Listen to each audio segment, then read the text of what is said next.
Yo, what's up, gamers? Welcome to Tricky Gym. Thank you so much for tuning in. Tonight is Gym Leader Challenge League Night here at Full Grip Games, and I am joined by your 2024 and 2025 badge winner, as well as your 2026 badge leader, Alex Carpenter. Hello. How you doing, Alex? Pretty good. 6 badges so far. Can't complain. 27 years young today well. Happy birthday. Yes, thank you. Yes, there are chocolate chip muffins downstairs for our league goers, courtesy of Alex. So thank you for that. Yes. And you're going to be joining us for the pregame, the GLC League pregame show. I'm making it a thing. I'm really excited about this, just as an opportunity to Get to play and chat about GLC before GLC League. I can actually get somebody up here to chit chat and like stream a little bit, showcase more of our league. But then I'm not taking anybody away from playing. Yeah. So like it's like best of all, situations here. So last week you were trying out a new fire brew. You've won 6 badges at Full Grip Games Gym Leader Challenge League, leaving you with 4 types remaining: fire, dragon, and what are your other 2? Dark and metal. Dark and metal. Yes. Those are honestly not bad types to have remaining. They feel so much worse than psychic, though. well, yes. Yes, that is part of the challenge for sure. But certainly some of those types, I mean, there are metal badges on the board. There's one. There is a metal badge. There's a metal badge, yes. On the board, right? There is a metal badge. And I think, is there a dark badge? I don't believe But there could be. Darkness is rising. I'm saying darkness, it's on the up. I'd like it to. Dark is a fun type. And there are dragon. Dragon just won last week. Yes, there are dragon types. So, I mean, like, the 10 badge season. Last week was the first one since before Mega Evolution, when Lunatone and Soul Rock came out. Yes. But the 10 badge season, I mean, it's a possibility. Oh, yeah. It is a slog. It is not easy, but it is doable, potentially. Yes, theoretically but I possible. do enjoy, this is part of what I really enjoy about the badge system, though, is that I love, even when they're not by decks, like, just getting to look at these other types that if we didn't have the badge system, I'd rarely, if ever, look at. And especially never around a 3K. Right. But precisely. We're a Now month look at out, you. and I'm still looking at these types and having a lot of fun tinkering with them. So the deck that you alluded to, though, the Pig Pony Slug. Why don't you tell us about that Pig Pony Slug deck, huh?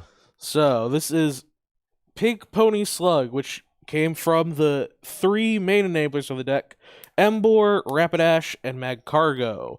Embor allowing you to attach as many fire energies as you want from your hand during your turn. Magcargo allowing you to stack a card from your deck once a turn, and Rapidash allowing you to draw 1 card for free every turn, allowing you to effectively have quick search in GLC. Now, to do that and using that, we are powering up attackers like Heatmore, Entei, and Chiyu. Generally, Heatmore, Exciting Flame, 3 energy, 90 damage, and if it has an extra 3 energy attached to it, also snipes 180.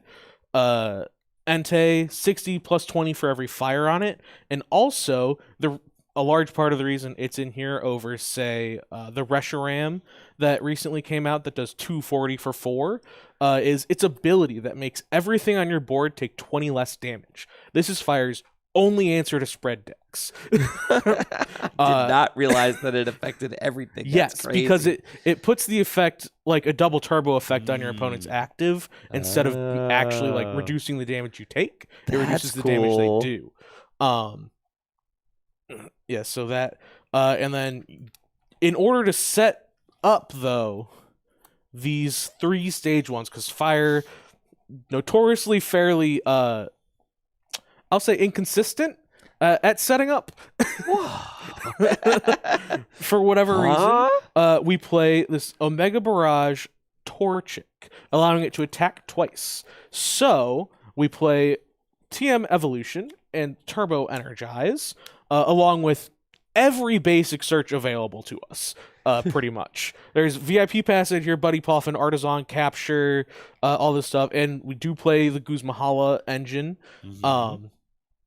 TM Evolution, allowing you to evolve a Ponyta and a Tepig into Pignite and Rapidash, and then a Slugma and Pignite into Emboar and Magcargo as when Torchic attacks twice, or Turbo Energize, allowing you to dump 4 basic fires on your board. So that can just be a Heatmore with 4 on it, turn 2. Very close to setting you up and allowing you to buy the turns to otherwise set up these 3 very important cards. We do, with playing the Torchic, also play the option of the double Crisis Punch, as well as, because we're already playing Candy for Emboar, we play the 101 Blaziken. So that you just have as many 2-for-1 options in this deck as possible. Trust me, you're gonna go behind pretty often. Oh yeah. But you can make some crazy comebacks between the Heatmore, Blaziken, and the Crisis Punch.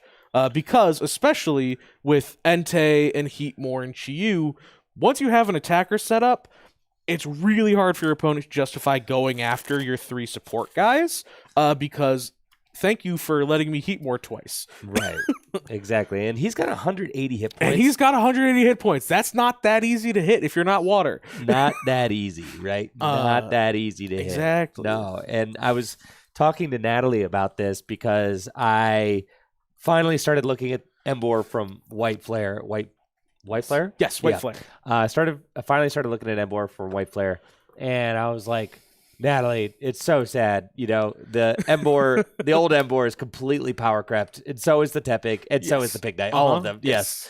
Well, and she's like, what's the difference, between 150 and 180 hit points? I'm like, Iron Boulder, literally everything. A lot of it. Iron Boulder, yeah. Okie dokie. There is, I don't currently own one. There is actually an old Pignite. There's 190 HP Pignite. There is that I do believe is optimal. I do not own one, so I play the biggest Pignite there is. Yeah. Probably the 90 hit point one's probably the 90. There have been games yeah. where I've wished I owned the 90 hit point one. Yeah, for sure. Yeah.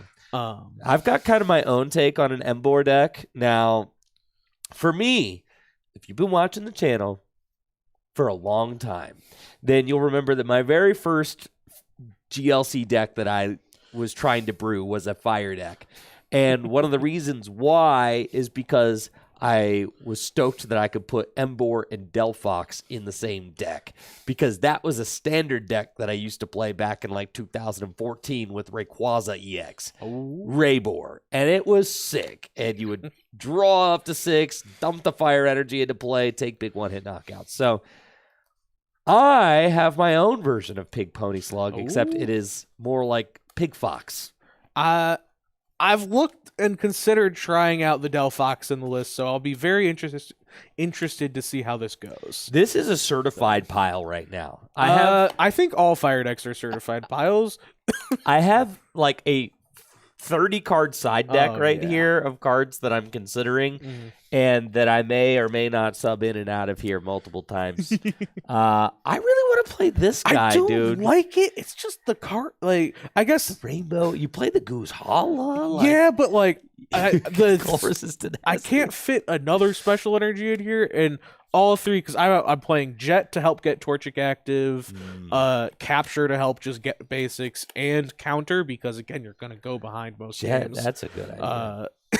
And it's just hard to justify another special in the Rainbow. I know. That's a card I keep looking at though. I'm like, but I just want other options. I get it. Yeah. But it is tough. It is tough for sure. Well, this will be fun. I think we've got a nice little fire mirror here. I was brewing up my own fire deck. I didn't have room for the Crisis Punch. We'll see if that ends up mattering. We'll see. I forgot about it actually too, but I didn't have room anyway. It is one of those things too where it doesn't necessarily come up all that often, but when it comes up, it wins you a game. For sure, right? Things do have to work out just so in order to play it. Yes, they do, but you're playing fire already, so you kind of gotta hope for that anyways. God, please let my deck work. Oh, I should mention before we start here that the base idea for this deck, and most of this deck was originally from the mind of Chris Schools Hill. He actually cooked this up for the best of 10 that he was gonna do with you. Ah, yes. And then he had life happen and had to back out. I of know, that. he bailed, bro. And so he chose to reveal it. Ah, yes. I'll call tails. That is a heads. I will go second. That sounds reasonable enough.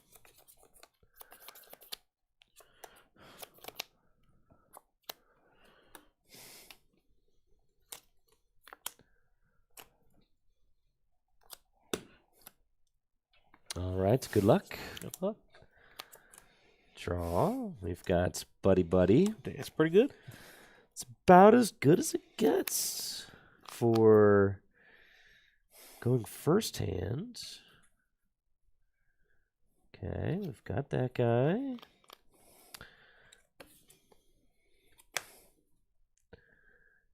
I could not believe that the Tepig was also power craft. Yeah, it's first 70 HP one retreat. First one retreat Tepig. I No, there's a 60 hit point is one there? retreat from like boundaries crossed. Yeah, that's where the pig knight, the 90 HP pig knight's from. Yes, and I used to call him Nimble Pig because he was so nimble. the nimblest pig for the longest time in my Yes. Raybor deck. I used to play that thing. Okay, so yeah, that whole line's in there too. Wow. Okay, that's cool.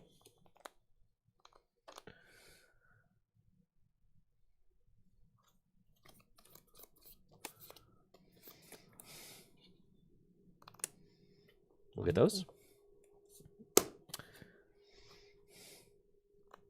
And I'll attach counter energy here. Shuffle up, and it's your go. And we'll draw for turn. I will play Pokepad. I wanted to check one more thing. Okay. Good deal, good deal. Good deal, good deal. That's okay.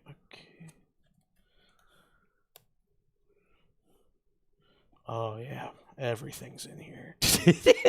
Feels good. Oh yeah, I'll get Torchic. I'll play Kuzma and Hala. Yep. Get rid of Gladian. I'm not gonna need this field blower.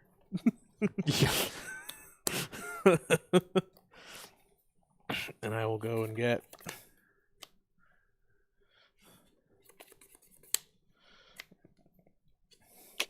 capture energy. It's gonna get kind of hectic. Oh yeah. And Artisan. Put those in play. Use capture energy from Torchic. I've been For Tepig. This has got me thinking about Fire Mill again. Not gonna lie. It's close to that. Yeah. It is. It's I like, will go Artisan for the Heatmore. Yep. And that's in my hand. And I will bench Slugma. Floatstone. Yep.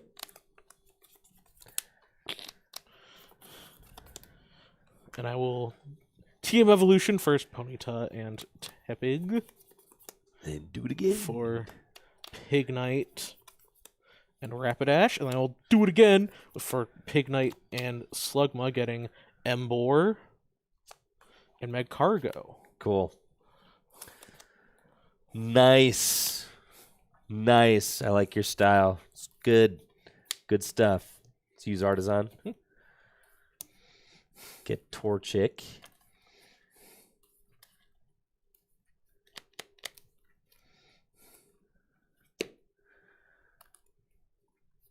Tag call. Tag call. Gonna get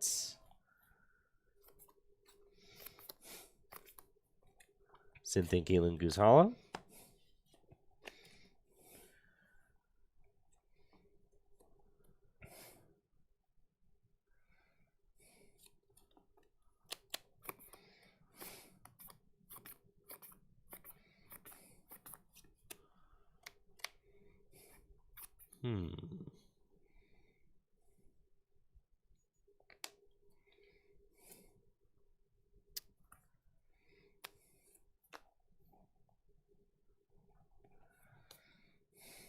Guzman Hala.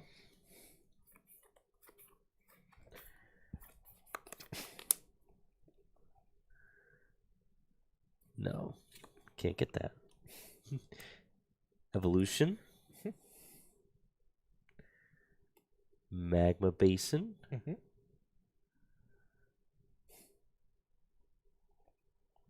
And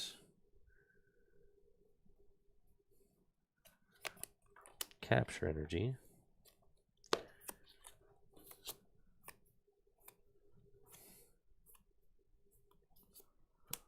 Magma Basin. Do that. Capture Energy.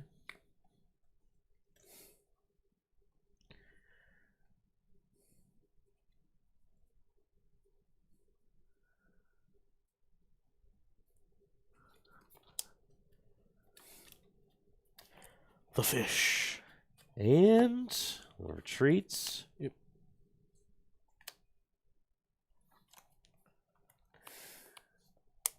That's for turn. It's a chicken off. And here we go. I'll go get breaks in.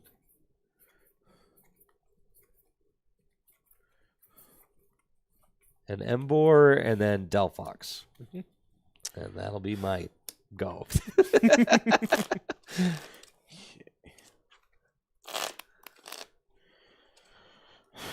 I'm going to attach Turbo Energize here. Yep. And I will smooth over. Yep. That card. Oh. And then I will Hurried Gate. Yeah. Yeah. I really need you to not rip 6 energy off of this. We'll see. You playing the Fiery Flint? Oh, yeah. Could happen. It's an M-board deck. Yes, I'm going to play Fiery Flint. Could happen. I play Heatmore. Yes.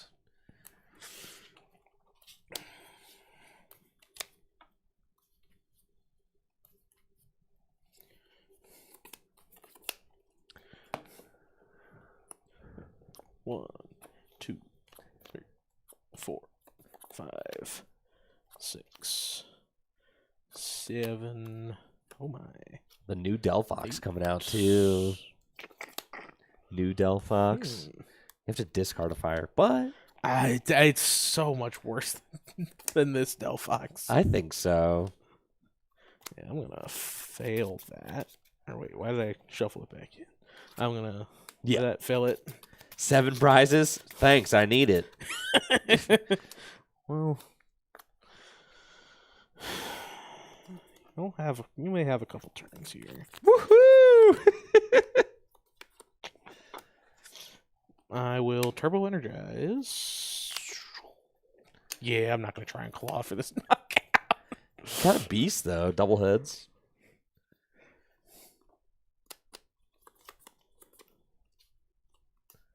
You don't got the heat more. We'll see. It's my turn.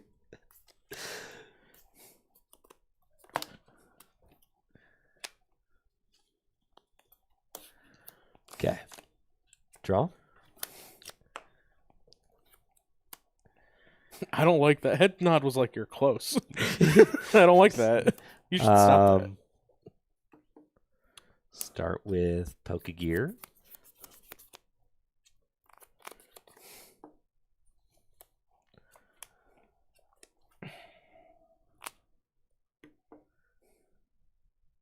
Think.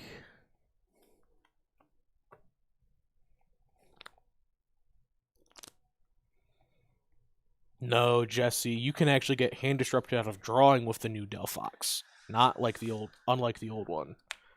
The point of onboard draw is to not lose to Iono to 1. You do that with the new Delphox.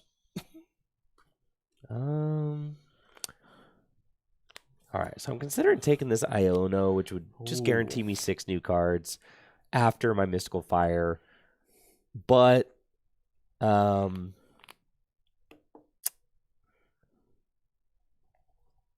Yeah, but I could go for like Arvin could get me like the Fiery Flint.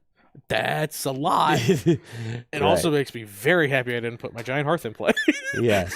That's why I didn't. So let me think about this. Did I actually, am I playing Fiery Flint? No, I took it no, you out. didn't. I took it out. All right. So we're going for the Iono play. Very good idea, considering his hand. Teammates Giant Hearth and counter. All right. So we'll shuffle that. Like I said, I have like a 30-card side deck, so. Yeah. Yeah. Very active list.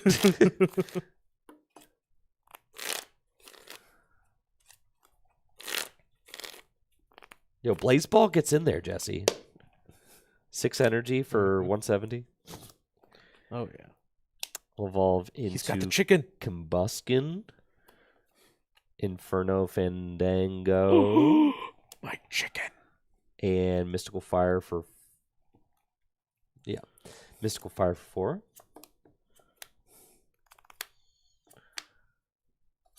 4. Oh, he saw me discard Field Blower. Yes, I did. Do that. Ooh. And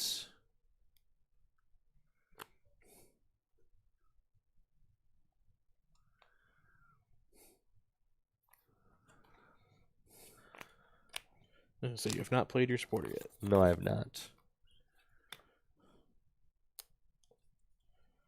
Retreat. Interesting. Into Heatmore. Fire Crystal. Ah. Inferno Fandango. Lily. I don't like how close you are. We'll see.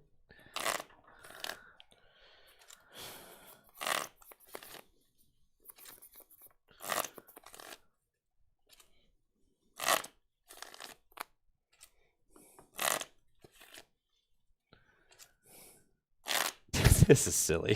Yeah, it's like you get set up. You can do a lot. It's the setup can get clunky sometimes. But if you got Del Fox on board or these 3 on board, you're That's a lot. That could happen. All right, 8 cards. You want to cut? You're good.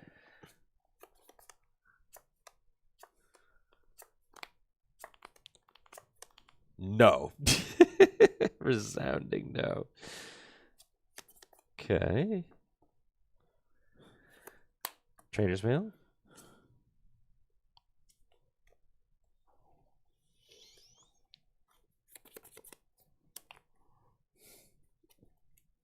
That's fine.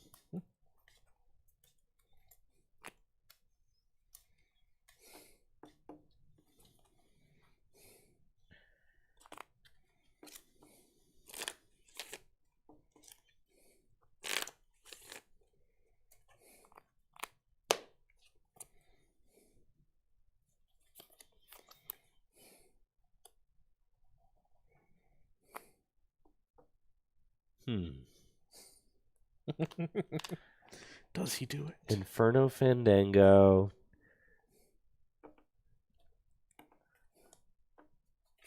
I think maybe I just pass.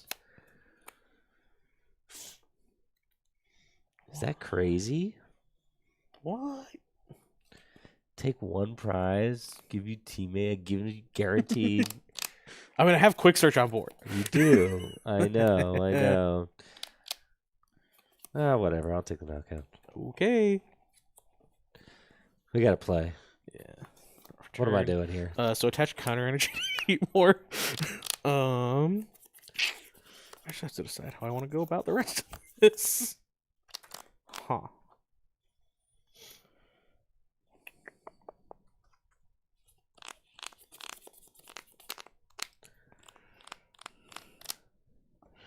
I will smooth over. Mm-hmm. I think it's that. That makes sense.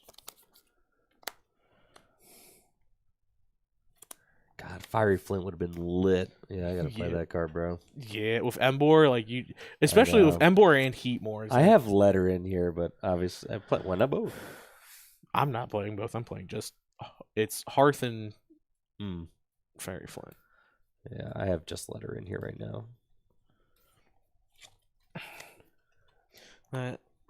Herd Gate. Yep. Yeah, I will go. Guzma Embor. Yes.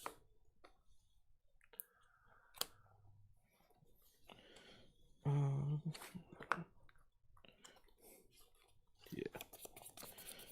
I will bump Magma Base from a Silent Lab. Okay. And then I will Exciting Flame there. Knock out Delphox. Okay. Draw. Okay. Let's go.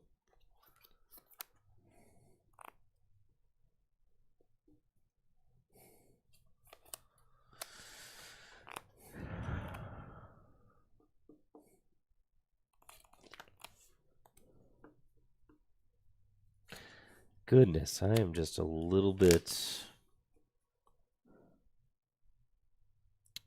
short of what I need here.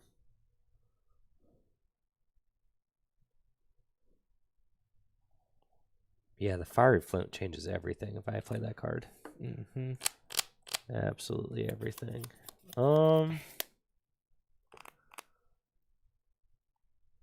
Let's go Level Ball.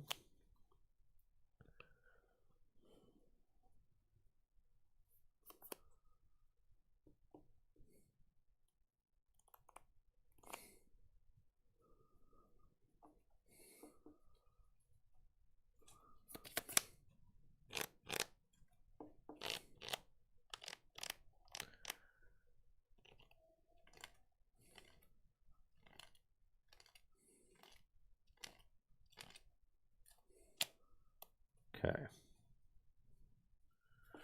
Fill Level Ball.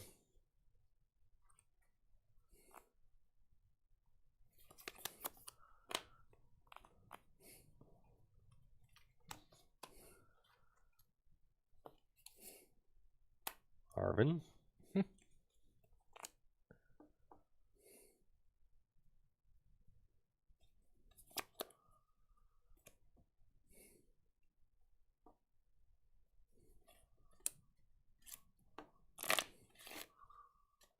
Okay.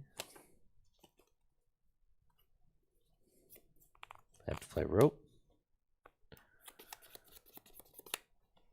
Okay.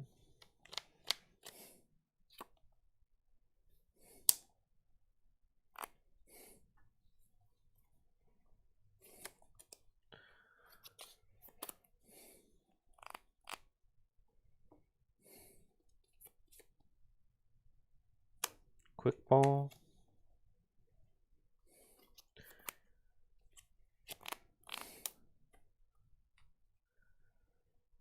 Let's get that guy.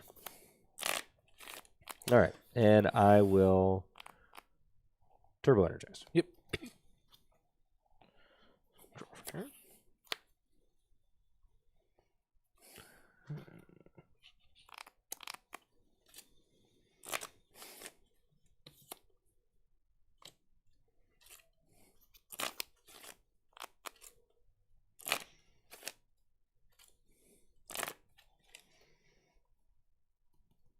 Play Level Ball. Noticing a pretty big flaw with my list. Yeah. I'll adjust for game 2.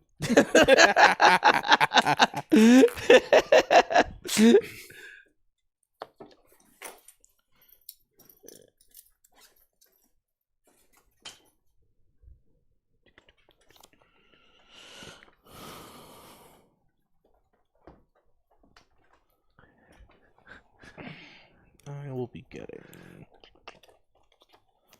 nothing off the Level Ball. I will smooth over.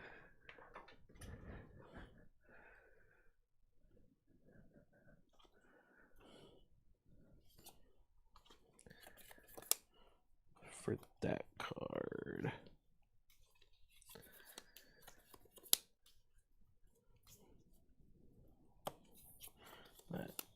Draw it with Hurried Gate. That. Bump Silent Lab with Hearth. Discard VIP pass for it. Mm-hmm.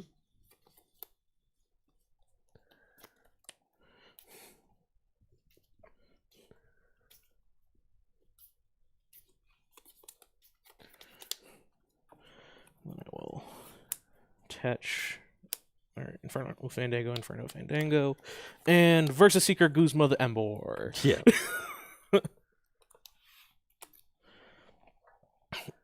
And then I will Exciting Flame and Knockout Combustion. Okay.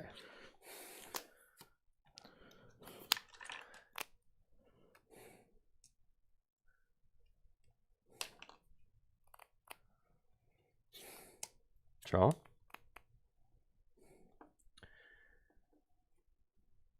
Okay.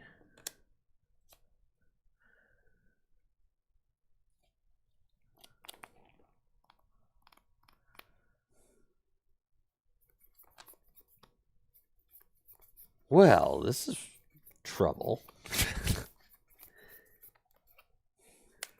Let's go.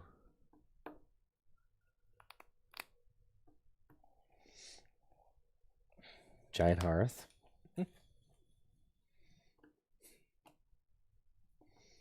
I figured it would be.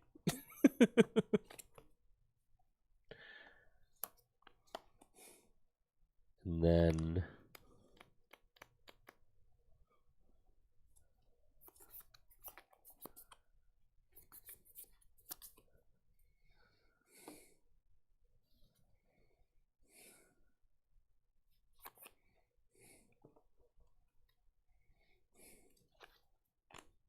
so what did I Giant Hearth that away for 1 fire is what I did. Let's not do that. Should just superior away those for 2.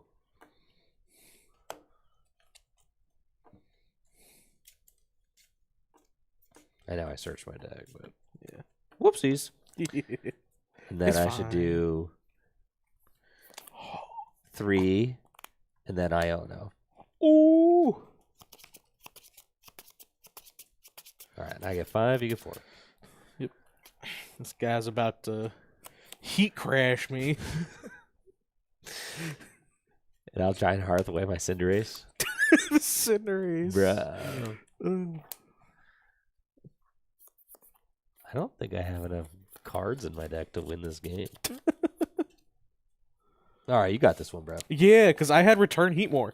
Yeah, I'm sure you did, bro. All right, couple key things that I need to adjust about this list. Fiery Flint, yes. There is no Versus Seeker in here. Oh? Well, I forgot. I built this deck in like 10 minutes, bro. That's fair. All right, let's just play against my Dark deck. Yeah, this deck needs to be in the lab a little bit longer. Yeah. I did like the Delphox, though. No. I'm going to play with the freaking Fire deck. All right. I just got to put a Versus. I just didn't have a Verse Seeker. That was it. That was all. That is a choice.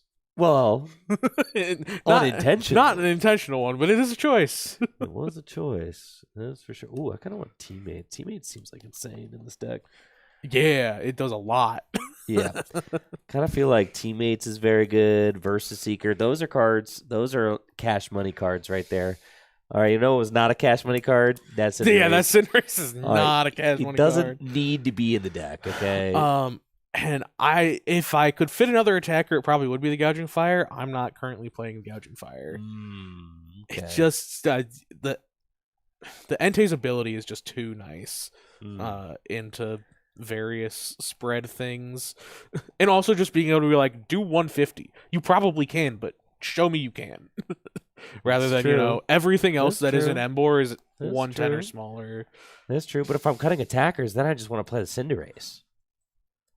Well, no, because see, you misunderstand. The only attacker you need is Heatmore. Oh, that's crazy, bro. Everything else is, well, this is how the deck has fallen. The amount of Heatmores this deck can spit out is kind of nuts. Really? I have found. Are you playing Clara? And Lanazade. Oh, yeah, no, this is... You would hate this list. But listen, I got quick search. I mean, there's something there. All right, I'm No, I'm putting the Cinderace. The Cinderace is in the deck, dude. Perpsky, I'm sorry, but Charizard kind of stinks. Yeah, no, it's not great. Weak to Hex and just like a boss knockout, and you lose half the energy on your board. It just and it's 170 instead of 180, so Boulder doesn't need any buffs or anything to knock it out. It just it reads very strong, but it just doesn't really play all that nice.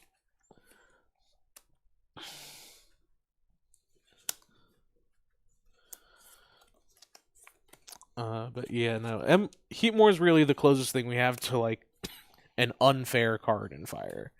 Like Blaziken's nice, but it's a stage 2 and still discards energy. And the Torchic does double attack, so you can Crisis Punch, but like Crisis Punch takes a lot to set up. You really just have to fall into it almost like the one prize game. But yeah, no, it's just like this list is just it has cut a lot of cards you would generally accept. There's no welder, no blacksmith, no basin. No, yeah. It's just like I'm going to get Embor up or I'm going to lose. Right. And that's kind of where I feel like Fire has to be right now, at least for me, like on Thursdays, to feel like confident I have a real chance at a badge. All right. This is cash money list right here. We've got it. This is it. Except it's got to have, dude, I would open the Cinderace this game. What did you cut for it? I don't remember. I think it was Versus. That might have been the Versus Seeker cut. Oh, I don't need the letter. Oh, yeah, dude. I got just Fire Flint only. That's pretty much what I'm at. There we go. Oh, yeah, that's it. Yeah. That's it right there. That's it. That's it. That's the list. Or I'll go second. Okay. Yeah. I figured that one. Yeah, you went second last time. That's the only reason you won, for sure. Totally. Dude,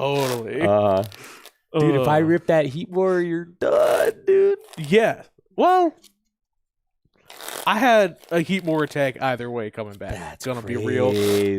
That's crazy. If you hit Embor, I just had the counter energy in hand, and like I had the pieces. If you hit Heatmore to go get another That's Heatmore. crazy. That's crazy. All right, let's roll.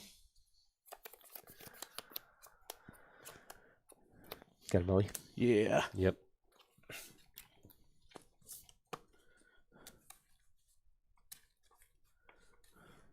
Now, I hadn't actually looked at Chris's list yet, so I was just kind of like, trying to figure out cards that I think would go in it. I knew there was Embor in it, you know, and obviously from what I saw you play on stream last week, yeah. No, it's been fun playing it.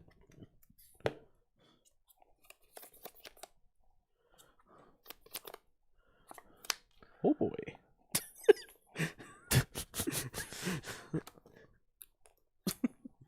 This is an unplayable hand. Start that rainbow, I dare you. I will draw for turn. Please something be prized. Oh, those are the wrong things prized. You got a pony though?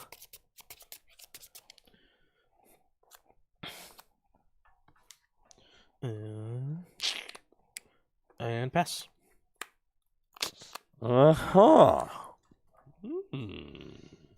Yeah, we don't need to play that card. Yeah, right? Like, it feels real bad. That is the one thing that's like, I keep having times where it's like, early, it's like, if I'm not behind and I need even a one-turn Chi-Yu, it's just like not possible if I don't have Embor, but like, you're playing Fire, you gotta make some sacrifices.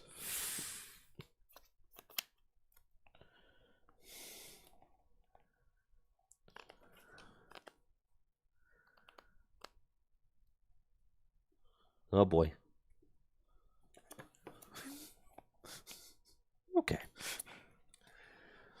But I mean, Chris, am I wrong? All right, go ahead. Okay. Oh, draw for turn. Well, that's nice.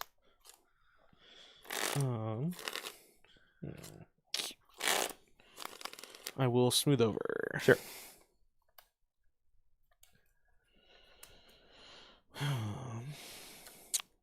Honestly, I'm just gonna do that one and pray that the other 5 are nice.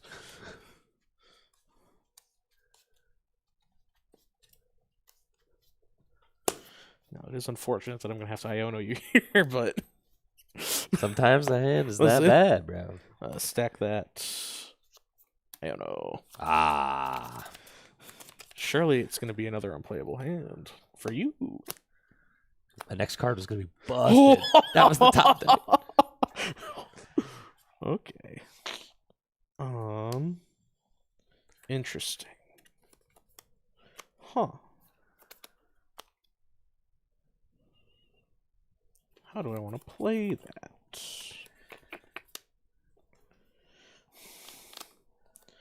Level ball?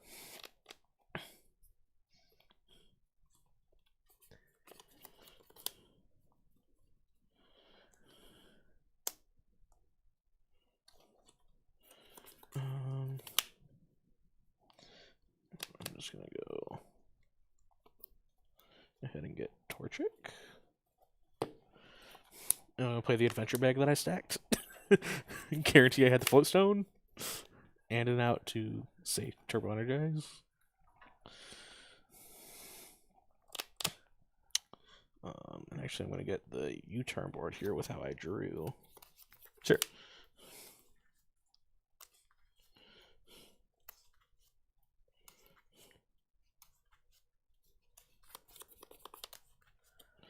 Go U-turn board there. Have that. Jet. Entei. And then I will double Turbo Energize. Sounds good to me. Bench Tepig. Cards in hand, just 2? Yep. Okay. Play the Iono. You know you want to. Level ball. Huh? No, I don't want to level ball first. I actually want to gear first. Because I know the bottom cards of my deck are not a supporter. The card is trash, bro. It's a lot better when you have a Magcargo in the deck. Level ball.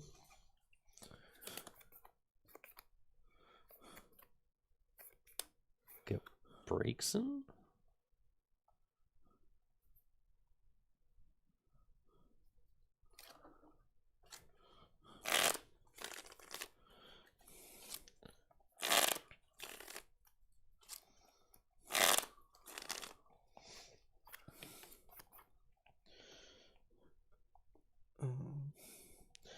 Andrew's playing his own. He looked at someone playing Chris's Pig Pony Slug for 2 seconds and said, I could build something like that. And he got pretty close. He got pretty close to a version that, like, I've kind of wanted to try. I've wanted to try the Delphi's in here. You gotta play the Iono. Let's go!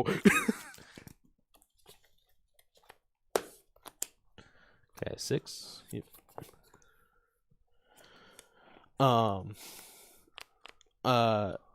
But Salazzle in this sort of list is just all your fire energy really has to just go on an attacker. Like, even though you play so much, it's like you just all of it really does kind of just have to go there, to the point where it's just not really worth. I should know this. There's no basics priced.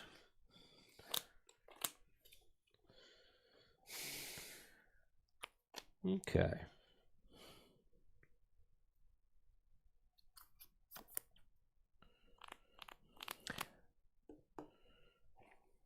Go ahead.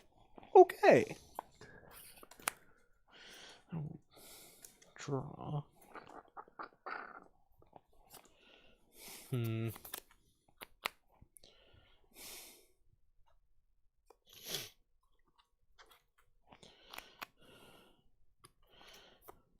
play Pokepet.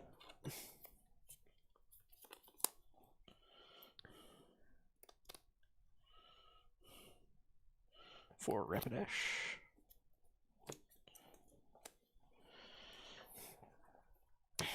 I will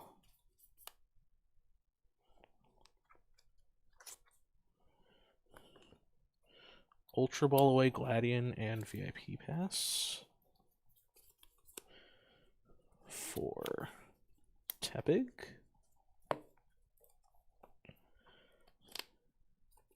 Oh wait, I grabbed the wrong thing, but it's fine. I'll just check capture to torch it. Ignore that I meant to get Heatmore there. It's all good. Yeah, Heatmore now. Well, he can't hit me with the claw or the flare bonus. Well, no, but there's still an energy on him. There is. After I retreat. You could evolution. I could. That's right. I have a smooth over. I have my quick search. I could do that, but I feel like it's more worth it to just take the prize. That also seems pretty good. I do still have my supporter. So yeah, I will smooth that over. I will hurried gate to draw. Seems good.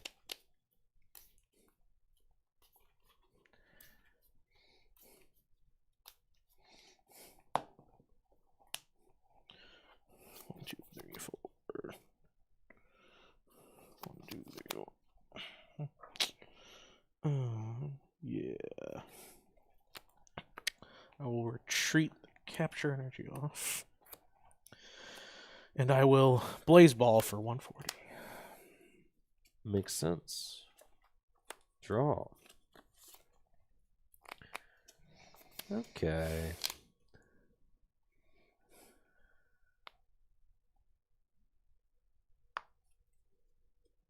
Stretcher.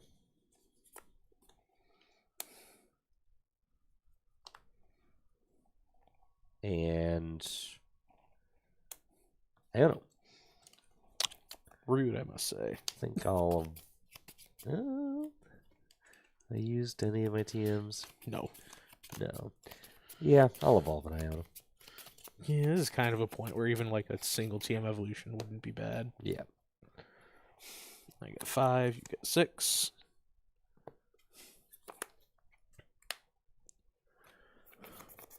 Okay.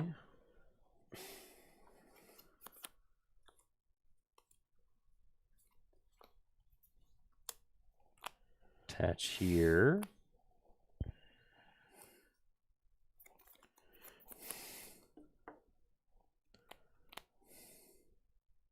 Ultra Ball. Delphox.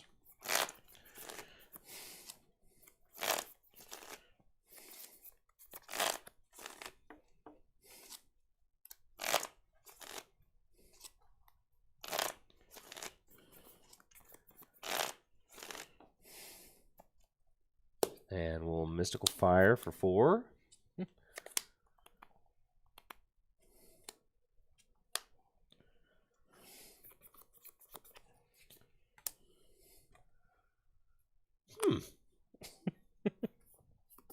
Okay.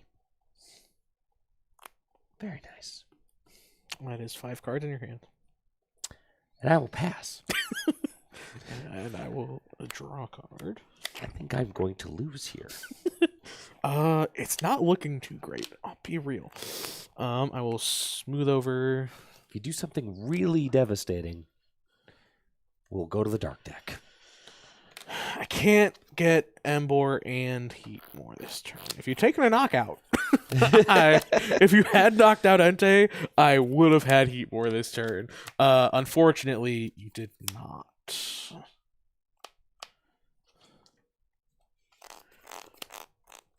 But that does seem pretty devastating, actually. I will stack that. Yeah.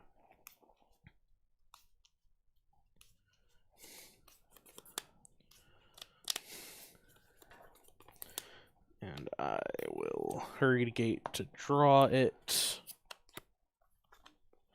and I will Goose my Delphox. Oh, yeah. Rapidash, retreat with U-turn board. I will go attach counter energy, or I don't have him up yet. I can't do that. Just the one though.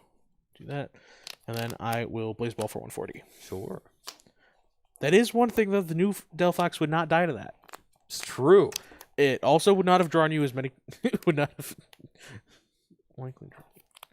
Right. Oh. Interesting.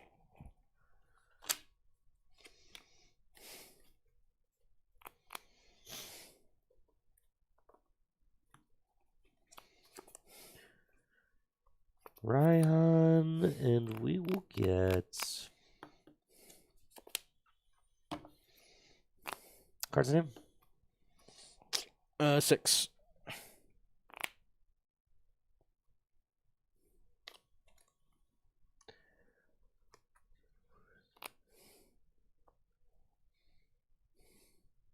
So here, how much are you doing right now? 140? I'm doing 140, and everything is taking 20 less.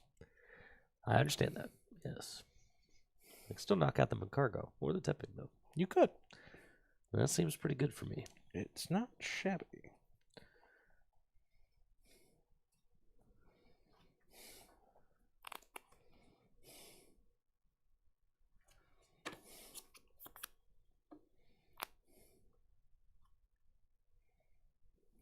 Yep. Get that too. Yeah, it's pretty big. And then for turn, I will attach that, and I will go in Inferno Kick, knock out the Mag Cargo. Okay.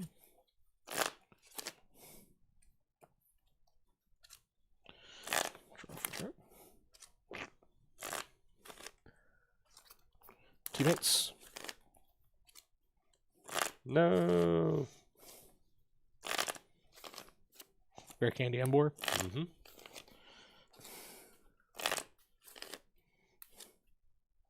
Should have hurried gate first. See if you drew into the Rare Candy or the Embor. Then you get teammates for something else. It's possible.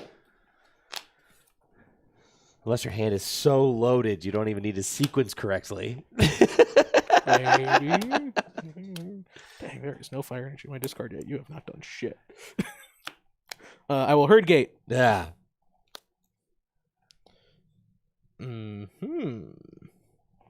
That is. There's an energy on him already.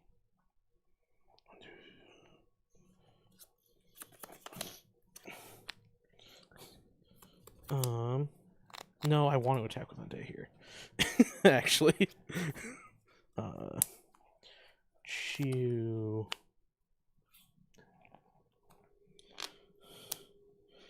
Inferno Fandango.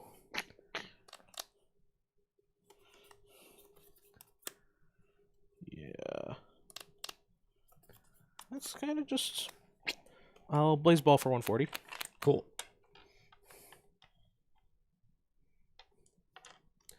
He lives. Draw. For now. For now. We'll go...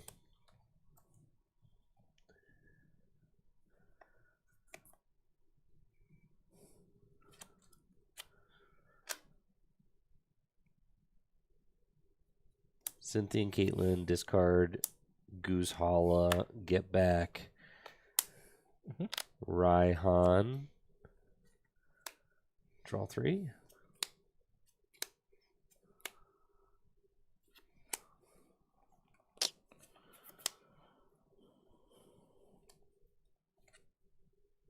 Pokepad. Johnny, I am not playing the collect Ponyta in this list. I'm playing minor errand running because, one, having more fire energy in hand is generally better here, and you actually don't, when you do have just Evolution Incense. Mag Cargo up, you actually don't want to draw it with your attack, you want to leave it on the top of the deck, because then it's way harder to disrupt you out of having that card in hand. Instead of just any of the Marnie, Iono, and all that, it has to be like N or reset stamp.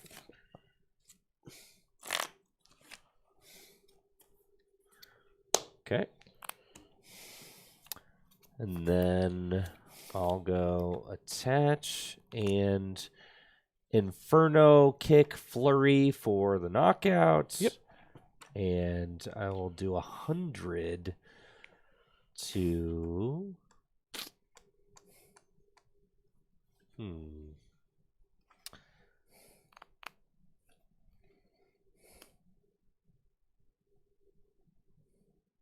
Just gonna chase prizes. Yep, get that thing out of here too. He could take 2 at the end. I don't like him. Yeah, he can. Yep. And then this gets knocked out. Comes Rapidash. Off return. Interesting.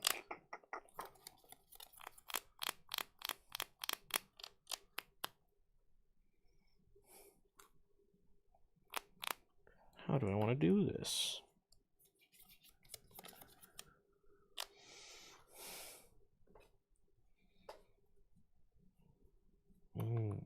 Just wow. I will herd gate.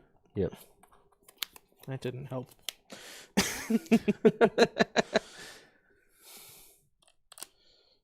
So that will be you definitely taking 2.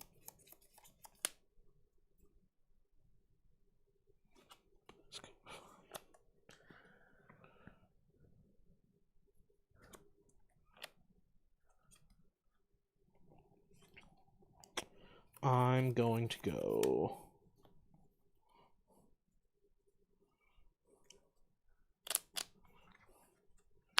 Clara and a Torchic 2 energy.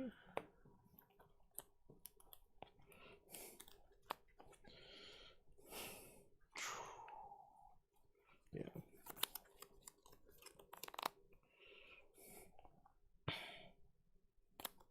So you can do, yeah. I'll be fine with that. I will put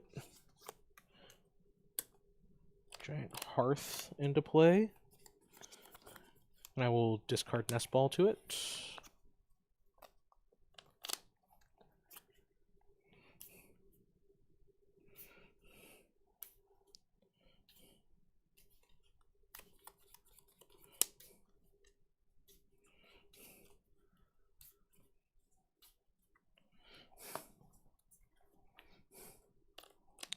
Attach those 2.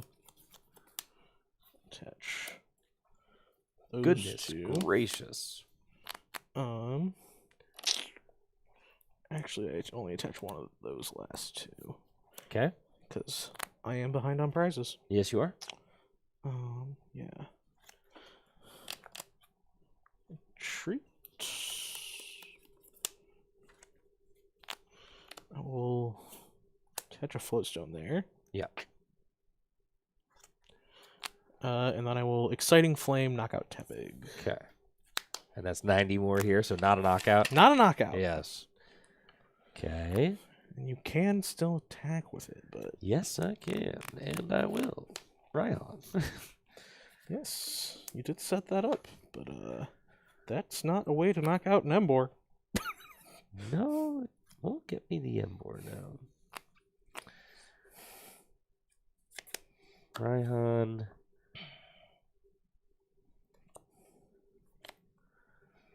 And then...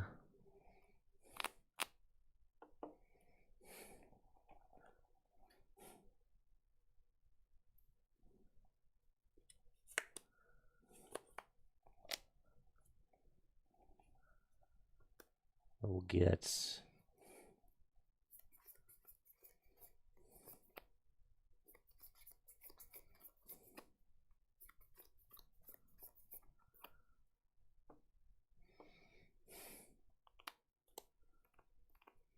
gonna be just a little short of being able to figure this out.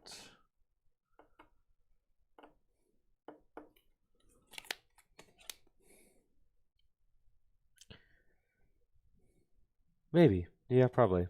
Because then all you have to do is heat more one more time, and you win. That's pretty cool. I don't think there's anything I can do to stop that.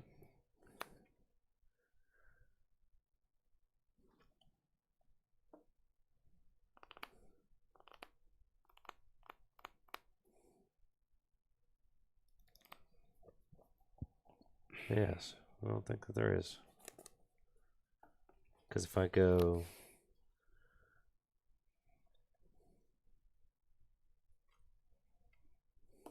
Yeah, none of that really matters.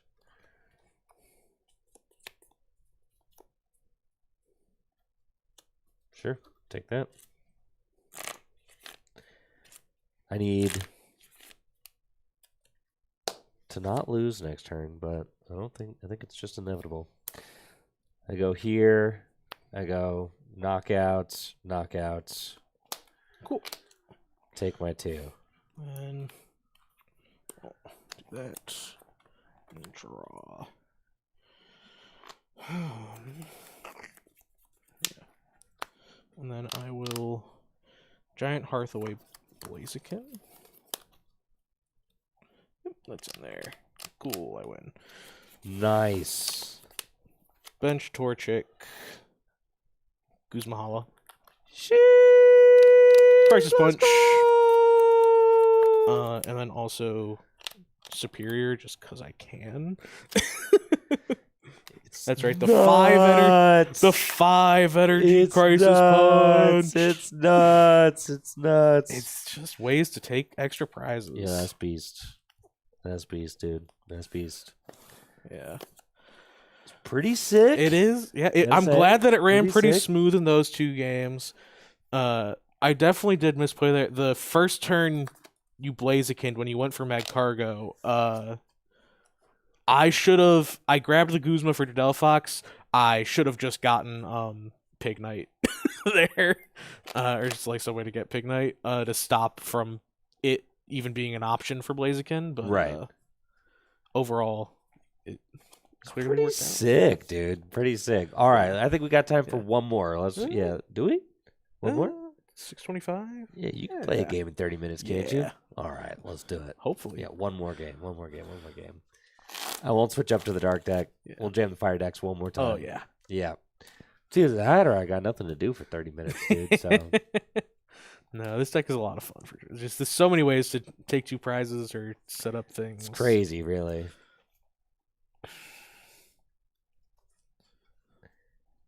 Yeah. No, that deck definitely seems well considered. Yeah. All right. Yeah. Actually, I want to see it against something. Okay. Yeah. I want to see it against the dark deck for sure.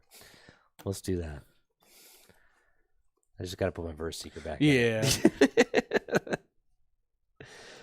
No, I'm definitely just going to take that list. I do want to continue working on my version with the Delphox. I just like Delphox. Yeah, I have a couple thoughts before. It's like I've thought about. I'm not sure how I do it because the Magcargo just really helps. Just like getting the 1 card you need every turn is real nice.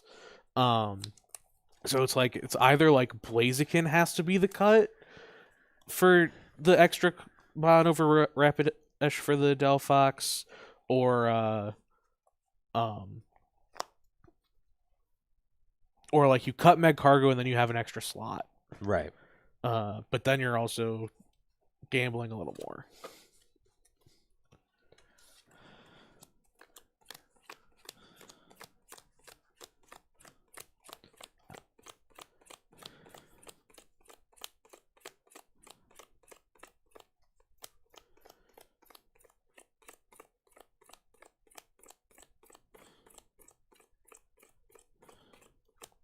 Is that where you got the Versus Seeker? It is. There it is. Winner. Let's go. It's my special brew Darkness deck I'm working on right now. Darkness, doesn't have a great time versus fighting, but everything else is kind of okay. It's kind of, yeah. So I'm trying to figure out, it is what it is. Yeah. You can't beat every deck. Yeah. You know, so Do the best with what you can. exactly. No, that fire deck obviously. And at if least you get the combo going with that. At least these decks have stuff. Metal just like doesn't have What? options. Metal doesn't have options. Like there's nothing. What? Like every other type at least has something where you read it and you go, yeah, that like reads as a 2-for-1, where it's like you have the Garchomp and Dragon, like obviously Keep More, Blaziken, Guzzlord, like every other type. Wailord is just so big, or even if you want to go by the Articuno, Right. if it's Delta trait, but like Metal, it's got like the weird Ferrothorn that can snipe up to like 80 to the bench and does exactly, that, bro. We ain't like doing that. it has a double attack Delta trait, but it's on an Excadrill, so it will never be able to play it because Drober's pure ground in the games. Yeah. It just doesn't have like. It's just please don't knock basics. out. It can wall off basics. That's so fake. It can wall off basics. It's got some big guys. They're not big enough. Zamazenta. It's not big enough. It's got Zamazenta. Who does Zamazenta's really good. Yeah. It's not good enough. It's got some good energy acceleration. It does. It just Metal's got stuff, dude. It does. All right, it just tails? doesn't have heads. It is heads. That is heads. I will go second.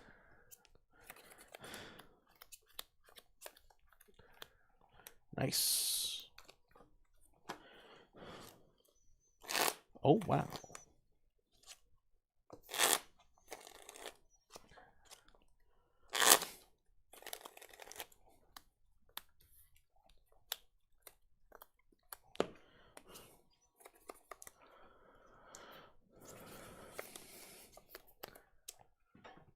Alrighty then.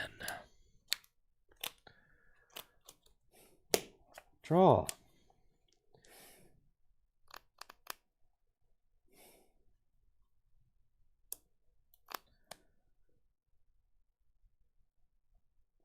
What a hand you're looking. Go ahead. Aren't you happy I'm not playing Moltres? I'll go Arvin. Going second. Really good. Mm-hmm. And I think.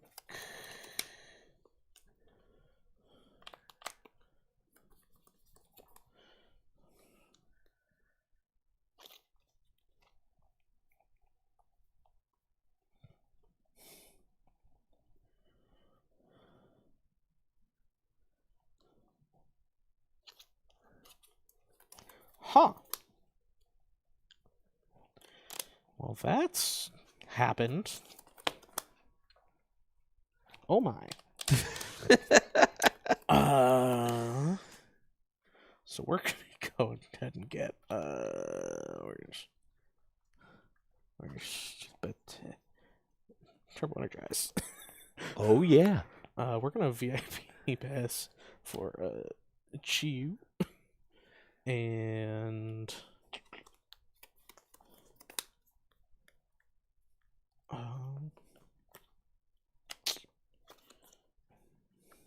no, I'm gonna go the one that's in the deck. I'm gonna go the Tepig. Do that. I'm gonna go energy, and I'm gonna Turbo Energize. All right.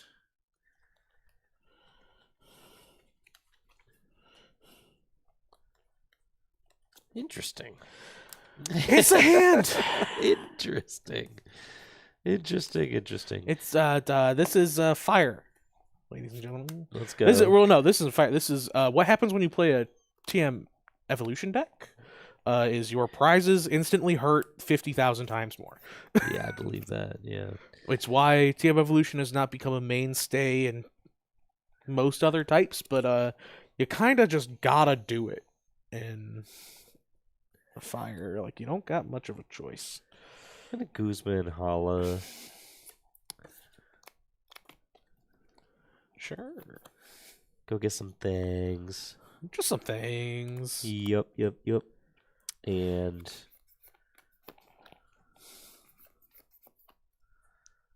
so you played Guzman Hala as your support this turn? I played Arvin. Arvin. Okay. That was right. Yes, these fires are World Championship energies from 2019. I use them because the week before in our first season, I one-shot my fire badge, or the week of, at another shop I go to, I found exactly 8 of them in a bulk bin, which was exactly how many I needed for that deck. So I played them, and I think the Sun Moon Fires are just really nice. Really nice. So I played them, and I one-shot the badge, and I said I will never play with any other fires. And then this deck plays 9. However, my 9th is I had an extra Japanese of the illustration Rapidash that I traded to Spence, actually, and he gave me a gold signed fire energy. Right? That's pretty sweet. So that's my 9th.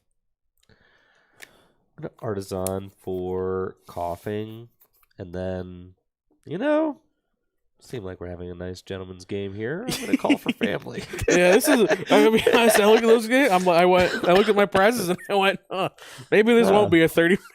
Yeah, all right. Go ahead. But we'll try. We'll try. Yep. Draw. Well, I guess I'll bench you.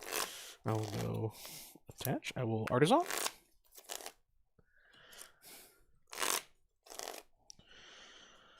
For Ponyta. And I will pass. Oh, yeah. Money. Evolution Incense.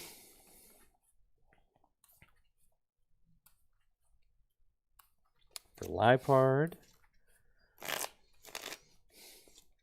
Artisan.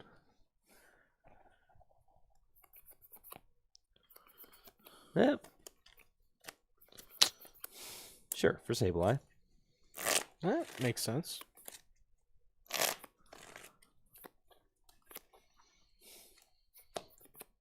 And let's go Professor's Letter.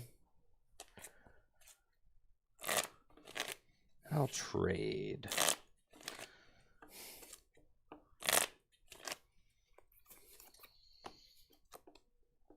We will trade, discard TM Turbo Energize, draw 2. Wherever could Gustlord be? Let's go Rescue Stretcher for Galarian Wheezing.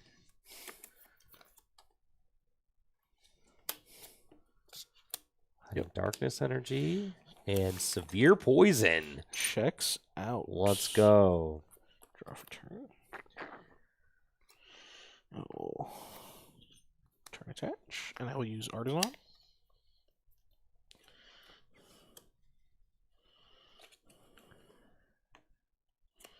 I will get Torchic.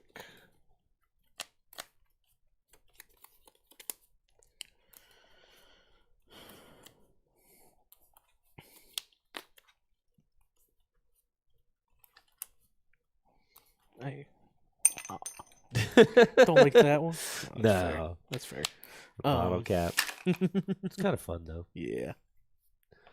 And then I will Blaze Ball for 120, and I will go up to the 80. Okay, let's go. Trade.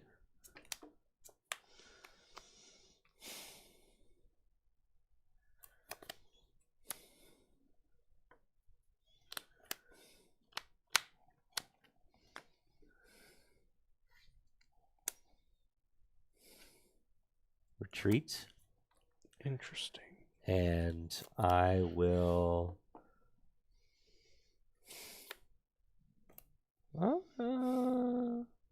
Yeah, I'll Limitation.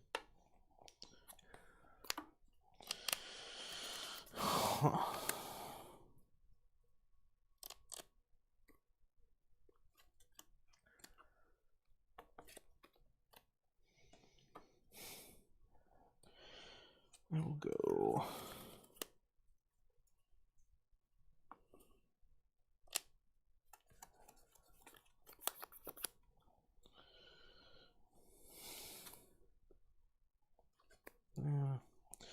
I will play Ultra Ball, discarding Field Blower and Fire Energy.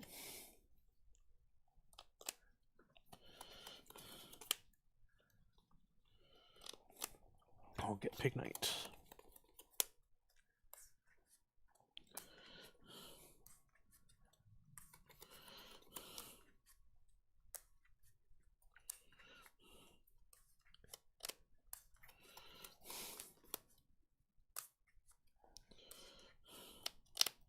And I will retreat.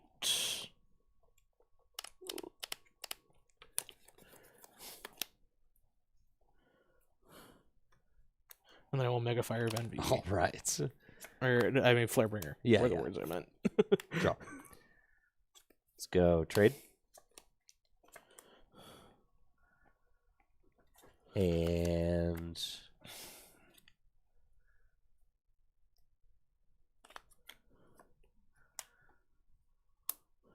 severe poison. Yeah, that checks out.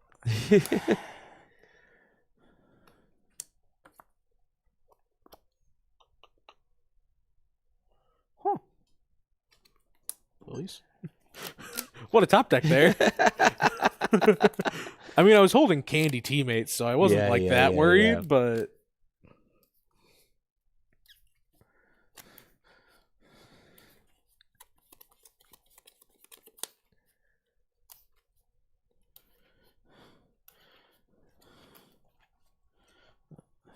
That's 1, 2, 3, 4, 5, 6, 7, 8.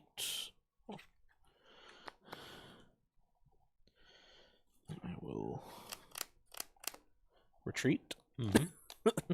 It's like, you don't got to snipe, guys, so I'll leave some damage on, guys. I will attach a fire there for turn. And I will Blaze Ball for knockout. Sure. Evil Tall. Draw. Let's go.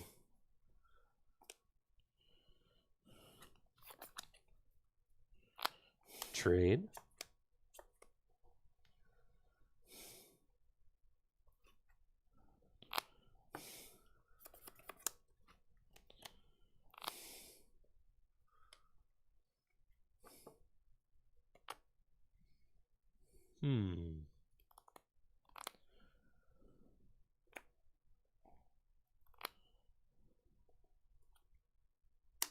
Raihan.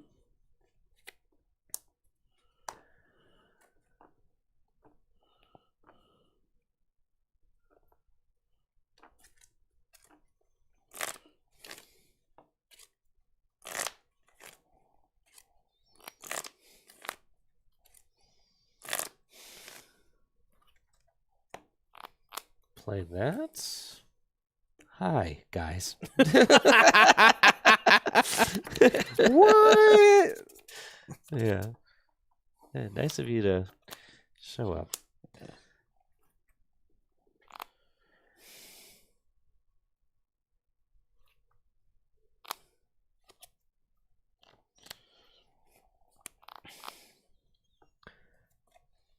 Attach return here. And derail for knockout. Yep. Oh, wait. Oh, it is 10. It Aha! was exactly 10. Yes. I had to do that math real quick.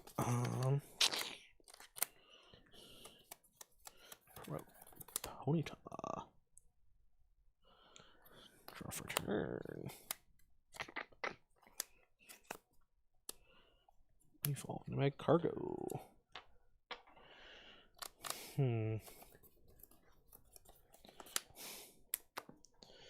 Adventure Bag.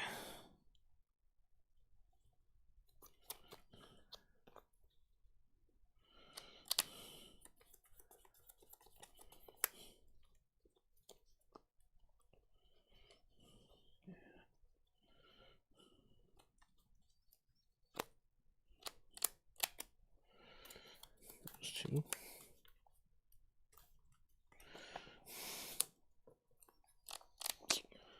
That goes there.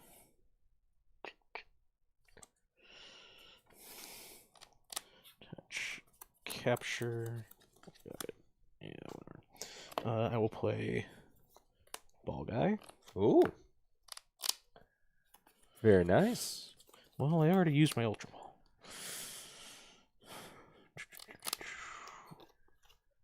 Really? What? These prizes are pricing. Get those. And then I will use Smooth Over.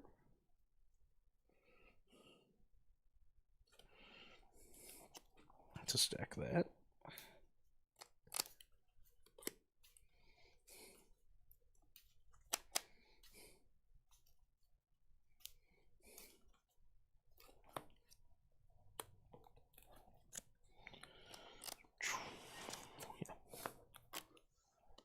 Mega Fire of Envy. Brilliant.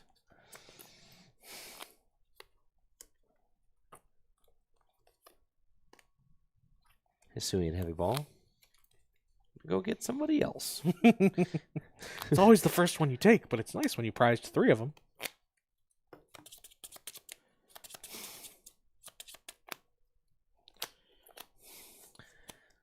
And we're going to go trade.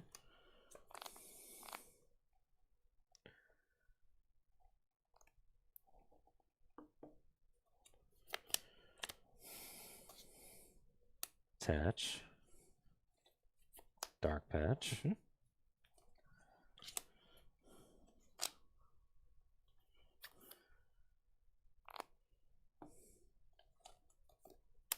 Spiritomb, Level Ball.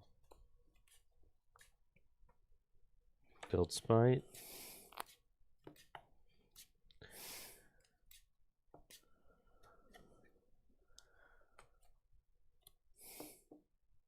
And N. No. Yeah, your hand was very big. It was all the bad cards in my deck, and I stacked my teammates. I was gonna Blaziken you next turn. Yeah.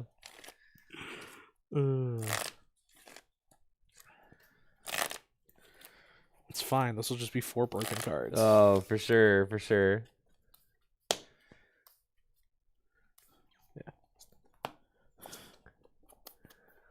Buddy Poffin. So broke. And I will Red Banquet for knockouts. Well, you gotta retreat first. I will do that. Bang. Yeah. Take 2. Huh. That in. Well, we'll see how bad it hurt. It hurt. Woohoo! Prizing Magcargo and Rapidash. Hurts your game plan a lot. Gotta tell you. Was real happy to see Magcargo as my first prize. There you go. Was not my second. The horse was not my second. Well, Artisan. You're operating kind of as just a pig instead of the pig ponies. Not even a pig right now. Not even pig, dude. Yeah, I guess. That feels really bad. You know what? I think that is what I do right now, actually. Got a question in the chat. What decks play N over Iono and Marnie these days? I play all 3. I usually play all 3. Personally, if I only play 2, I usually... It's going Iono and Marnie, yeah. I usually go Iono and Marnie because I prefer the aggressive draw early game. Yes, I agree. N to me is like the primo disruptive supporter, though. Like, yes. It's like you stack something and I just screwed it. Was N was the only way that you were doing that.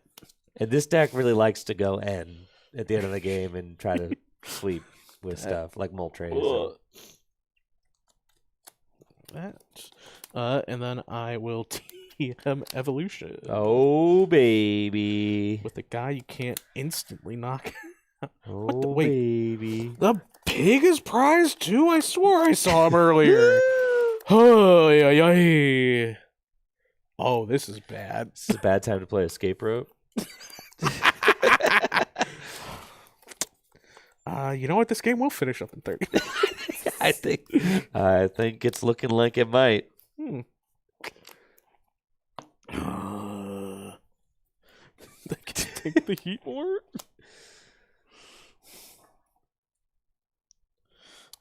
I'll use Piers. Freaking Piers, dude. It's like, I hate that it feels good sometimes. Sometimes. But in my dark deck right now, I'm playing the Crobat line, so it feels a little better. And then I'll use the draw line. Sinister Surge. Build some spite. Yeah, new Crobat. New Crobat could be lit. That new Crobat sucks. New Crobat. New Crobat sucks. New Crobat could be lit. It's dude. Magcargo, but it's a stage 2, and it has to be in the active. And I'll use trade.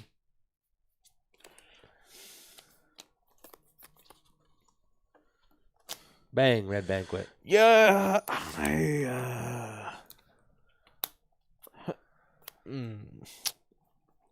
Yeah, none of that was Gladian.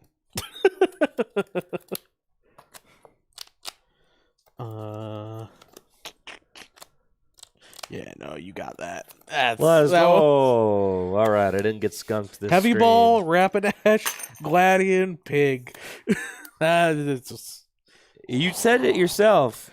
Prizes can be disastrous. Prizes, yes, it is. Which sucks, but you kind of gotta gamble like that. Right. It's just With all fire. your best Pokemon are evolutions in fire. It just is what it is. Whereas like here, I price my Guzzlord, but you just always have it's to like see Heavy every Ball. time we get new starter cards, I'm like, please let the stage ones do something. Dude, they need to print Like- Hisuian Heavy Ball for evolution. You know what I want? That's what they need. I want Yes. a Braixen with this guy's ability. We'd be talking. Or like even if this guy had coin bonus instead of just the draw one. Yeah. Or let's be real, tasting. Tasting. Yeah. The OG. Ooh. Yeah, draw 2 if it's in the active. All right, that was a lot of fun. I was a appreciate lot the of fun. exhibition Yes, matches I there, appreciate the Alex. games. We are going to transition to GLC Yeah, I gotta League Night, I gotta get down there. which starts in just 12 minutes. If you want to see more of that Pony Fire Pig Slug deck, Maybe. you can you can see it. It's on Cardboard Warriors, right? Oh yeah, yes. Yes, Pig Pony Slug, Cardboard Yes. Warriors. Shout out to Chris Hill, Ghouls, the creator of the deck, and the Cardboard Warriors Yeah, and folks. the for Turbo hosting. Blaze guys for Turbo Blaze guys. Yep. All right. I'm going to transition to League Night, so I'm going to set up a new microphone, set up a new camera, all that. So I'll be right back in about 5-10 minutes as we transition to our GLC League. Don't go anywhere. Thank you so much for tuning in for GLC League Night here at Full Grip Games.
Yo, what's up? We are back. Thank you so much for the patience as we get prepared for some Gym Leader Challenge action coming up tonight here at beautiful Full Grip Games. Sorry, my mic's a little hot. Gotta adjust that as I just switched mics. So, there we go. That should be a little bit better. Let's go. Gym Leader Challenge League nights. Full Grip Game style. Here we are. Let me see. We've got Ben Morris in the house. I see Craig Davenport in the house. JD in the house. Chris, Jack in the house. Dylan, Ben Peacock in the house. Alex and Fran in the house. Thad in the house. Let's go. And thank you so much, Tony, for that sub to get the stream kicked off today. Appreciate that. Camera's being a little wonky. As you can see, it's overexposed for some reason. Every once in a while, the camera decides to like turn itself onto auto mode, which is, I don't know, it's just something that it decides to do. I've never once turned it onto auto. And just every once in a while, it just forgets the way that I've programmed it and sets itself back to like factory defaults for seemingly no reason. So that's fine. It's looking a little better now. Not as hot.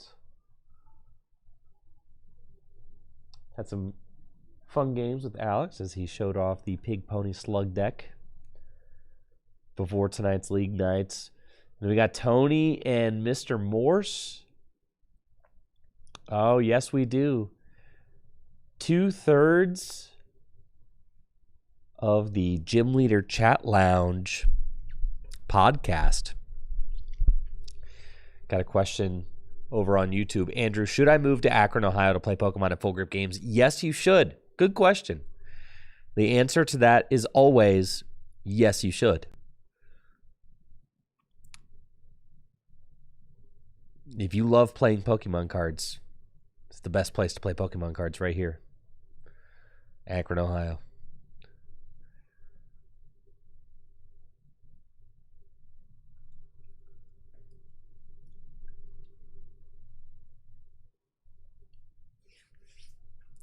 Akron City Council plant. Listen, I decided to uproot my life and move here. It's a great place to play Pokemon cards.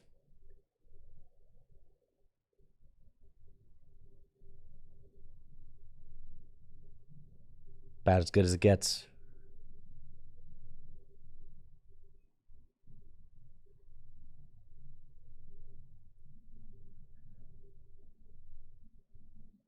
I'm excited to see how this one goes.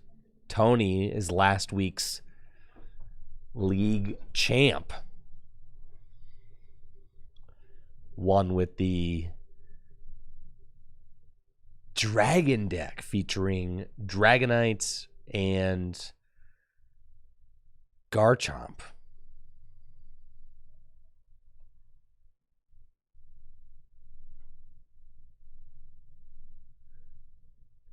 John Verra on YouTube says, we live in Baltimore now. My wife was looking at houses in Akron. Like, how are they so cheap? I literally, dude. I'm saying. Literally, dude. I'm saying. Yep. I'm saying, how is it so cheap? Can't stay this cheap forever, folks.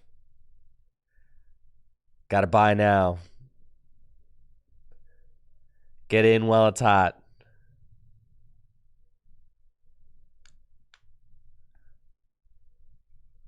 Baltimore. I used to live in Baltimore. Couldn't afford to live. I was working 2 jobs. 2 jobs, man.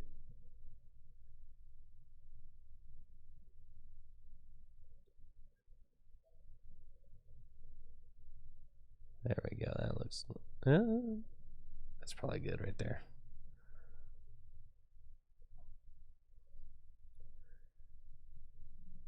Ooh, full house tonight, folks. Look at that.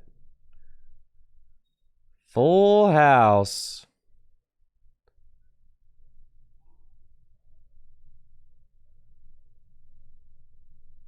All right, these two getting ready, getting set up. Let's see what they're playing. Colorless on Tony's side.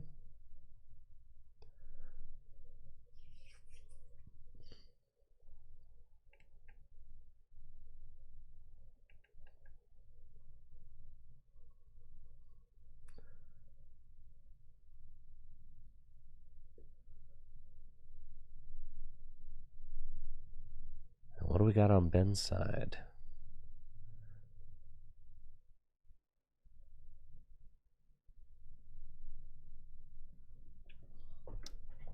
Can't quite tell what Ben is running yet.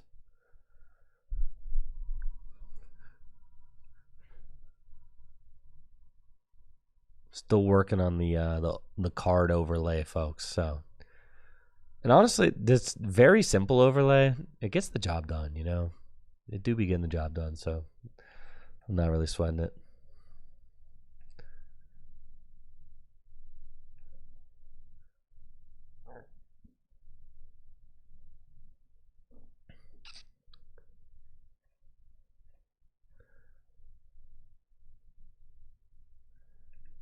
Adjust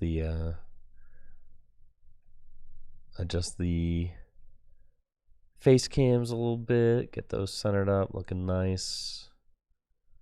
All right, that looks pretty good.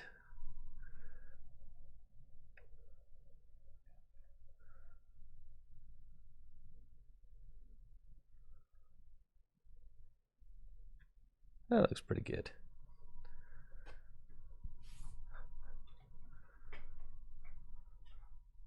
Gotta adjust the exposure on the tabletop a little bit, maybe just a touch. Tabletop's looking a little dark compared to the face cams, but you know, we do our best here. All right, colorless mirror. Round 1, colorless mirror. I bet you they're playing a 60 card mirror. You know, these two kind of work in cahoots when getting their decks together. So I'm betting that they are playing a 60 card mirror right now, which is pretty funny.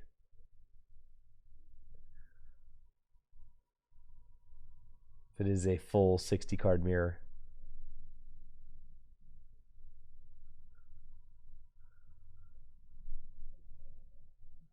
Looks like Tony has got level ball. Level ball for Fan Rotom. Fan call. Getting this game kicked off. It's a busted way to start off any game for sure. Fan call going to go get Squovit, Hops Wooloo, and Bidoof.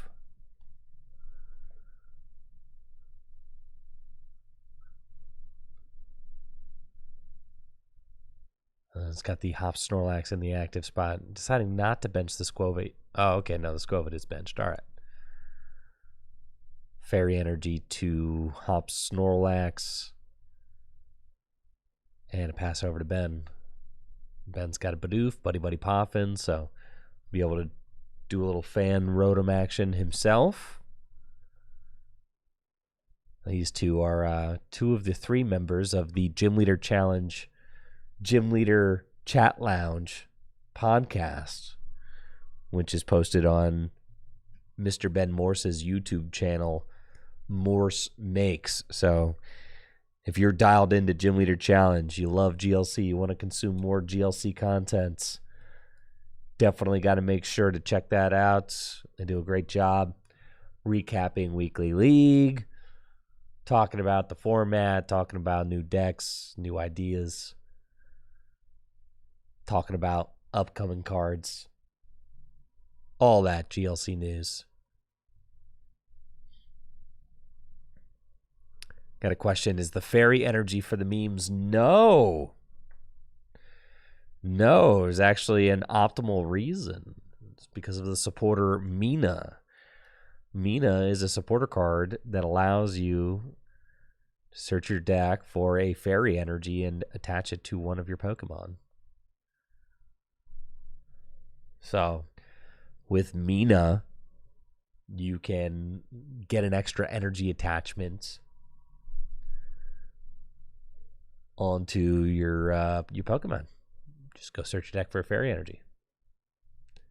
Slap it down, and then if you play two different colors of energy, fairy and maybe one other, then you could also Crispin to get a double energy attachment in a single turn.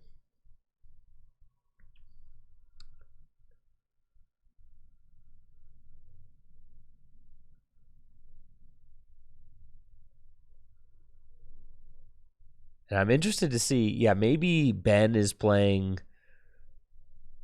the Harambe variant, which is kind of a Turbo Blaze concoction, Team Turbo Blaze concoction. But it looks like maybe Tony is playing,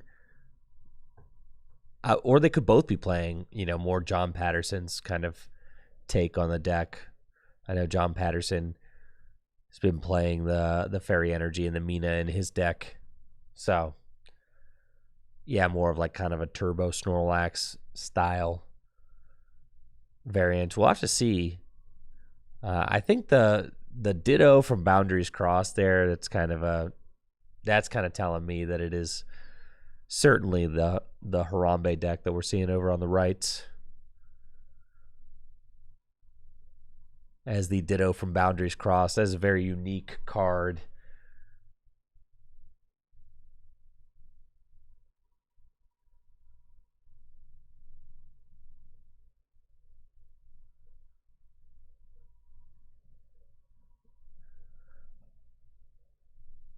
Ditto from Boundaries Crossed can just transform into any basic Pokemon. You just can lay any basic Pokemon you want on top of it. And when you transform Ditto into that new Pokemon, all damage counters, turns in play, all that remain on the new Pokemon. So what it allows you to do is it allows you to stream a stage 1 Pokemon back-to-back turns if you can recover it. So like if a stage 1 Pokemon gets knocked out and then you recover that Pokemon from the discard pile, you could lay it right back down by transforming the Ditto into the basic.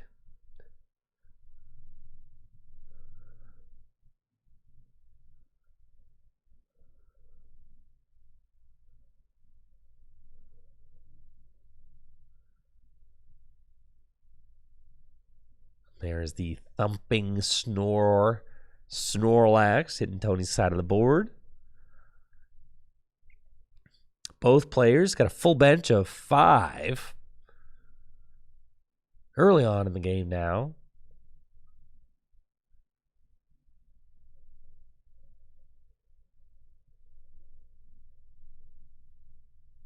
Ben did not need to use Fan Call to set up.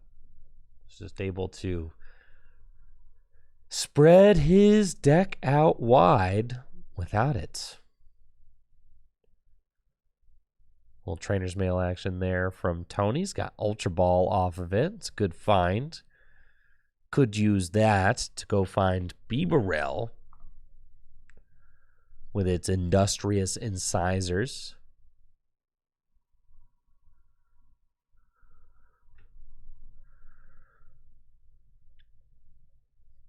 But we'll see what he does with the Hop Snorlax and the active spots. Obviously, could start swinging with that.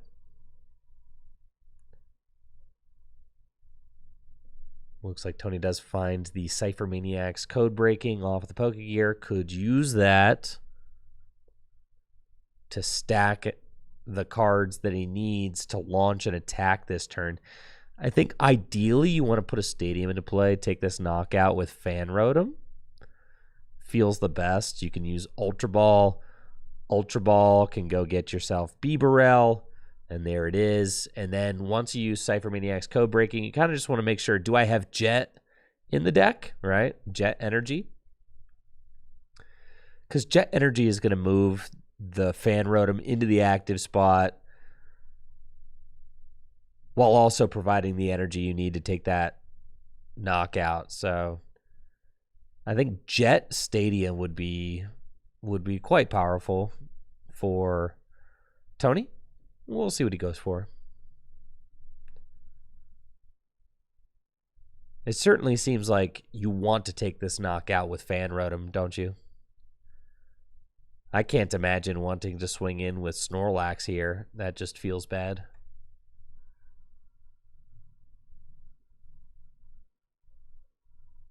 I believe the Hops Wooloo only has 70 hit points, so it would be an easy target to take out.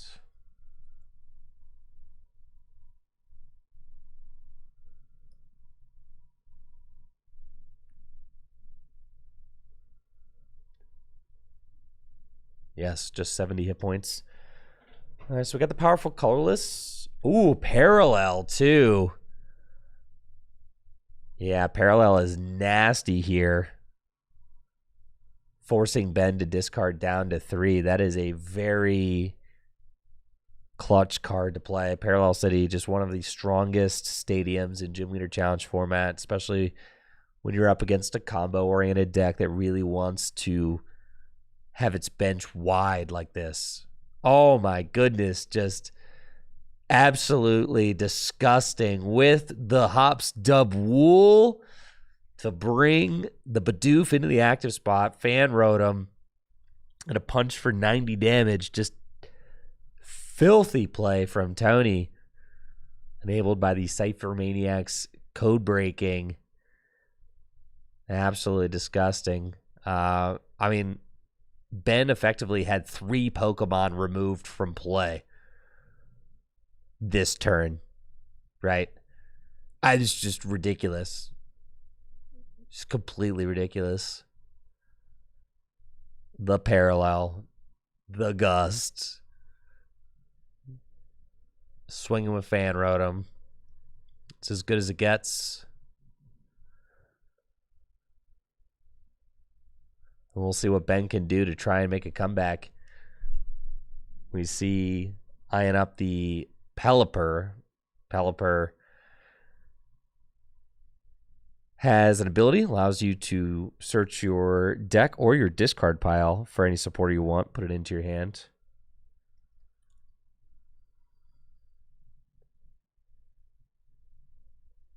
The Hearsay ability.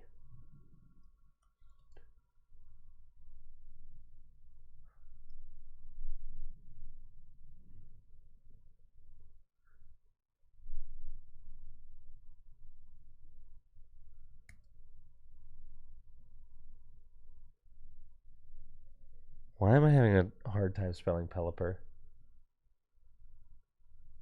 There's 2 P's? That's crazy. Really? 2 P's in the second appearance of P. There are 3 P's.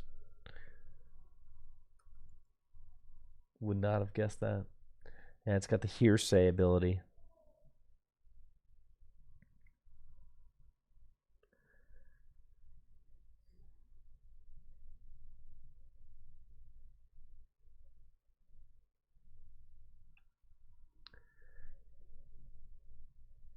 We can see Ben using that Hearsay ability now to check his deck for a supporter card. God knows, doesn't have a great supporter in the discard pile to pull up.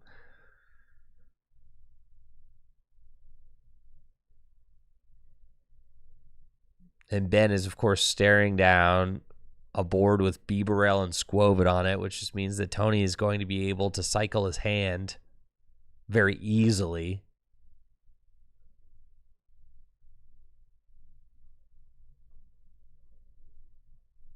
Yo, what's up, Matt Velasquez? Hope you're doing well. Yeah, Ben's going to get teammates off that Hearsay, which allows him to go get whatever 2 cards he wants out of his deck since he had a Pokemon knocked out last turn. But what 2-card combo can bail him out here? Almost like fan Rotom energy at least forces Tony to do something, right?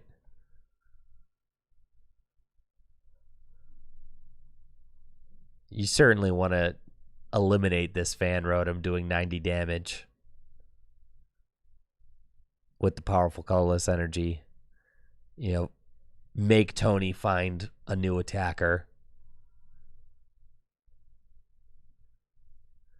You definitely don't want to give Tony free reign to just swing with the fan Rotom again. He would love to do that.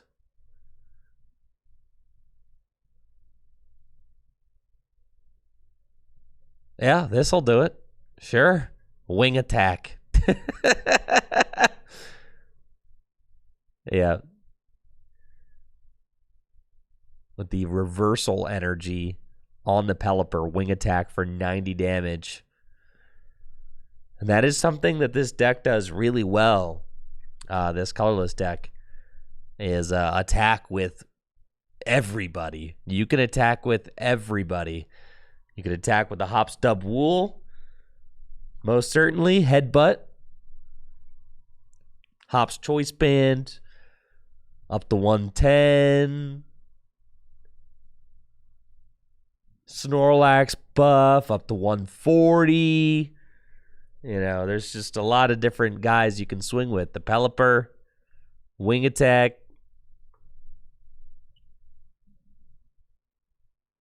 I've even heard that a Rangaroo gets in there with the psychic attack.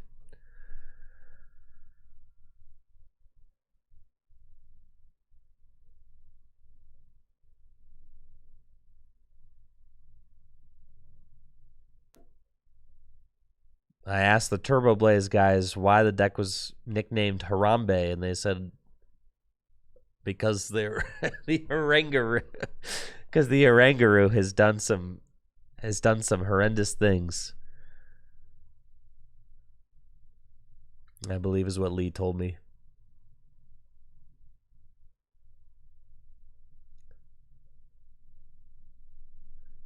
And Tony's looking like maybe he just double turbo to the Hop Snorlax, Hex Maniac, swing. It's a pretty powerful turn. But the Hop Snorlax will be dealing 80 damage to itself with that dynamic press attack.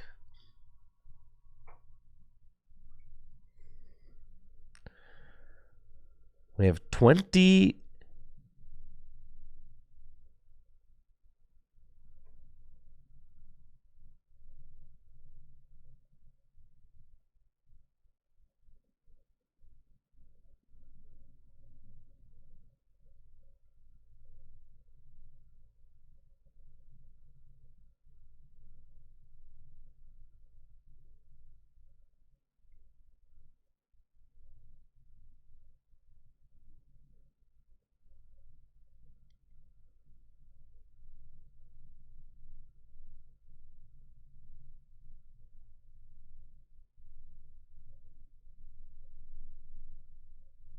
We have 5 rounds tonight.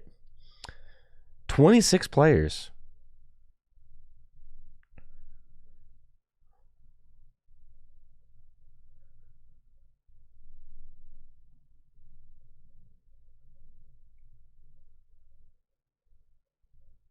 So great turnout again.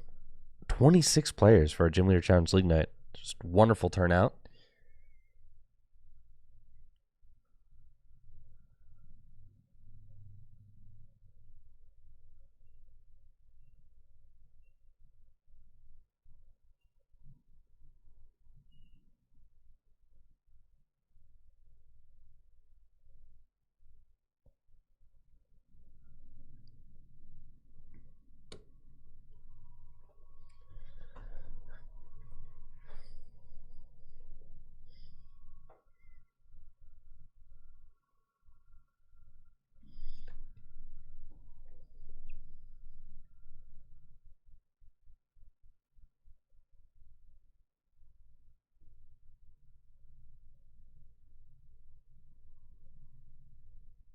Ben keeping pace real nice.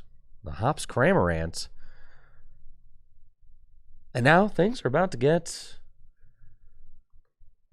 kind of crammy out here. It's very funny in this mirror. Hops Kramer just kind of dominating the middle game with its fickle spitting attack. And it's kind of the crazy thing about colorless is that you really have to build your deck. Like every single colorless deck that, tries to win by taking 6 prizes, probably going to be playing Hops Cramorant. It's just that powerful of a card. It's an incredible card, especially when you take into consideration the Hops package that comes with it. So really, you're just trying to figure out the other prizes of the game because you assume that when your opponent is on 4 and 3, you're just attacking with Hops Cramorant. So like that middle third of the game is taken care of.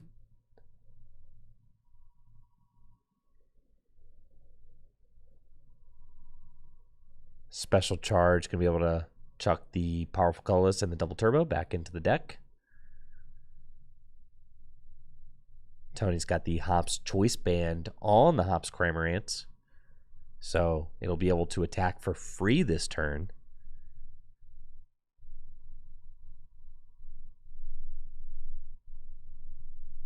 Tony can take a knockout with the Fickle Spitting right back.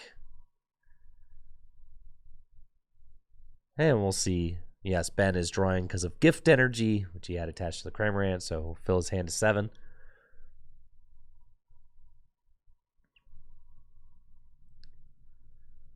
And it looks like, yep, Ben is going to go Rescue Stretcher for the Hops Cramorant right back.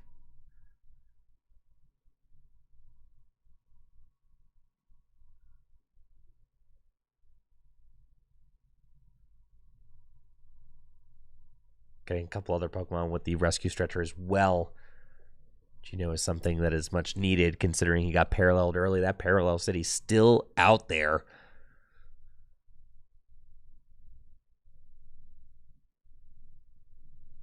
Capture Energy to the Hops Wooloo. Can go get the Hops Cramorant. If Ben has the Hops Choice Band or access to it, we'll be able to attack for free. Obviously already has the energy drop for turn on the Hops Wooloo. So pretty much narrowing things down to the Hops Choice Band.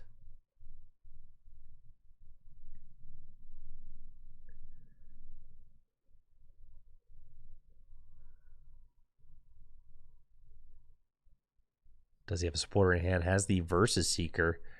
So can go get the teammates and again have access to any 2 cards he wants, but has to sequence this correctly. Tony definitely has the board state advantage, has the hand size advantage, card advantage, has the energy attachment advantage with the fairy energy already on the Snorlax from Lost Origin there on the bench.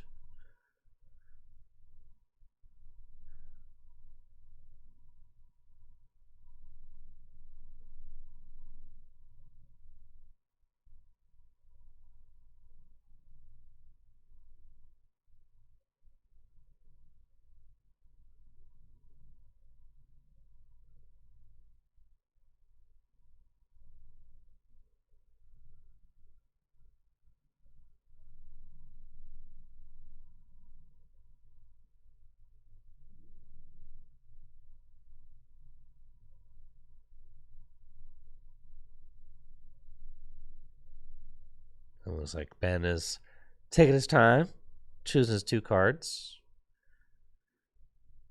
And it's going to Lost Zone, potentially, the Hops Cramorant. Which would force Tony to have to build a new attacker that is not Hops Cramorant this next turn. But did Ben get the Hops Choice Band? Or does he have it? Because he's already attached to the Wooloo.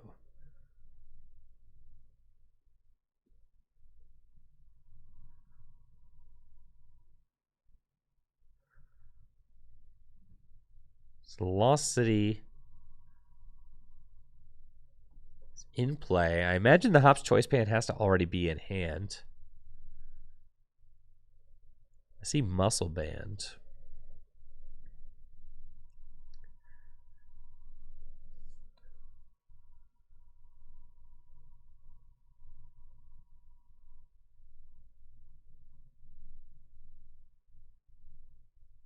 All right, Wingull. There's the Hop's Choice Band. Yes. And we'll retreat. That's a Fickle Spitting. It's been going to put the hand at the bottom of the deck with Squovit, Nestash, Oranguru, draw. All right, wants to keep the hand. Maybe one card in the hand he likes. So didn't Nestash. And now Ben has got a respectable board, 3-3 prizes. Still a lot of game left to play. And that Hops Cramorant just got sent to the Lost Zone, which is forcing Tony to have to go in with a new attacker. And this is a good time to play the Lost City, too, because Ben is saying, like, all right, you can't go Hops Cramorant again to take this knockout. You're going to have to go with a bigger attacker like Hops Snorlax. Or not Hops Snorlax, the Thumping Snorlax. We know Tony just put the double turbo back into the deck, so Culver's Tenacity is going to guarantee that attack.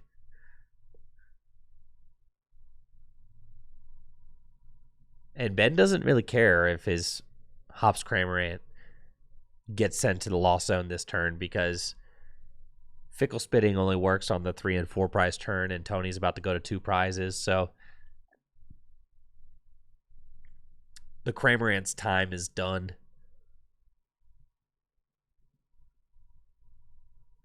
Tony's got the counter to Lost City anyways. It's going to be Artisan. And we'll use that to go get Instruct Oranguru. And things are going to get interesting coming down the line. I mean, you've always got those Crisis Punch plays to keep an eye out for. That's kind of the thing of the deck. Is you've got this Swellow from Roaring Skies with the Delta Plus traits. If your opponent's Pokemon is knocked out by damage from an attack of this Pokemon, take one more prize card. And you can, of course, put TM Crisis Punch onto Swellow, power it up with an Ignition Energy or a Triple Acceleration Energy, and take 2 prizes for game. So that is the comeback play that we have to be looking out for as things really start to get close.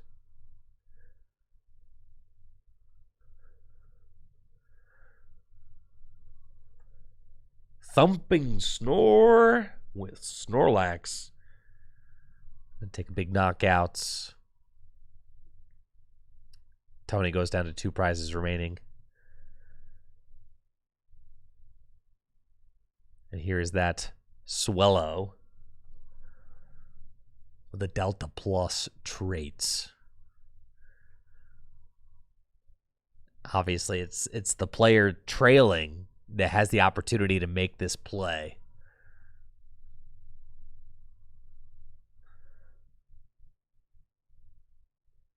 Well, you could take a knockout at any point with the Swellow, right? And we see Ben has actually got the Muscle Band on his Tailo right now.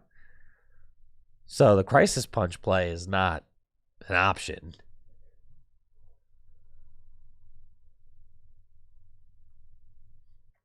But Ben does also have Hops Wooloo down. So what Ben could do, Ben could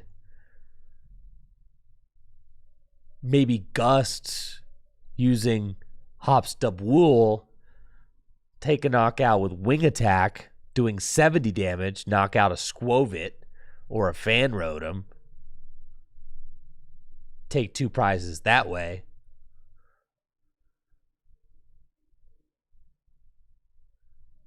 Kind of skip ahead. And either way, It's going to be all eyes on this Swellow to try and clinch the dub on both sides of the table. It looks like Ben is eyeing up Guzma and Hala.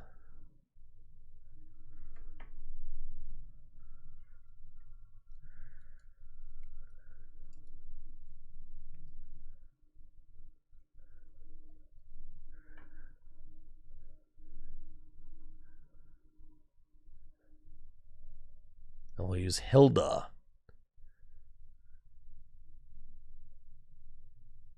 Hilda's great card in this deck. It allows you to just go get a Swellow and that ignition energy, or Hops Dub Wool and the triple acceleration energy.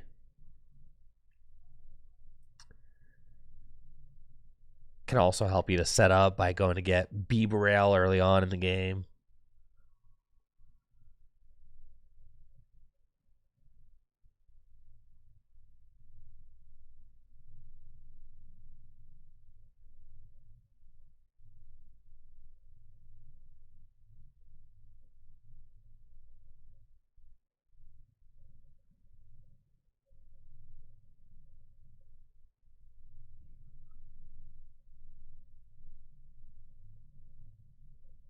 And Ben's going to get the Hops Dub Wool and double turbo energy.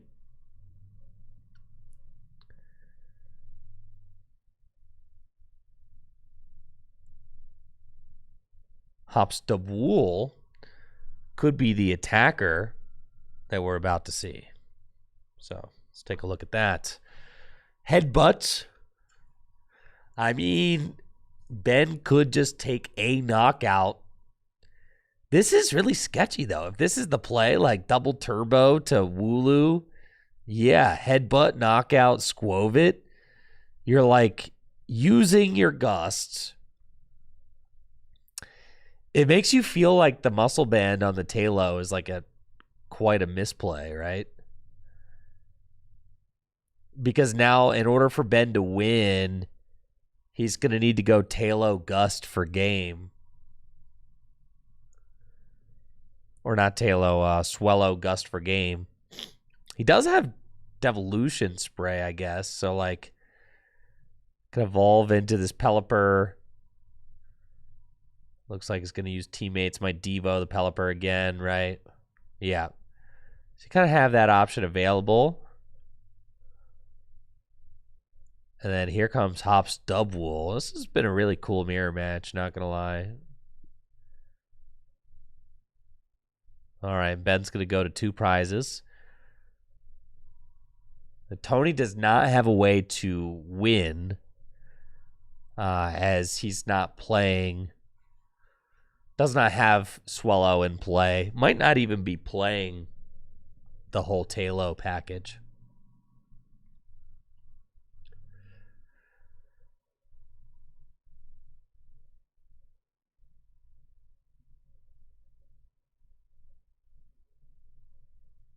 Yeah, taking this knockout with the Hops double, that feels so bad because at the very least you would want to have maybe the Ditto down so that you could use it again or something, because I feel like the Snorlax is coming back out.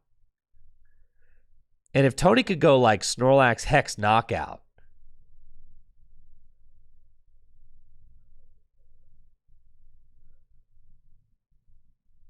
now Ben can't really use Crisis Punch because he's got the muscle band on his Talo. He'd have to Field Blower his own Talo.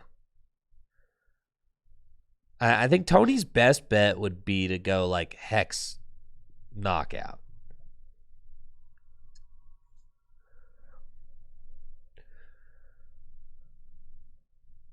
Probably.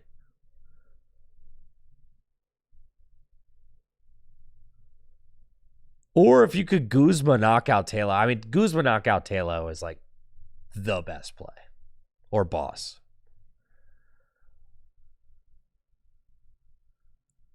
But the Talo having the muscle band on it is really bad because you just obviously at this point in the game, you really want that to be Crisis Punch. I think Ben was maybe thinking at some point that he would be able to weave in an attack with Talo or attack with Swellow earlier in the match and just wasn't able to do it.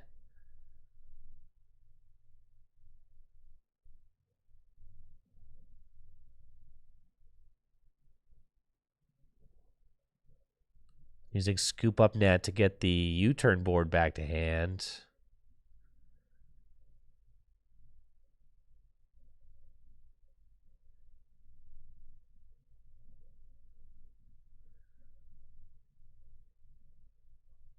Let's see, did Tony support her yet?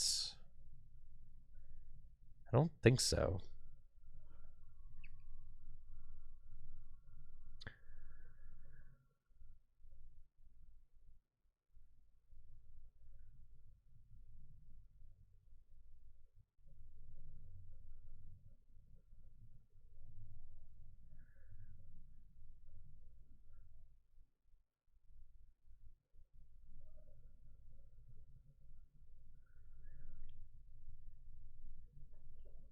Alana's Ron. Chuck a Pokemon back in. And Tony gonna Industrious Incisors for 1? All right, you see he used the Scoop Up Net on the Fan Rotom to try and eliminate any sort of Talo Gust win. The Swellow Gust win. So that's why he did that. It's actually a really heads-up play. Yeah, because Wing Attack plus Muscle Band, 70 damage. So the Fan Rotom was like the lose condition. So that's actually super heads up. So now Ben's wing condition has got to be to Field Blower his own Muscle Band, which he could do. Ben's got teammates, right? Like ideally, you have a piece in hand because I think it's like a 3-piece combo Ben needs. Ben needs Swellow, Field Blower. All right, it's like 4-piece combo he needs. He needs Swellow, Field Blower, Ignition Energy, Crisis Punch. It's 4 cards. He's there. Well, there's a piece. All right. Ignition Energy off the top. So if you teammates, I think he's 1 card short because you can teammates for 2 of those, right? But obviously, Ben just wins here if he did not put the Muscle Band on the Talo. That's his fault. He didn't need to do that, right? So I think he's just 1 piece short.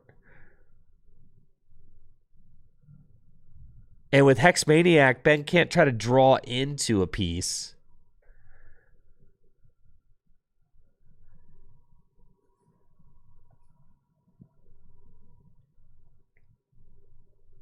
Now he's eyeing up Enhanced Hammer. Obviously, Enhanced Hammer could try to buy him a turn.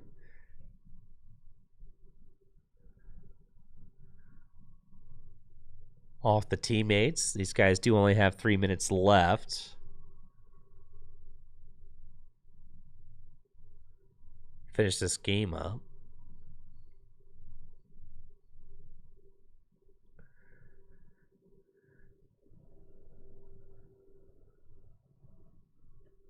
Now, teammates plus, yeah, it's like Ben, I'm sure, is kicking himself. Right, I'm positive Ben is just kicking. The Guzmahala play here is wild. Really? You're not even going to teammates for enhance? Like, surely teammates, you will not get to play teammates ever again. What are you doing? Play the freaking teammates. Stop it. Like, surely there is no way that there's 3 cards you're getting off of Guzmahala, which are better than the 2 of any card that you could get.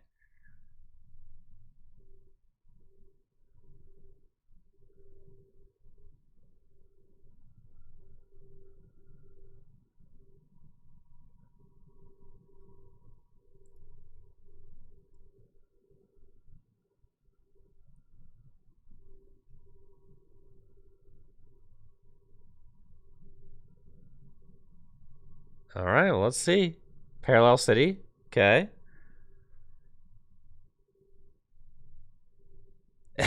It's got to be Pelipper Crisis Punch.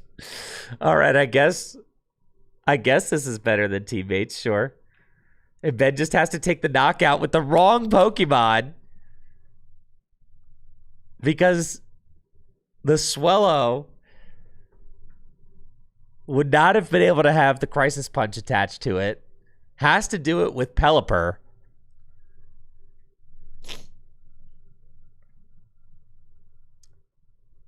The Crisis Punch, triple acceleration energy to Pelipper for the knockout. 1-to-1 prizes, as close as it gets, folks.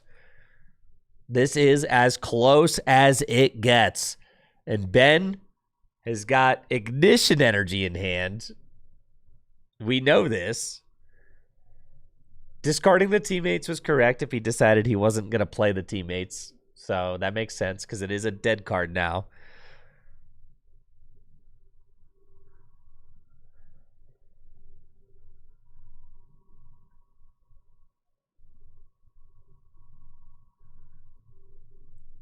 Tony does have Rescue Stretcher, so could go grab Squovit.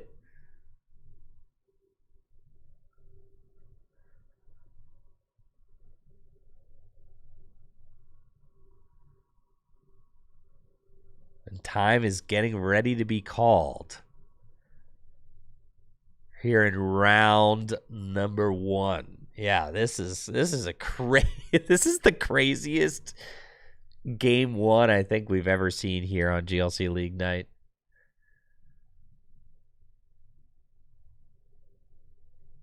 Time will most assuredly be called on Tony's turn.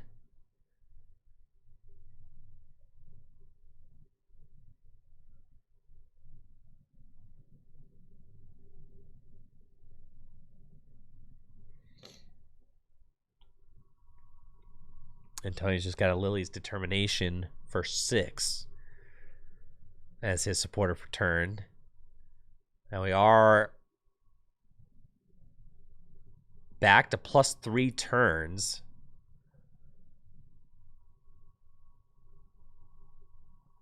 Is that it?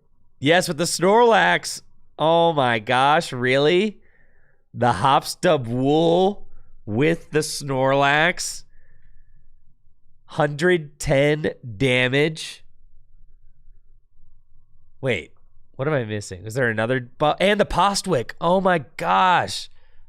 And that'll do it. Hops Dub Wool with the Snorlax and the Postwick. Absolutely insane. 140 damage. And that's game. Tony taking the dub. And Ben fought so hard in that match. Really.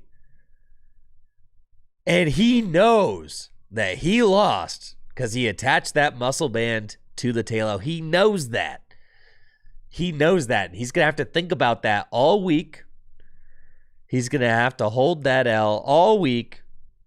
He's going to have to talk about that L on the Gym Leader Challenge, Gym Leader Chat Lounge podcast. That's a tough one, folks. It's a tough one for Ben. It's that kind of decision you make in the middle of a game and you're like, how could this one little micro decision end up costing me? It's crazy, isn't it? It's just such a small little thing, just a tool attachment. How could it make such a big difference?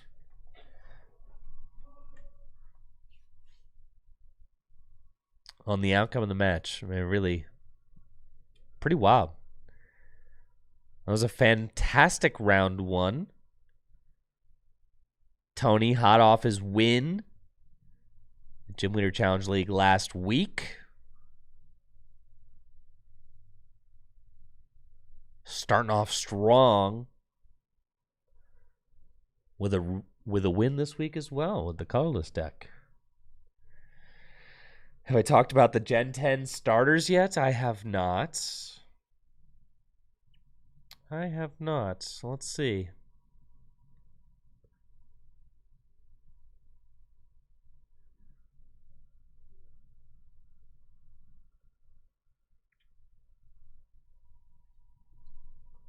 Who's your favorite, chat?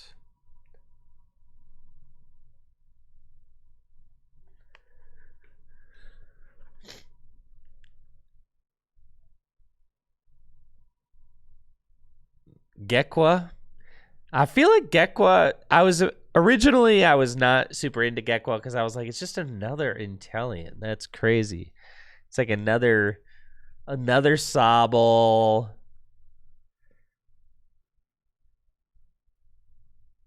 The Fire Dog. Brout. I mean, Brout is cute. Yeah.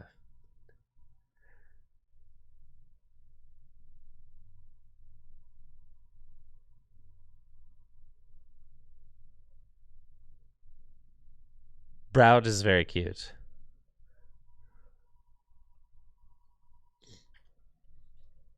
I think the thing with the starters, though, is they grow on you, right? And Gekwa's been growing on me a little bit, even though, you know what hasn't been growing on me? These guys. I'm not going to lie. This screen popped up on my screen, and I was like, why are there AI generated Pikachu on my TV, bro?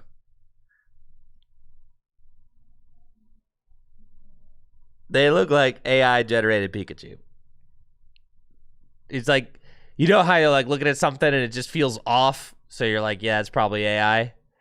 That's how I feel about these guys. I'm like, this looks like somebody put Pikachu into an AI image generator and was like, make it on vacation. Yeah. Give me Pikachu on vacation, and this is what it spits out. Yeah, I was not into these guys at all. Like, not even a little bit. Even like the illustration renders. Like, what is this? What is this silver medallion around its butt over here? I'm telling you, it's not escaping the AI allegations, dude. I'm telling this, it is not escaping the AI allegations. It is not. Look at this, bro. Like, what is that silver thing? You can't even tell me what that is. You don't know.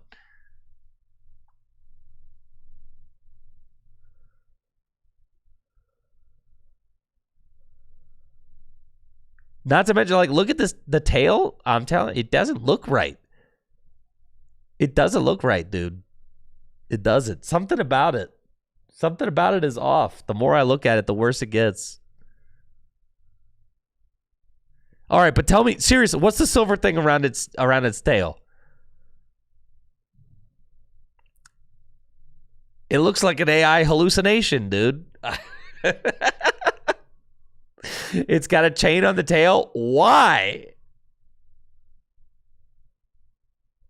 I don't know, bro. I'm just telling you, when I first saw them, my gut instinct was AI.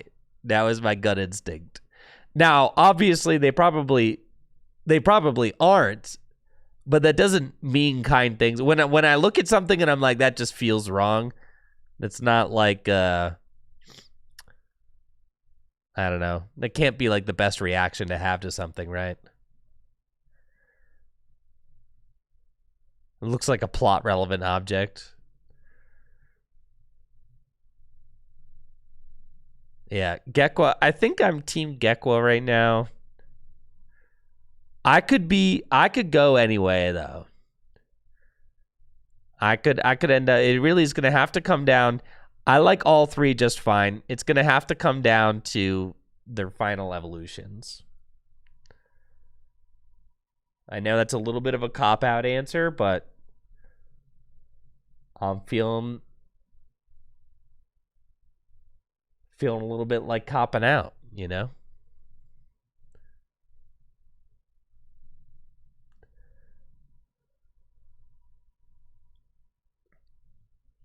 You really like the player designs?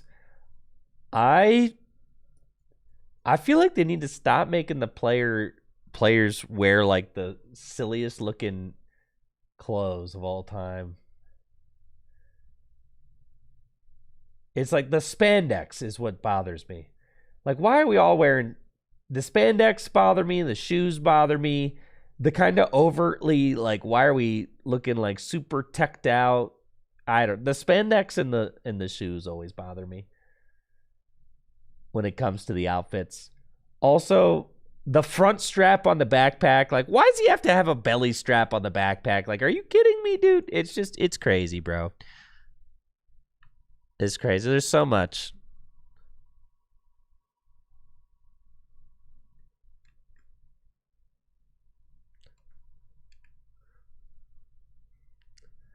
They're on an adventure. I've never seen somebody on an adventure dressed like that.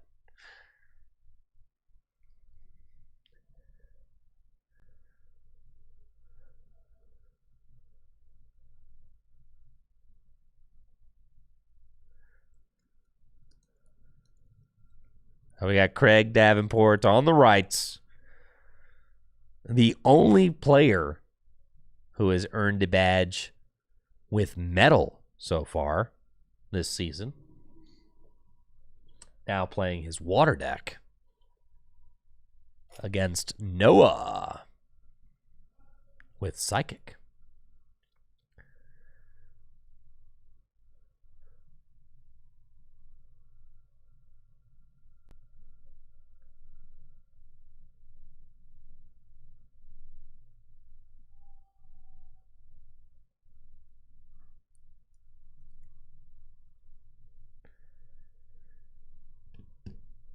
Cursed Kiss, to be specific.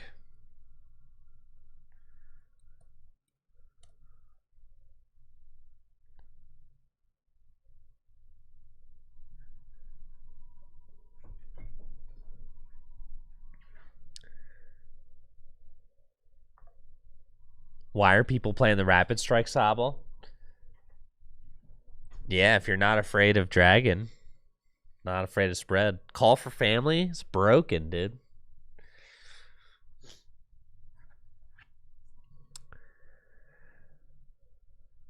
Call for Family's nuts. Go search your deck for Rapid Strike Remoraid.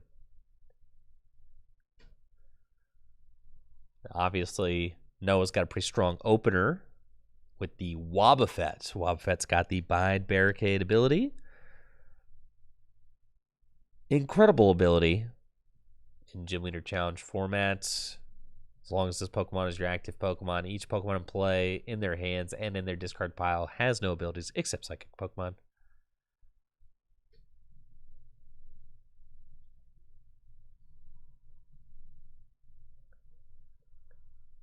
Wobbuffet, one of the strongest openers you can have versus a water deck specifically, as water usually likes to combo off pretty early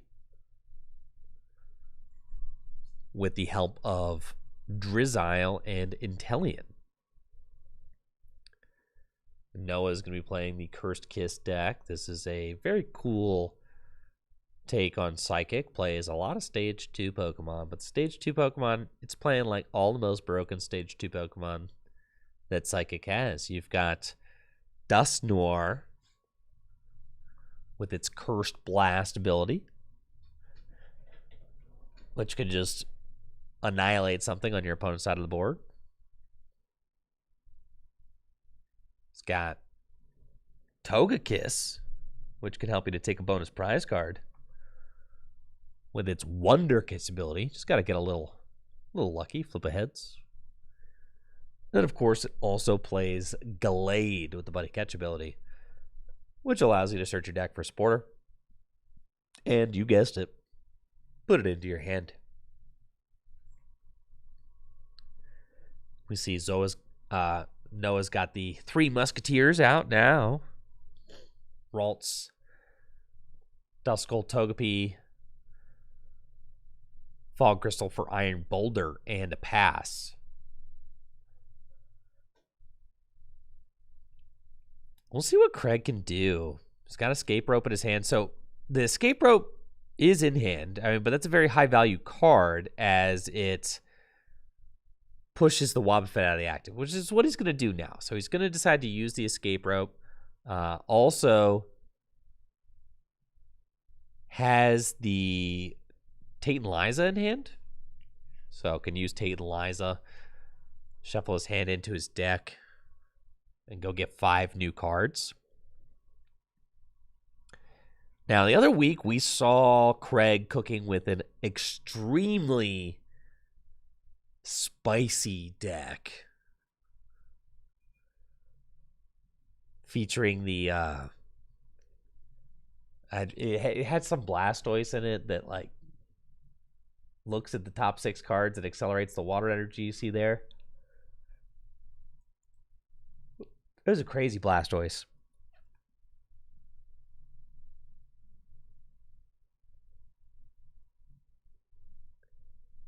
The powerful Squall.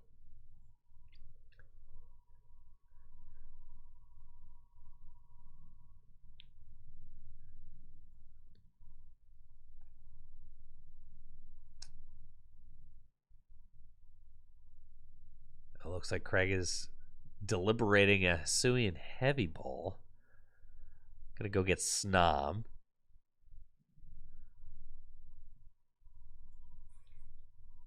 Noah puts the Iron Boulder in the active spot, which could make it more difficult for him to get Wobbuffet back into the active spot. And that's kind of what Craig is going to have to hope for as he uses Alolan Vulpix's Beacon attack to go search out 2 Pokemon from the deck, put them into hand. Are we still squalling, Craig? Do we think Craig is still... I think Craig is still out here squalling, guys.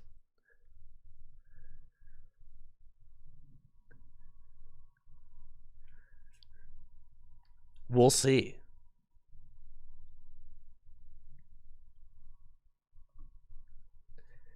He does have a Wailord with 2 energy, so starting to get that going. Snom now on the bench, I think, also has Frostmoth in hand.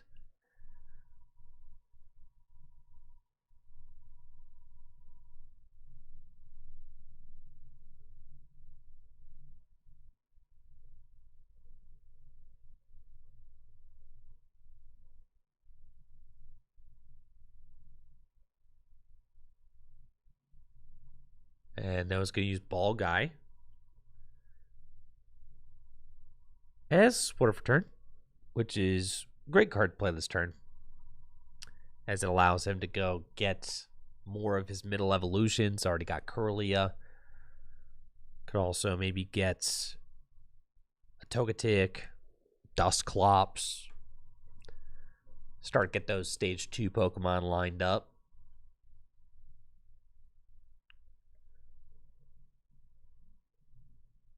See the Dusclops in deck.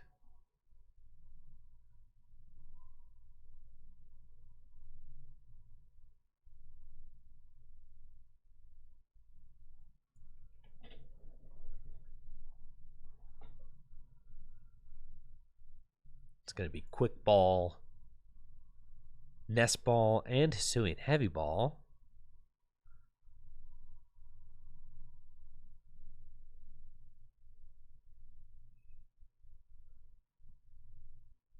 Quick Ball, discard Hisuian Heavy Ball.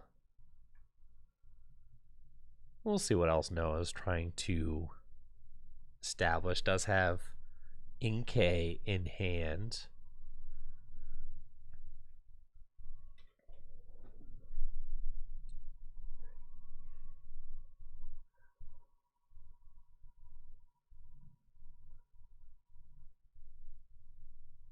Looks like it's going to be Quick Ball for Mimikyu or Zacian. And Zacian gets the grab.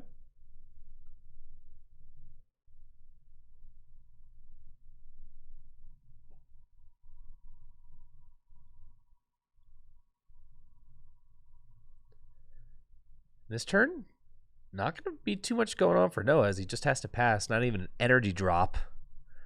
Also wasn't able to get any of those middle evolutions. And honestly, I hate playing Timer Ball. I hate not playing Timer Ball on a deck that plays Ball Guy. Because as we see there, like, Level Ball was already played. Ultra Ball was not available. So then Noah just like couldn't get any middle evolutions with Ball Guy. It was just a horrible supporter to play. Just didn't do anything. You know, obviously there are other better cards that you can play. You know, there's Pokepad now, so Timer Ball usage is going to continue to go down. But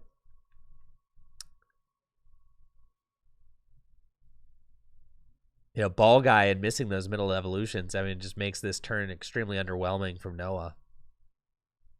It would have been nice to at least been able to establish one of those. Craig, on the other hand, well, Craig's got a Wailord, so.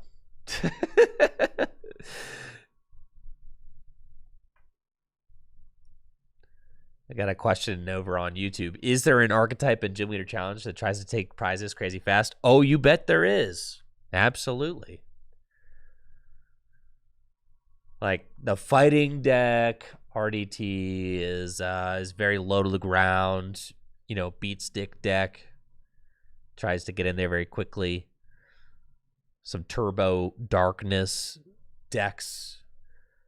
Dragon, the Drago box, Turbo Blaze Dragon deck is also a very low to the ground, aggressive archetype. So absolutely, yes, there are many turbo basic decks. This particular build of Psychic is like more of like a combo deck.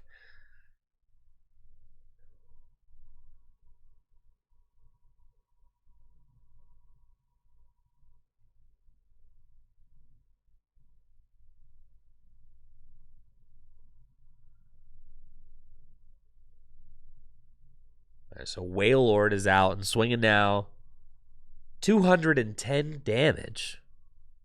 4 energy. Craig's got the Drizzile, Frostmoth. And just exactly what you want from your water deck. You want that Wailord out there swinging. Yup. Seems good. He's got 240 hit points. Pretty difficult to deal with. Now, one of the coolest plays that the Psychic deck can make is that you can use Dusknoir, Curse Blast, and then finish the Wailord off with Psychic Assaults. That is a really cool combo to deal that 240 damage because Dusknoir places 13 damage counters on the Wailord, right? And then Wobbuffet's Psychic Assault does 10 damage plus 10 more damage for each damage counter on your opponent's active Pokemon. And by taking the knockout on Wailord that way, you are effectively knocking out the biggest Pokemon in their deck while also inflicting ability lock. It's just one of the strongest combos you can do. It's one of the reasons that Wobbuffet is just so good in these Psychic builds that play Dusknoir. But again, Noah not being able to search out that Dusclops last turn makes this play a lot more difficult to pull off. Also, Noah not only missed the Dusclops last turn, but also missed an energy attachment, making this play much harder. It's not impossible. You could just go Rare Candy, Dusknoir, and then you would need an energy and a Dimension Valley. That's a 4-card combo. It looks like we've got Rare Candy Togekiss, not the Dusknoir. Dusclops being evolved into play. And Noah just has to pass with the Wobbuffet active, trying to build for something stronger next turn. And over on Twitch, we've got a raid from Trust Your Pilot. Yo, what's up, Trust Your Pilot? Thank you so much for that raid. Welcome, everybody, to Gym Leader Challenge League Night. Here at Full Grip Games, we are on round number 2. Got Water versus Psychic. As we can see, a big old Wailord out here. putting some pressure on the Psychic deck. But Noah is cooking and is starting to set up many Stage 2 Pokemon. Craig has not done much on his side of the board. Really just been a Wailord swing angle.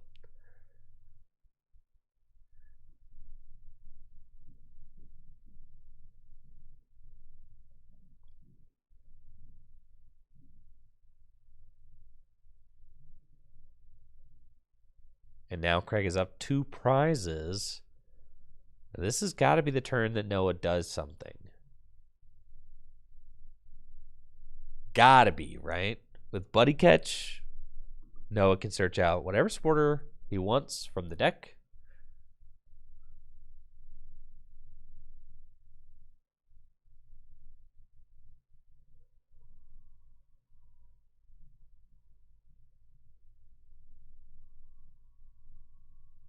Trust Your Pilot says over on Twitch, I've got some bad news. My 6-7 tweet has more likes than my influencer's presentation Mahone tweet. It was a sad moment when it happened.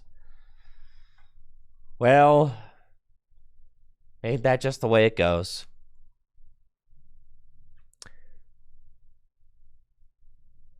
You work hard on something and then it gets drowned out by memes.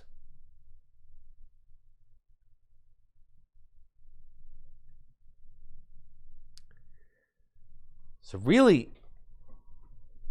anytime Noah can make this play happen, if Noah can just use Dusknoir, place 13 damage counters on the Wailord, and take the knockout with Wobbuffet.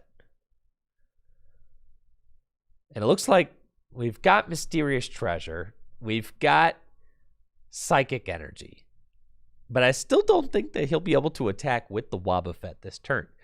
Because he actually got Wondrous Patch too, but you would need like one more Psychic Energy to make all that happen, right? It's like Noah is still one piece shy.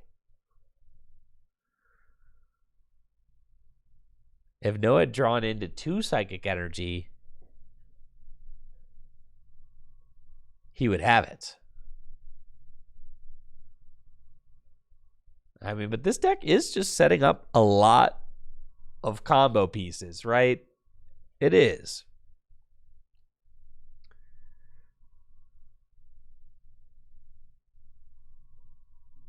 And at a certain point, you know, you can only sack so many prizes.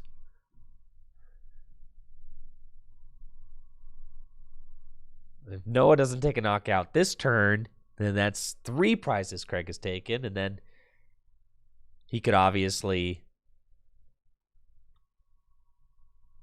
take another prize with Dusknoir. I mean, Dusknoir is going to give up a prize itself.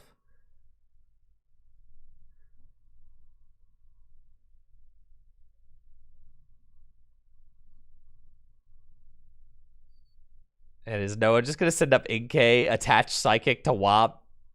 Oh, Sleep and pray. All right. No, Hypnosis fails. Wailord wakes up.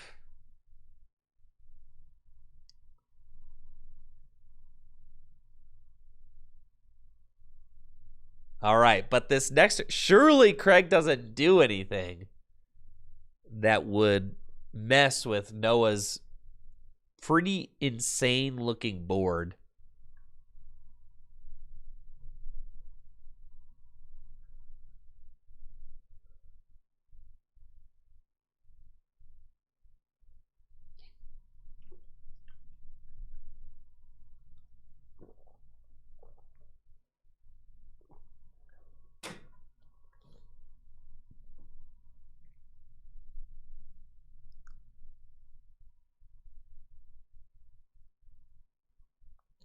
Let's see, what does Craig have? Oh, looks like Craig has actually whatever he wants. Because he's got Scoop Up Net and Gladian. Now, with Shady Dealings, you would love to, like, Hex Maniac this turn. But it looks like Craig has different plans. He wants to gladiate because he wants the squall. He wants to squall on stream. That's why. Craig's like, yeah. Hex, never heard of it. I'm squalling, baby.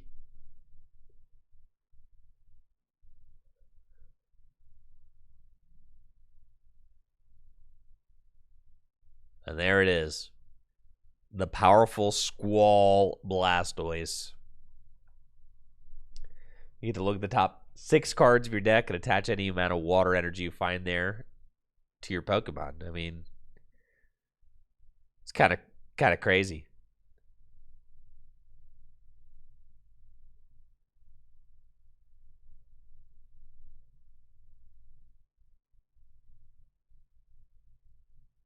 And here we go. Powerful Squall. Oh, that's one. All right. Another energy for Inteleon. Also thins the deck. Very fun Blastoise. Not one we get to see every day. But lately it has been one we get to see every time Craig is on stream. Wailord. Gonna take another one. Now, finally, I suspect that Noah will be doing the Dusknoir play. Wondrous Patch. Get the Psychic Energy to the Wobbuffet.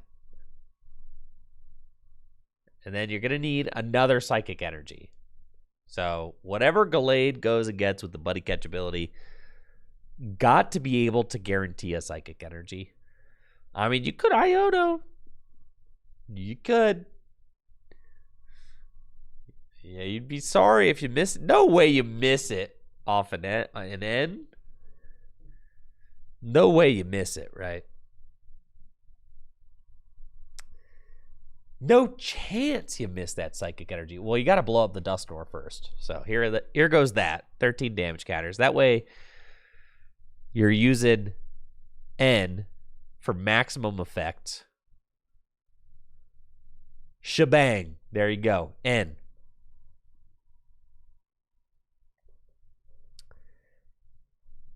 Players are going to shuffle their hands into their decks and draw a card for each remaining prize card. So Noah will get 6, and Craig will get just 2. And Craig draws pretty good off that. Versus Seeker Lilies. Noah desperately had to find an energy off the end. Finds it, no problem. Here comes Wobbuffet, and Wobbuffet will take the knockouts. Togekiss flip. And no bonus prize. Sad. Now, Craig has done a good job building up his board to prepare for the Wobbuffet knockout. Unfortunate thing about this play for Noah is that it's really good if you could prevent your opponent from attacking the next turn. Craig obviously doesn't have access to abilities, but does already have the Inteleon built up and ready to swing. And Inteleon, Aqua Bullet does 120 damage.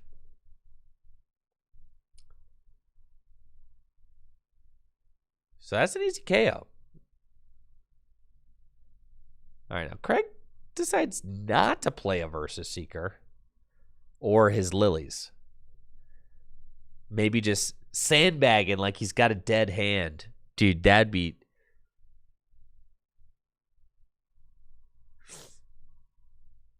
Yo, that's cracked.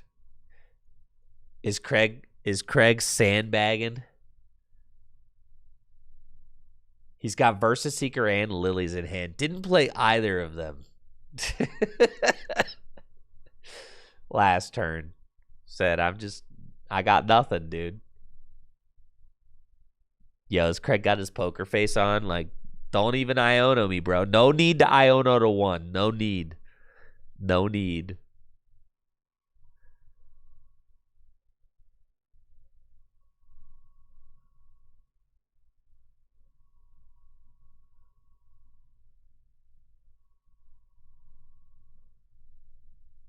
Let's see. All right. Buddy catch. Keep in mind, Craig did not play a supporter. Yeah. And Noah is not going for that Iono. Not going to Iono to 1. Instead, going for the Guzma and Hala to go get Dimension Valley. I think to help unlock an attack. Kind of need it, right? Now, the sad thing is that the Zacian doesn't even take the knockout. Zacian only does 140 damage.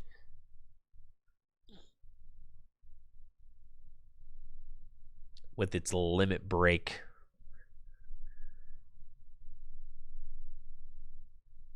So, Inteleon kind of beefy, for real. 160 hit points.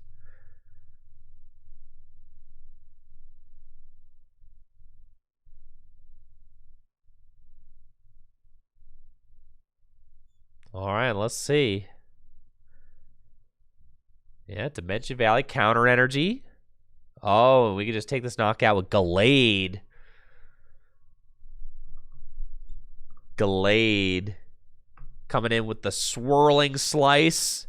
Another tails flip on Togekiss. Imagine if both those had been heads flips, then Noah would only have 2 prizes left. All right, let's see what Craig could do. 1 prize remaining. Got Versus Seeker in hand. Remoraid gets the promote. We've got Frostlass and the powerful Squaller.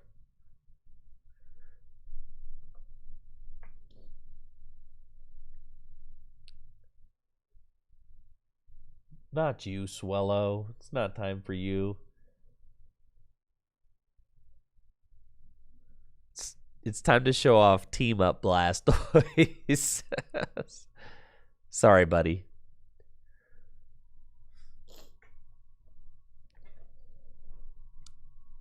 All right, Craig gonna take a gander at the deck. Buddy popping.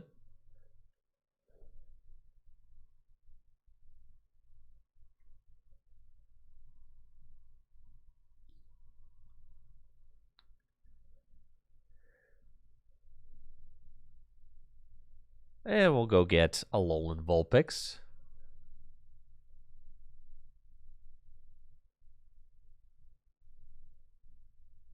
Gallade's got 20 damage on it. From the Inteleon snipe the turn previous, but still out of range of Wishy-Washy. Caps out at 130. All right, powerful Squall. How powerful is it, Craig? All right, a little powerful. All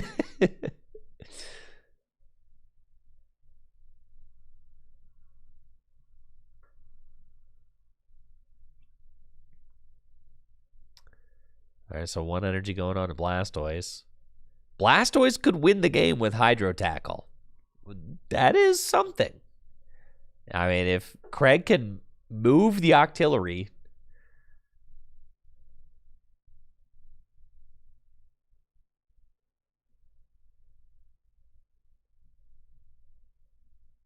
And Craig's just going to go Hex Pass. Okay.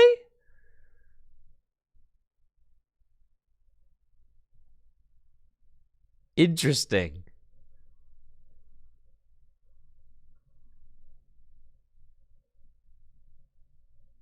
And Craig still got Lilies. Now, keep in mind, last couple turns did not play Lilies.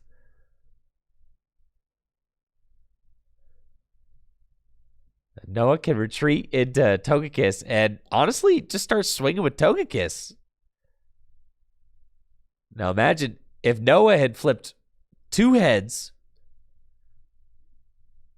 Now it's another Hex.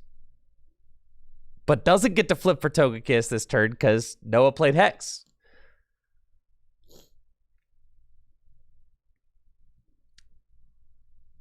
Now things are getting really grindy out here.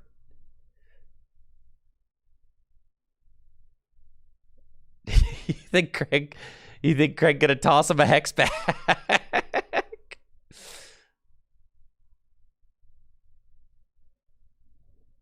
Quick ball away the Lily.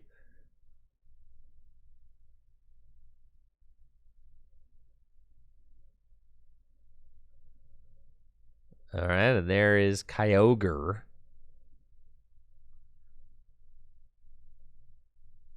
Got ourselves quite a match here. All right, then what's it going to be, Craig?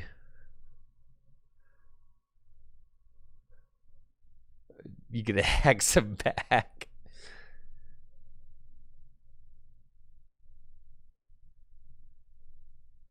I think at a certain point, Craig not playing that Lily like 3 turns ago is starting to look a little bit questionable. It's not like Craig had an ace up his sleeve, you know?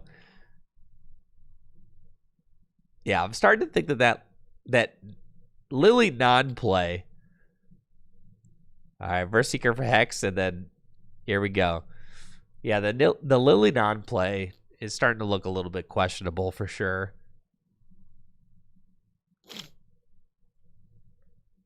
And Craig is looking like, all right, next turn, I just need to attack with Blastoise and I win.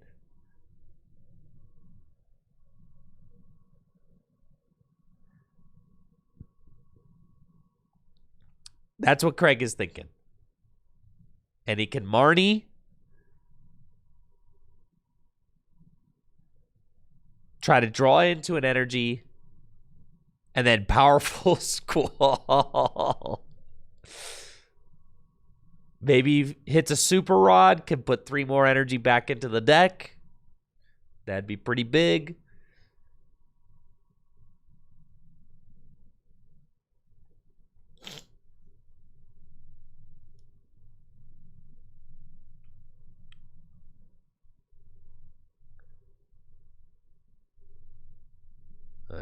Noah just has to Tulip.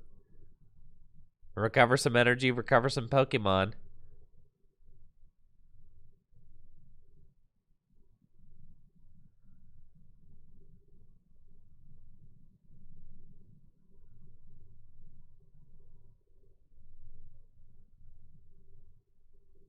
And here goes Togekiss with another knockout. No flip for the extra prize because of Hex Maniac. I don't agree with this play by Craig. Oh my gosh, it doesn't matter, bro. I think you always play the Marty first. You always Marty first, right? You only get punished if you draw into like 2 water off the Marty. Oh my god.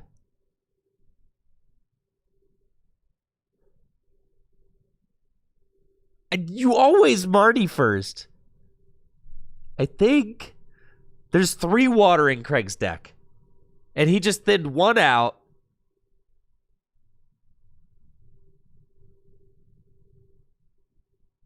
Oh, what a sack! Oh, and he's got it!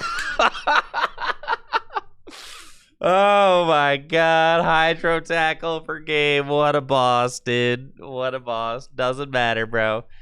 Yeah, just thinking about that sequencing in that final turn, you absolutely Marnie first, I think. With 3 water in deck, you want to give yourself the highest chance of drawing into 1, and then you have to Squall for the other 2. Or the other 1, right? And if you Marnie and whiff, then you get to Squall and hit 2. I don't know. Maybe I'm wrong. Maybe it doesn't feel wrong, though. Because I guess if you Squall and you see 2, then you just win. But if you Marnie and see 2, then you might just lose. Not necessarily, though, because you still have the 3rd in deck. Is it correct to Squall first? What do you guys think? It's certainly something worth thinking about. My gut, I'm not a statistics guy, but playing the Pokemon TCG for so long, you dabble in statistics because every single play is statistics, right? Probabilities, I should say. Every single play you make, you're talking probabilities, right?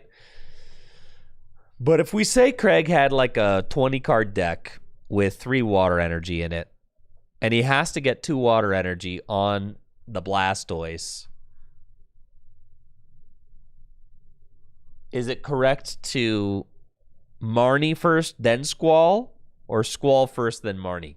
Craig chose Squall first, then Marnie. Wouldn't you Squall first? Because I guess the argument for Squall first is that if you hit 2 water off the Squall, then you just win. Whereas if you Marnie first, you're only seeing 5.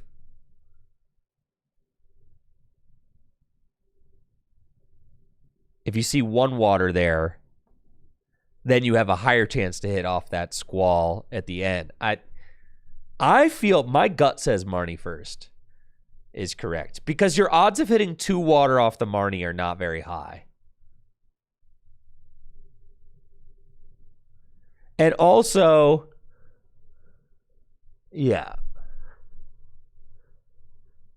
it feels wrong to be thinning a water out of the deck and then needing to Marnie to hit 1. That felt wrong, right? Whereas, like, the only way that you get punished playing the Marnie first is if you draw into 2 or 3 water off the Marnie. But even if you draw into 2 water off the Marnie, you can still win because you have 3 water in deck.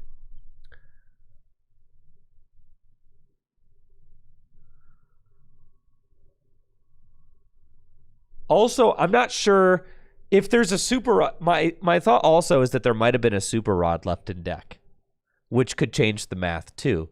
Because if you hit a super rod off the Marnie, then you Squall.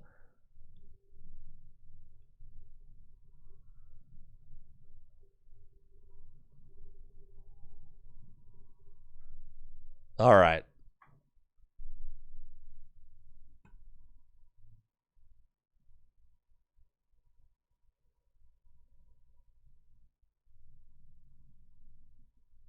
Now, let's chat about this, okay? Let's freaking chat about this.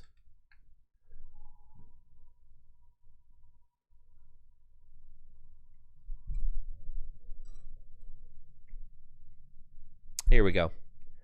I'm back. All right. Now, yeah, TV Boy says Squall attaches all the energy you find. Of course, so you'd rather hit more energy with Squall than hit more with Marnie. Right, but we're not talking about trying to hit the most amount of energy. We're trying to say what is the highest probability of getting exactly 2 or more energy attached off of a Marnie and a Squall. So you have a higher chance of finding a energy to attach off of Marnie if you Marnie first. And then Squall gives you like more dig to find the final energy. But if you Squall first, like right there, you Squalled first, but then you had a lower chance of finding the energy off the Marnie. But I guess if you Marnie first and find an energy, you also have... But you have a smaller deck after the Marnie. You have a smaller deck with energy still in the deck, right? And I'm wondering if there was a rod left. Okay, I'm a call, Craig.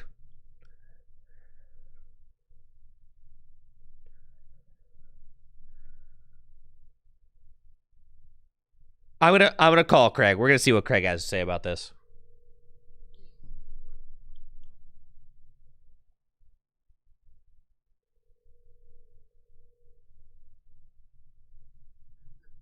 What's up, Craig? Yeah. All right, so I'm talking about your last play. Yeah. All right, because it's actually a pretty interesting sequencing puzzle. Okay. Marnie first or... Well, I don't know. That's what we're talking about. We have people on both sides.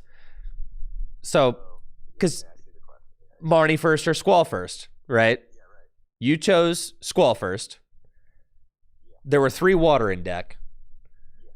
Yeah. And I'm putting you on speakerphone. Yeah, that's fine. Okay. Yeah. So you chose Squall first. There were 3 water in deck. Your deck was approximately between 15 and 20 cards. Yeah, uh-huh. Was there a super rod in your deck? Yeah, super rod, ordinary rod were both in deck. Oh yeah, dude. Then team Marnie first is taking this one all the way to the bank, bro. I mean yes. I was sitting there thinking, okay, so 11 cards. The worst case is what I would happen. And you're right, that probably was the correct way to go. However, my brain was thinking, I whiffed that hex turn when I was supposed to attack with do the Intellion attack hex. Uh-huh. I would have been fine. And as soon as I attacked, I was like, oh no, I needed the hex. But at that point, I was like, I just want to see as many cards as possible. So I'm going to just do Blastoise, see what I get. Because I would have been livid if I Marnied hit 2, you know? And I know, like, the odds of that are lower, so it's more correct to go the other way. But that's what I did. Yeah, well, I was stoked to see you get it on the final card. That was beast mode. Yeah, So the final card was nerve-wracking for sure. I was like, oh, man. I love a never punished timeline, so it was beast. And Yes. also getting to Yes. watch Blastoise win the game was fantastic. So can't even be mad. Sitting there prizing when I look at the deck the first time, and I'm like, oh, cool, I got Remoraid's non-Blastoise. This is going to be a toughie, you know? And it worked out fine, you know? I was able to get my Gladion out eventually to get the Blastoise, but then he puts in work. And I was just talking to Jack about it, right? You know, him being a 150 attacker actually makes a big difference, right? For sure. I mean, his super relevant attack at the end of the game can just win. Yeah. Yeah, I just miss Metal Maker. That's why I like this deck. And the Metal Maker is the badge you already have. So Yes, and it's tough because like you actually have to think going between the decks because Matang puts them at the bottom of the deck, but Blastoise you shuffle them in. for sure. So Yeah. No, Matang, that's a real thinker right there because you're like your whole deck is ordered, so you really have to kind of think about that. yep, for Yeah. sure. All right, dude. Well, good luck with the rest of your rounds. Thanks for the chat. Yeah, of course. Bye bye. Ordinary Rod and Super Rod still in deck. Yeah, Marnie correct. Yeah, Marnie first. 100% correct. I mean, we even got Craig to kind of agree, but like you could see the way that Craig was thinking about that though, right? Because he's like, I would have been so mad if I drew into 2 off the Marnie, right? So like, but that's like you're letting emotions get into it. You're letting emotions get into. You're letting the emotions of the low probability odds get into the way of you making the correct decision about what to do. Because, like, yes, it would be stupid if you drew into 2 of your 3 water off of that Marnie when you could have just squalled. Yes, that would be stupid. But we're talking about, like, what would be the objectively correct thing to do percentage-wise, right? So you could see where, like, but that's, like, where kind of Craig's mind jumped in the moment was to, like, oh, I would be so mad if I hit 2 water off the Marnie, so I better squall first. And kind of just, like, slammed that, right? It's those kinds of things that are really interesting to me about playing Pokemon cards because you kind of have to do those little like probability like questions in your head all the time. I mean, while you're playing the game, you're just doing that kind of stuff constantly. And Pokemon's literally all about that kind of stuff. Sometimes you get, deeper ones that are a little bit more interesting, like the Marnie Squall question. But you're always trying to hedge your bets. You're always trying to, right? That's what the game really is like mostly about that. Trying to give yourself the best chance possible to draw into the cards that you need. Yeah, it's fun. It's fun. That's why I'm kind of like, that's why I'm doing a little bit of a deeper dive into that question, because I feel like the question there of Marnie or Squall first. I mean, first of all, it was like a for the game play, which makes it pretty exciting, right? Like, it's for the game. So that's exciting. Also, not a play you see every day. So that was cool about it. And he ended up hitting it. So, like, that was crazy, too.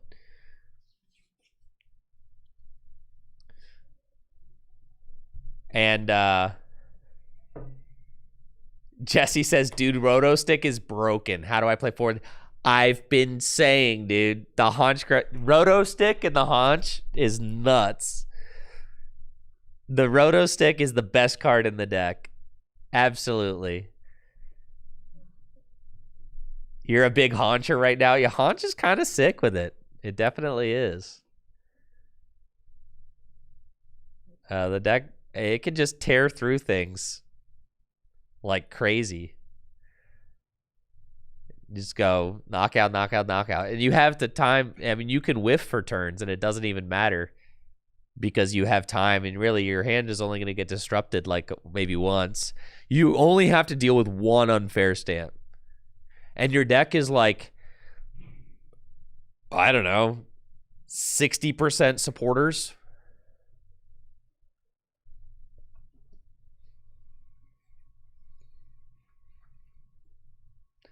Yeah, 2 Articuno instead of 3 Porygon. That's fine, right? If you're really worried about Dragapult, which you probably should be because that's your toughest matchup.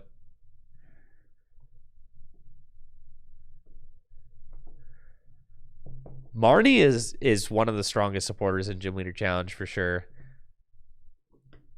Just like that mid game, set your opponent to a 4-card hand. There are too many decks in GLC that try to like stack up their hand size to be like massive. Can't forget the hand disruption. Gotta play the hand disruption. Got to. Can't also Gym Leader Challenge games are long. I mean 6 prizes. You can't just be saying like, oh, I'm only gonna disrupt my opponent's hand once a game. Dude. Gotta be a couple times a game for sure. Gotta be. Can't just let your opponent set the whole board up and then, and then try to get them one time. Like, it's not going to do it at the very end. If you go the whole game without disrupting their hand and then try to disrupt it at the end, that ain't going to do anything.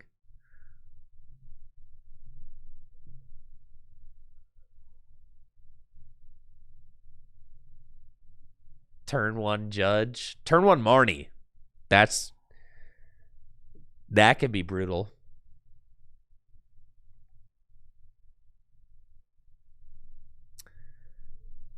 Most certainly. All right, folks. We're going to be right back with round number 3 of 5 here at Gym Leader Challenge League Night. Thank you guys so much for being here. Again, we've got some really cool events coming up in March this weekend. Base Fossil Retro Throwback Series. And March 28th and 29th, the Full Grip Games Perfect Order $6,000 cash double header events coming at you from Tricky Gym. Signups available at fullgripgames.com. We'll be right back after this.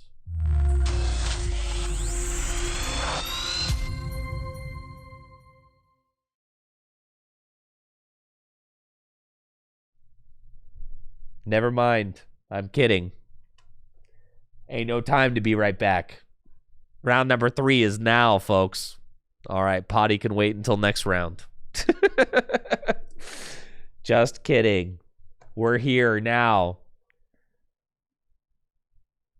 with round number 3. We got Thad Wayand and John Patterson. Let's go.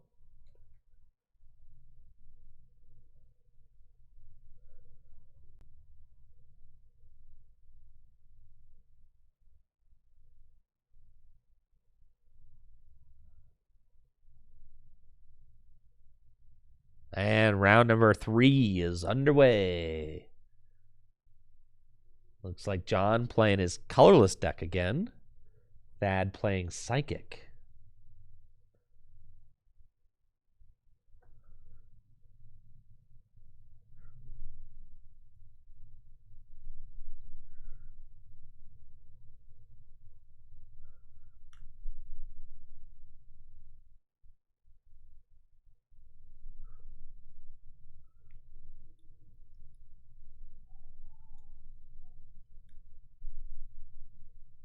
We got to see 2 of the 3 members of the Gym Leader Chat Lounge podcast play in round number 1. Now we're getting to see the 3rd member, John Patterson, take a crack at it. Thad opens Giratina, so going to be playing A build of Psychic that probably runs Monkey Dory. Usually these days when we see Giratina from Lost Thunder, it means that a Monkey Dory is not far behind. Giratina's Shadow Impact attack does 130 damage and places 4 damage counters on one of your Pokemon, which of course combos perfectly with Monkey Dory and its Adrenabrain ability, which allows you to move 3 damage counters from one of your Pokemon to one of your opponent's Pokemon if it has a Darkness Energy attached to it, just like in standard formats. We see Thad has got the turn 1 Professor's Letter as well. This is going to just fish out that Darkness Energy, get that equipped to Monkey Dory nice and early.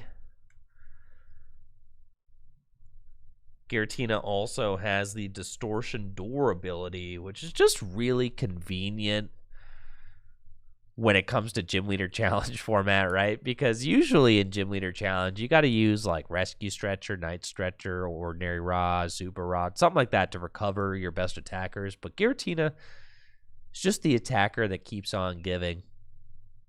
It's kind of your guy with 130 hit points that does 130 damage and just brings himself back from the discard pile turn after turn with its Distortion Door ability. Now, John has got Arven, so can use that to go search out a tool card and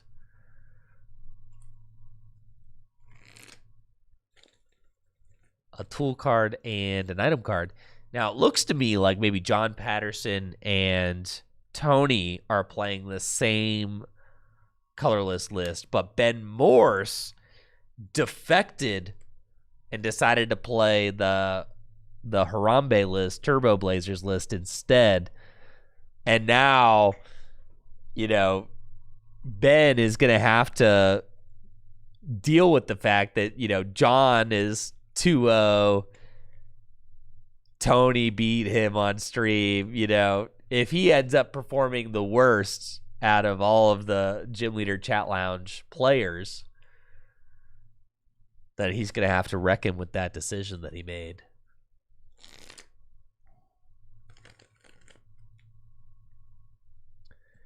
Looks like it's going to be Buddy Buddy Poffin and TM Turbo Energize. Off the Arven, Buddy Buddy Poffin. Go get Fan Rotom if it's in the deck. Fan Call, great way to start off any game. For sure.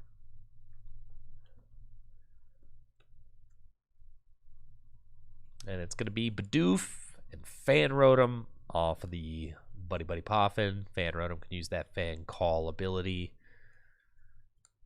Search out 3 colorless Pokemon with 100 hit points or less. Artisan also in hand, which will allow John to go search for any basic Pokemon. It looks like it's going to be the Thumping Snore Snorlax. Great target for the TM Turbo Energize.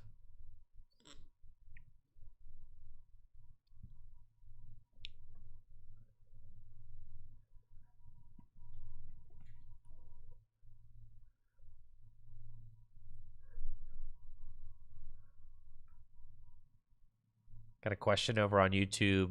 Do we like silver or yellow borders more in the Pokemon TCG? The silver borders look better on the cards in modern day, especially with like your art rares and things like that. They just complement the artwork better. If you think about like if you had a bunch of fine art in your house and you could decide to put either silver borders on them or big gaudy yellow borders on them, you'd probably choose the silver. The artwork just looks nicer, butted up against silver borders. But that being said, I think that the big, chunky yellow borders of the Wizards of the Coast, like the Wizards of the Coast cards, I feel like those look really cool because it felt like the cards were designed to look good with them. But somewhere along the line, I mean, Japan started using silver borders, and I think that TPCI should have followed suit back then. But, it's better late than never, as they say.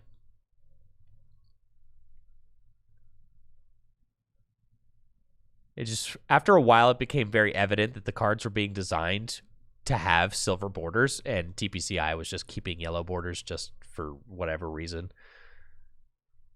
Because they didn't think that the English-speaking market could handle it, I guess. But, obviously they can.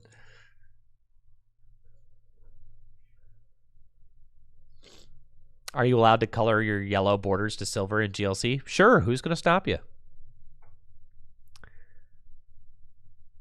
Take a nice silver Sharpie.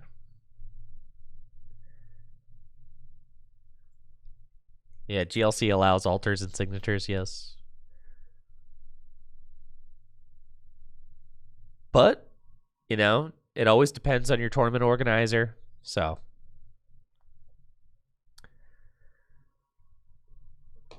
But Full Grip and myself, we always advocate for allowing card signatures and things like that. Just things that make the community formats, make the community run format feel more personal.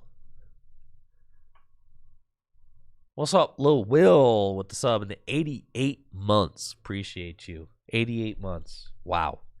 Thank you so much for the continued support over the years. Really appreciate that.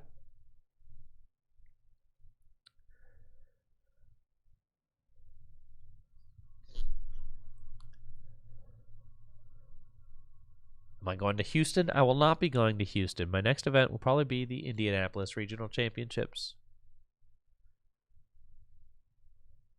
Very powerful turn one by John. Getting his board established.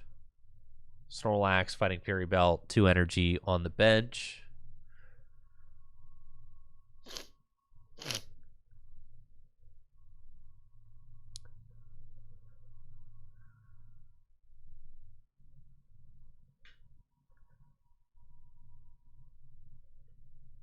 Darkness Energy to Monkey. And just a pass. 3-card hand from Thad. Got Curly online, so we'll be using Refinement. Turn through the deck a little bit. But it looks like it'll be John taking the first knockout of the game. If he can just move this big, fat Snorlax into the active spots. John's got Lily's Determination as the supportive return. Shuffle draw 8. Has to find a way to move this Hop Snorlax to the bench to get the Thumping Snorlax into the active spots. We'll see if he can find those. Maybe Floatstone. Is it just pretty much Floatstone? It's the only card. Can't be Jet Energy because John's already attached for turn. Could be Escape Rope, and we see John did find Jet Energy. So actually, if John had saved the attachment for after the Lily, would have been guaranteed, well, not guaranteed, but would have had a second out to move this Hop Snorlax. And this certainly feels underwhelming, right? To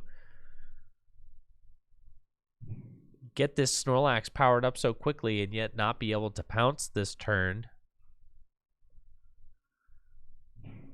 Not exactly what you want. Zooming draw. Escape Rope we see is also prized. So John didn't have an out to hit the Escape Rope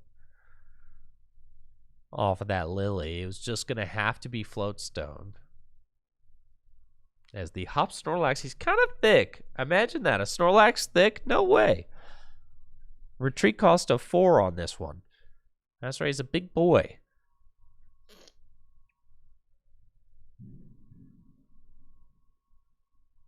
It'll just have to pass.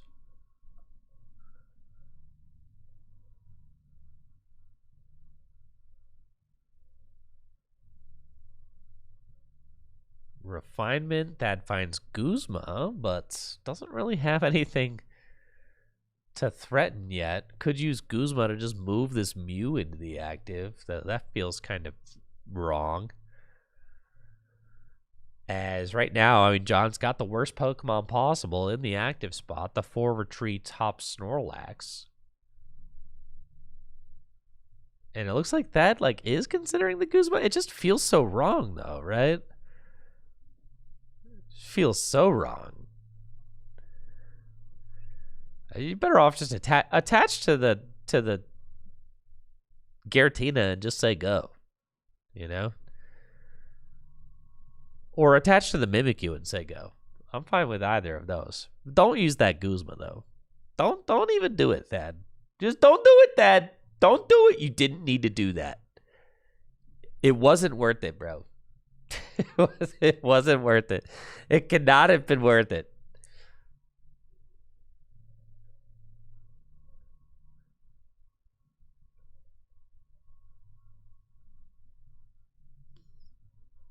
Finds Battle Compressor. And Battle Compressor is going to get to thin the deck a little bit, so that's nice. Go get Battle VIP Pass, maybe Buddy Buddy Poffin, Hisui and Heavy Ball, cards that you just don't need anymore. Right now, Thad's kind of got his dudes all set up. Those cards are going to be less useful as the game goes on.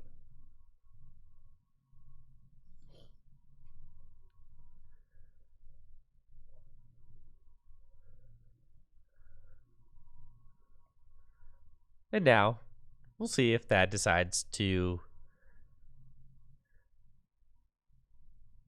move the Mew to the bench, retreat into something else. You're just going to pass the Mew active. Pass the Mew active, right? So now you're asking, okay, was spending the Guzma worth one use of Mysterious Tail, right? That's kind of the question you're asking. You're asking resource questions, right? Thad used the Guzma, could have just attached to the Giratina and said pass. Left the Mew. I mean, because if John takes a knockout on the Giratina, then Mew is coming into the active spot anyway. We'll get to use its Mysterious Tail ability then. And that's kind of how you want Mew to exist, is just this bench sitter who comes into the active spot when things get knocked out. It's not like Thad doesn't have anything going on. It does have a Natu on the bench. It's got Curlia.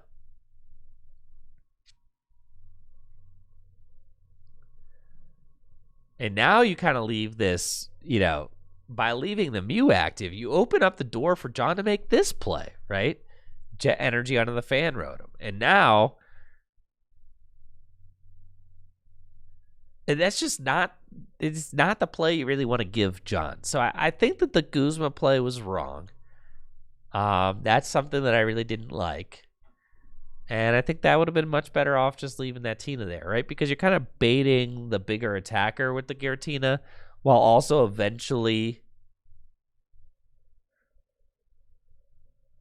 threatening 130 damage. Right, but by putting this Mew in the active spot, you just give John a little chip shot knockout. This is the exact kind of knockout that John wants to take. John doesn't want to give up one of his big mighty Snorlax to knock out a Giratina with not enough energy on it. It's like, this feels so much better for John. And keep in mind, Jet Energy previously wasn't really doing John any favors because he couldn't attach the Jet Energy to the Snorlax from Lost Origin, who is probably going to be the guy that needed to knock out the Giratina.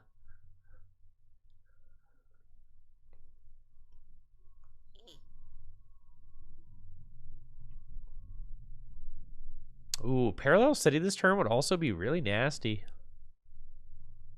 It always is. It always is, folks. Parallel City, that's a nasty card.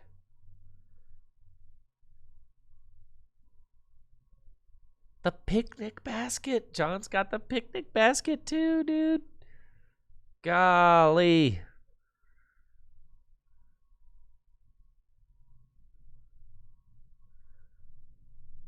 Yeah, I'm gonna have to get I'm gonna have to get John up on stream to show me this this colorless deck, dude. This deck's looking pretty cool.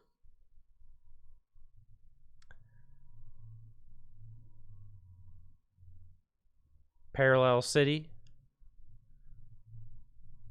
Thad got to discard 2 Pokemon, losing a third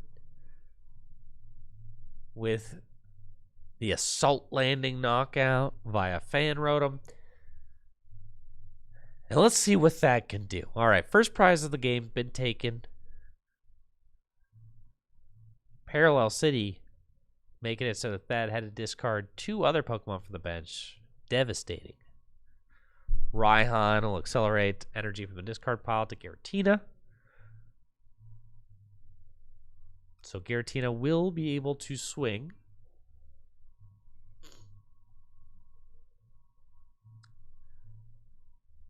John's already got plenty of energy on board, though. I mean, really got to be feeling good about that. The fully loaded Lost Origin Snorlax with the Fighting Fury belts.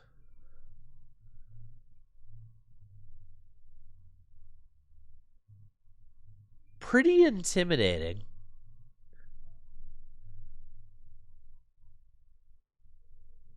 Raihan gets that extra energy attachment to Giratina, so it will be able to swing, but you need another piece here. Now, I'm not sure if Thad used Refinement yet. Would have really preferred to see Thad use Refinement first before the Raihan. It's this little stuff. I caught Alex Carpenter with it during our stream too. You use all your draw. Use all your draw before you get to do this, like, select a card from your deck thing, right? Because you could hit part of the combo that you were looking for off of the draw, which would then inform your decisions off of the supporter, like Raihan or teammates. Like, never use teammates, then go Refinement. Like, that's not the way you do it. You use Refinement first, then teammates. In the case with Alex Carpenter earlier, I think it was a teammates he used it before he used Rapidash. But you always draw with the Rapidash first, because what if you draw into one of the 2 cards you were about to search out? Well, then you get a free card, right? Because you're like, wow, I already got this card. I don't know. Maybe I'm tripping. Maybe Thad did already use Refinement, and it just wasn't tapped. That's quite possible.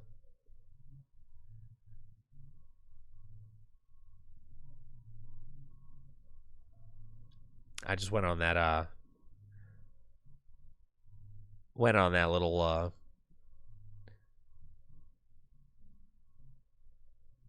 little discussion about it because the Curlia wasn't tapped. So if that had already used Refinement, then good on him. Here comes Giratina.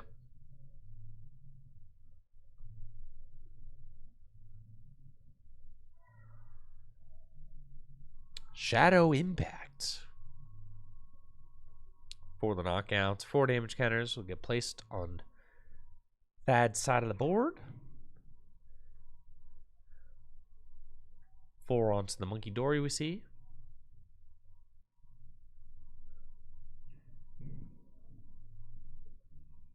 John's got the double turbo energy in his hand. Could take this knockout with the Hop Snorlax pretty easily. It's not cram time yet. But taking the knockout with Hop Snorlax seems fine. Funny enough, Hop Snorlax can't really be return KO'd by Mimikyu. I mean, it can. But if Mimikyu return KOs Hop Snorlax with Copycat, then the Mimikyu will knock itself out because Hop Snorlax deals 80 damage to itself with Dynamic Press, and Mimikyu has only got 70 hit points, so it would knock himself out.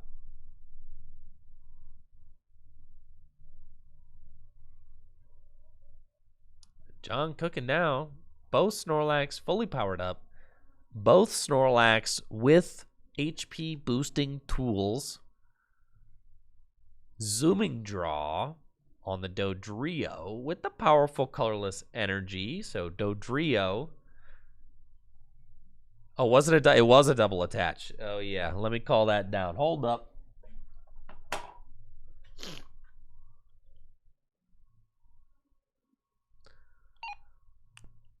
Hey, boys.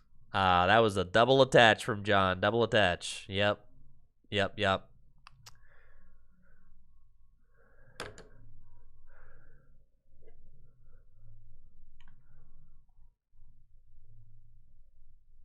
All right. So, yeah, we decided that the powerful should go to the bottom of the deck, but now John is playing a supporter, which would shuffle the deck, so it doesn't really matter.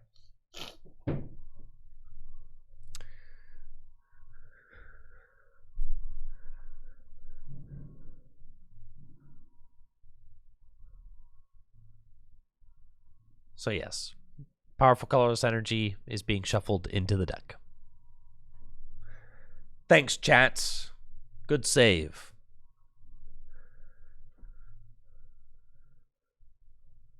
And then Thumping Snore. No, Dynamic Press. Thumping Snore is the other one. Dynamic Press on the Hops Snorlax. For knockouts, 80 damage to itself.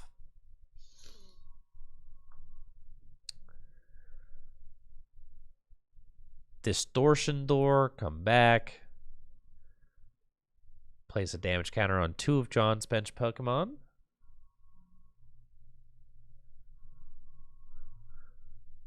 Gardevoir can draw 2. We see Thad just kind of shaking his head, going through it. Not liking what he's seeing here. Birdkeeper is not doing him anything right now. Not even a little bit, dude. Feels so bad.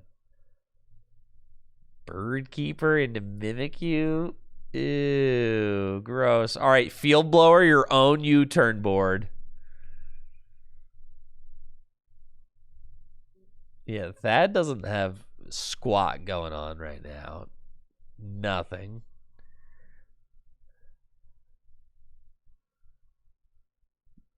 Like, gonna be legitimately a filch angle. Yeah, sure. Field Blower, both those. That seems fine.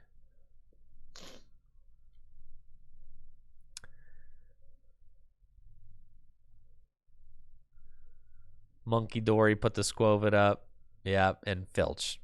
Doesn't feel good. That is really, really on the struggle bus right now. Not able to have any energy accelerating Pokemon into play. I mean, Gardevoir technically can accelerate energy, sure, but no Malamar, no Xatu. Iron Boulder, where is he? Just doesn't feel very good.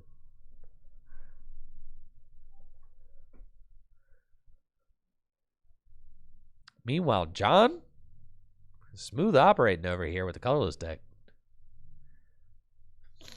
The question is, will he knock himself out? Ooh, the picnic basket. Oh. Man. Dude, the picnic basket. Lord have mercy. Hex Maniac knockout. The picnic basket actually saving the Hop Snorlax from knocking itself out with back-to-back dynamic presses. So now the Hop Snorlax will go to having 130 on it. Yep. Absolutely insane. Yeah, just insult to injury there. You know, Thad was probably looking forward to this Blacephalon turn.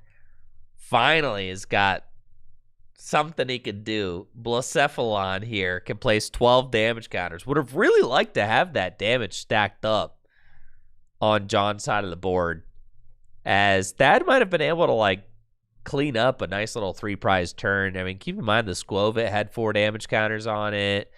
The Dodrio had 4 damage counters on it. So it would have been a nice little multi-prize turn there for Thad. Instead, I mean, still looking at a 2-prize turn, which is good. You could take out the Dodrio and the Hop Snorlax. You could also just go Blacephalon. I like not knocking out the Hop Snorlax. The Hop Snorlax will knock itself out. I like just taking the Blacephalon and putting all 12 on Bibarel. And just saying, no more, like Iono to 3, no more Industrious Incisors.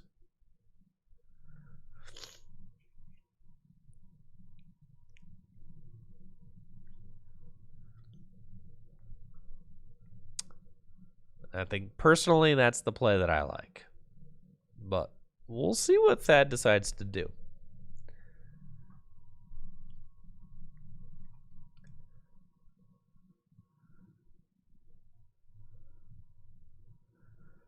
Because at a certain point, like, what's the point of even playing like Hand Disruption if you're just going to keep the Bibarel there, you know? The Dodrio and the Snorlax knockout, I mean, that's like reasonable. It is, right? You make the game closer. Like, it's 3-3 prizes now, but you still leave John with Squove at Bibarel, which means that your end of 3 is pretty much meaningless because John's going to get to see as many cards as he wants. Whereas there, if you say, like, okay, leave the Hop Snorlax active, go 12 to Bibarel, right? The Hop Snorlax will knock itself out. And then all John has is a make do and a zooming draw.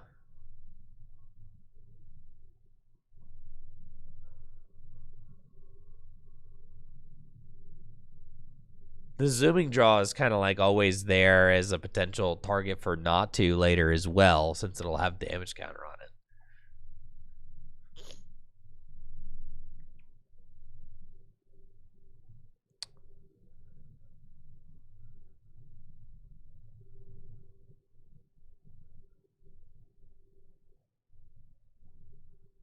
John's got Boss, can just choose to take out the Guardy.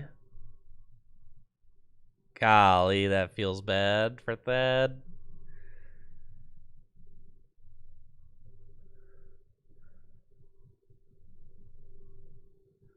I guess at a certain point, with the Rangaroo and Squovid and Make Do, I mean, you still are just seeing so many cards, and that's the biggest strength of this deck.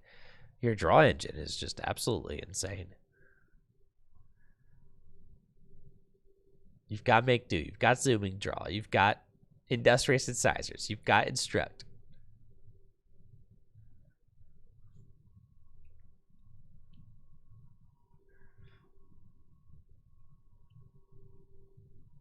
Now, Thad, still in the game though, right?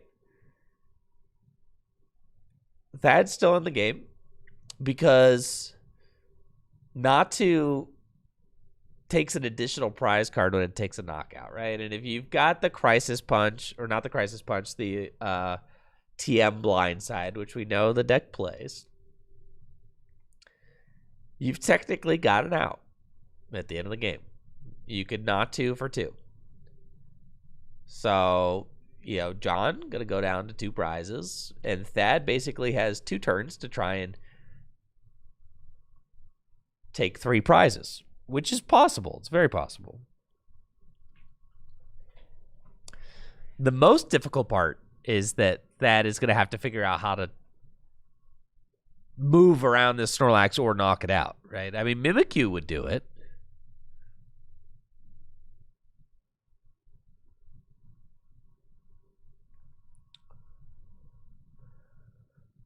But that doesn't have any energy accelerators in play.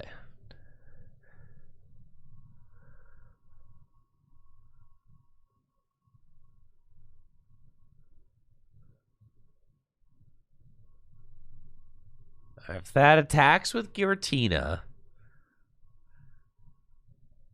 he could still win next turn by going Blindside and Monkey Dory to finish off the Snorlax. So it's like possible still.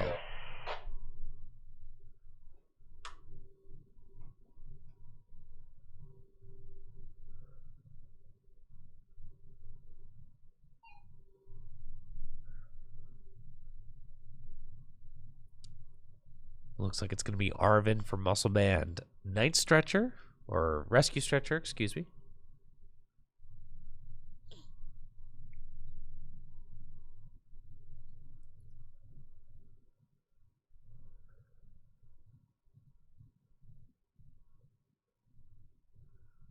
It's going to use Rescue Stretcher, shuffle some Pokemon back into the deck.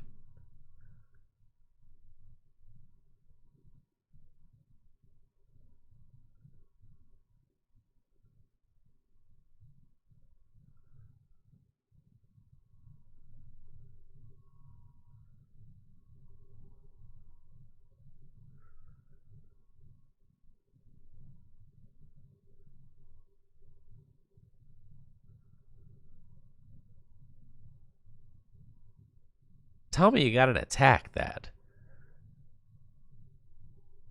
Tell me there's an attack.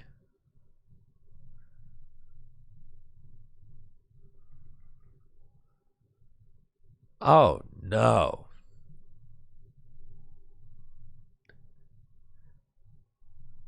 It just has to retreat into Blacephalon Pass. This is so bad. Thad just spinning his wheels, unable to find the pieces that he needs to even launch an attack this turn. Brutal.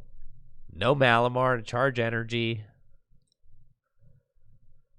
Meanwhile, John just kind of having his way with this game.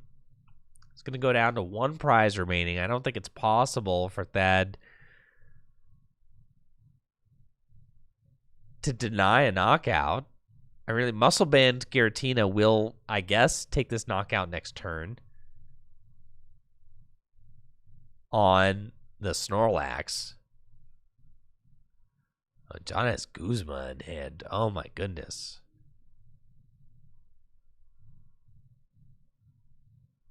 Lana's Fishing Rod, put the Fighting Fury Belt back in the deck.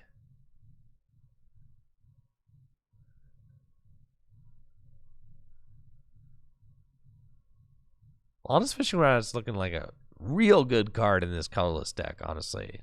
Being able to put back Snorlax and a tool that got field blowered is incredibly strong. John's got Floatstone Guzma. I think Floatstone go down, Guzma the Tina. And honestly, John has no, worries about running out of resources. I mean, just use Palpad, chuck a couple things back into the deck. It's got, oh my gosh, and there's the Fighting Fury Belt too. And yeah, Thad's just going to scoop it up. Say, you got it, my dude. It's looking scuffed for sure. So John, going to move on to 3-0 here at Full Group Games Gym Leader Challenge League Nights. Congratulations to John on the dub. And now I will be right back after this quick break with round number 4 of 5. 2 rounds remaining to decide our Gym Leader Challenge League champ tonight. Don't go anywhere. We'll be right back.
All right, folks, we are getting ready for round 4 of 5 here at Gym Leader Challenge.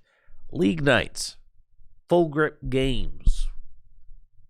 Let's see who we got up next for our feature round. Just got to chat with Tony a little bit. Tony is 3-0 with his colorless build. I also got confirmation that Tony, Ben, and John are all 3 playing different colorless decks. All 3 of them having a slightly different build. So all 3 of them deciding to play colorless tonight, but neither of them are playing the same 60. Looks like Craig is also 3-0. 5 rounder this evening, 26 players. I just got done talking to Jameson, who owns Full Grip Games, about our stream setup, and he told me that I could price out some chairs for us. That was a thing that we had wanted to upgrade. Told him that I wanted new chairs and wanted some sort of end cap type thing for the front of the stream table to kind of tie it together, make it look real nice. So gave me permission to price those out, pitch him a few. So we'll see. Might have some upgrades coming to the stream table in the months ahead, which would be very exciting. So stay tuned. What kind of chairs? Should we get real gamer looking chairs? What's like a reasonable chair for for gamers, you know?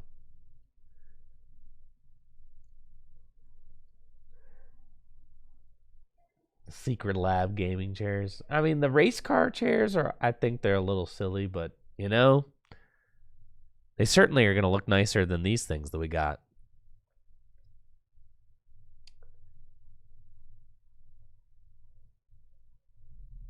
Let's see, the Titan Evo.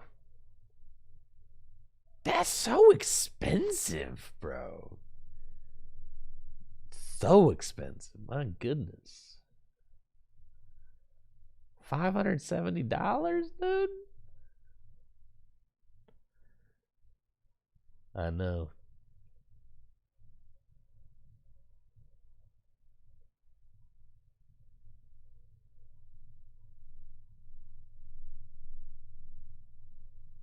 I mean, I get it. I have steel case chairs myself.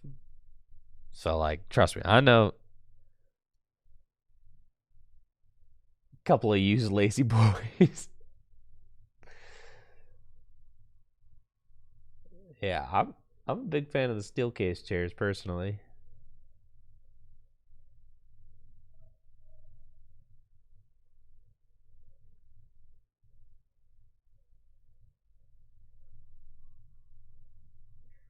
All right, round number 4. See what we got going on, JD.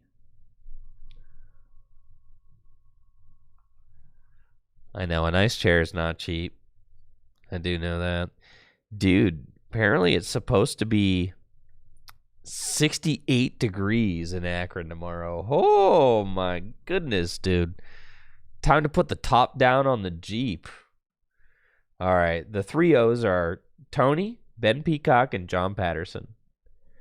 Or those are the 3 O's. All right, so it looks like the GOAT Craig is no longer 3-0. Is not 3-0. So this is JD and Alejandro. Water versus fighting. Classic matchup right here. These are some 2-1s.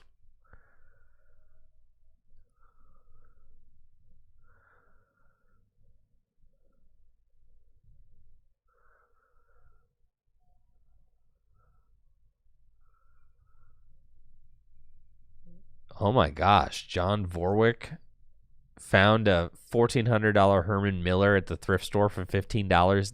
That is insane. Okay. That's crazy. I feel like that kind of thing doesn't really happen anymore.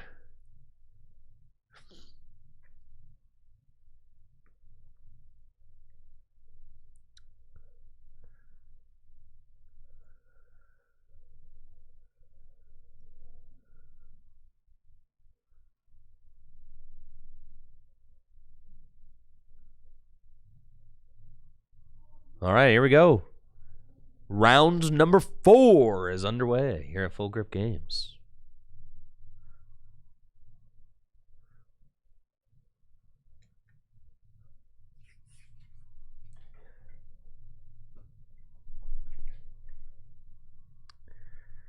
Looks like JD's going to be going first. He's got his water deck. Alejandro playing fighting. Got Nestball Sobble. Pokepad as well. A lot of Gym Leader Challenge players, myself included, got those Japanese Pokepads. Oh yeah, much more affordable than the English ones right now.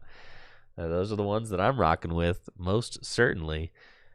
Every single Pokepad I own right now is Japanese. I opened TPCI sent me like a bunch of Ascended Heroes product to open, and I didn't find a single English Pokepad. I think I opened I don't know. I opened probably 40 packs or something crazy like that. I was maybe 30. I don't know. Not that many. It was probably almost a booster box worth of packs because it wasn't that much. It was an Elite Trainer box, which is 10. And then there was some other box that had maybe 6. And then there was other thing that had maybe 3. I think it was over 20 packs, and I didn't find a Pokepad.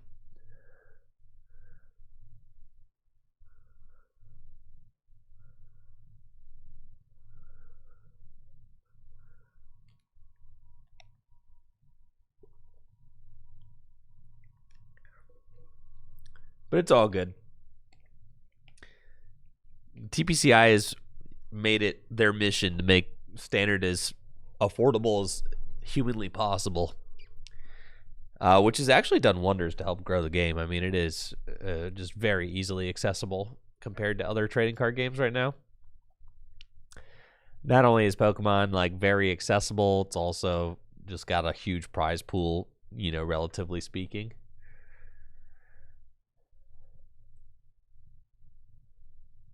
It looks like Alejandro's got Arven turn 1, Riolu in the active spots.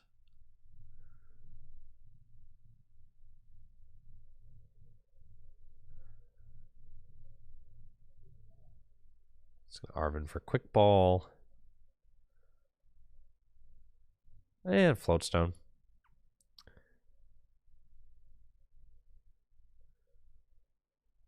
I imagine we'll probably be playing that Quick Ball.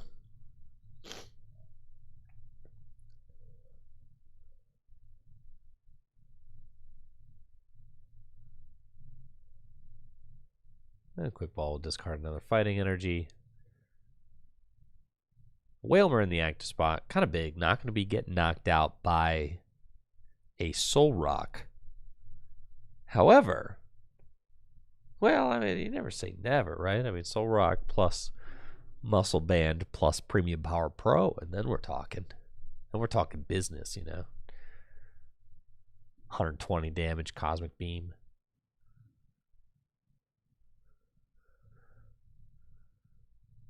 All right, use the Quick Ball. All right, so here's a little thing that I don't necessarily love. I feel like Alejandro, you played Arven, then played Quick Ball, then played Trainer's Mail. I think I would have preferred to see Trainer's Mail be played first there, because what if you Trainer's Mail into the Quick Ball, right? Well, then you can Arven for something different. But you don't know what the Trainer's Mail is going to be. So before you decide what the Arven should be, you should probably decide what the Trainer's Mail is going to be. because then that informs your decision on what you got off of Arvin. So I think I would have liked to see Alejandro route things that way. And when you route things that way, you have you got to just you got to make the deck work for you, not against you, you know?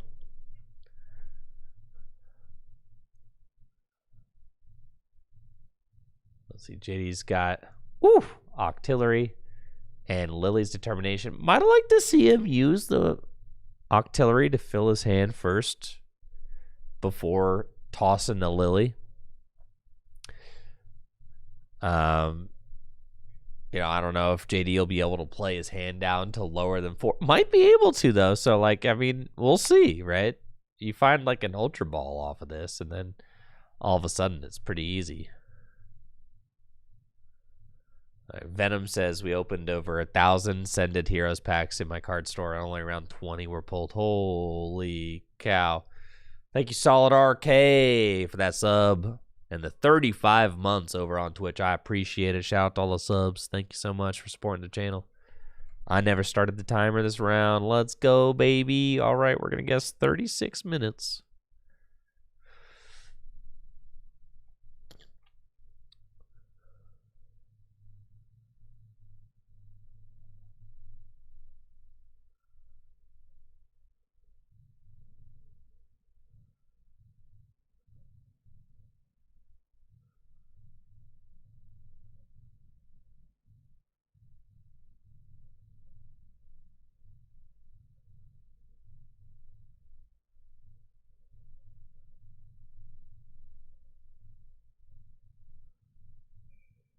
Jay's got Drizzile. Scoop Up Net. Scoop Up Net can get that big old Whalmer out of there.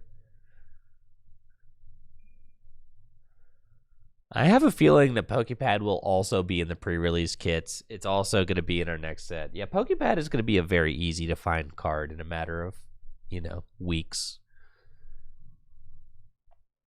Pre-releases start in, mid-March. So really, the pre-release kits, I can assure you will have Pokepads in them.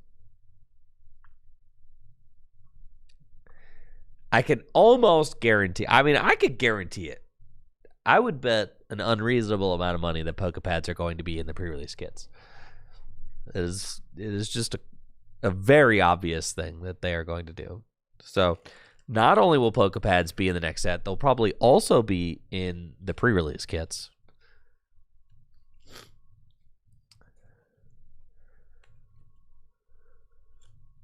All right, Alejandro's got Lunatone now.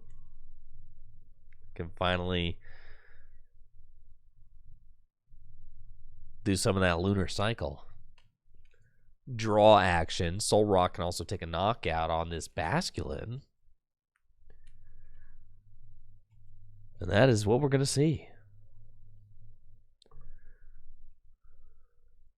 Cosmic Beam. Ooh, Lysander on the Drizzile. Premium Power Pro. And the Knockout. Deciding to go for the Drizzile, not the Snom. I would have chosen Snom there. I think you pretty much guarantee that JD will not be attacking if you knock out the Snom. Knocking out the Drizzile, there's a reason for it, right? But you did just waste your Premium Power Pro on that. You do potentially slow JD down a little bit. Looks like maybe JD has Raihan in hand, so...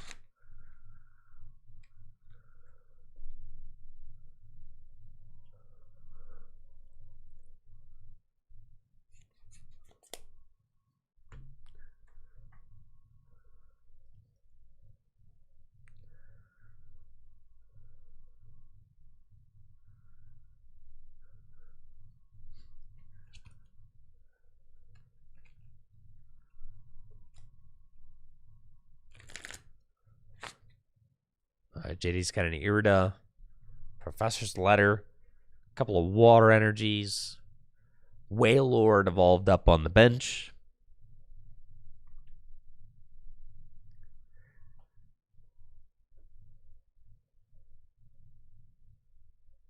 And let's see where he goes from here. Energy attached return to the active. Ooh, and it's a Basculegion angle with the grudge dive attack. No real reason to put the muscle band on there, so not sure why that's getting played. Grudge dive.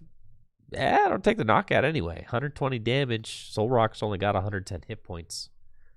So the muscle band, maybe JD's trying to play his hand down so that he could draw with Octillery. I think that's probably it. Just a card.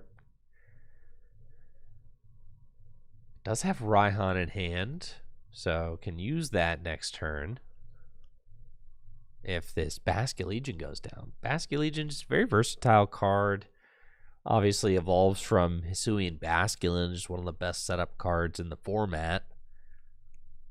Got a free call for family attack that gets 2, just very good. 91 GLC players in Seattle. That's what's up.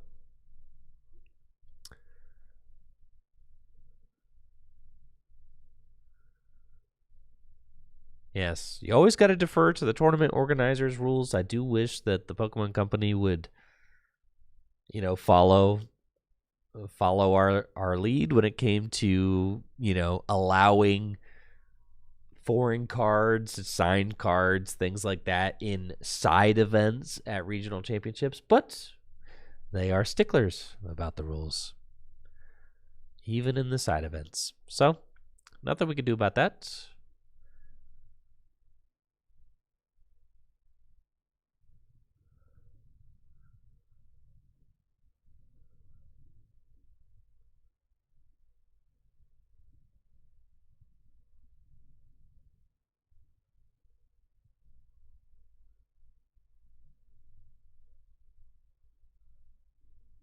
Got a Ting-Lu muscle band on the bench. Could see a ground crasher this turn.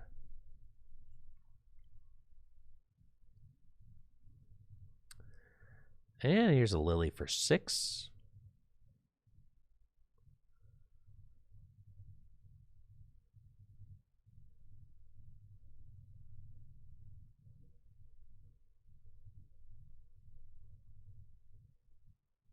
Alejandro could take the knockouts if he finds Lucario.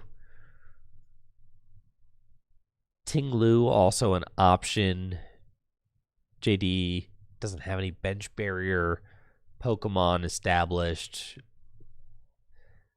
The Phoebus does have a built-in bench barrier ability, so it won't be knocked out unless there's a Silent Lab.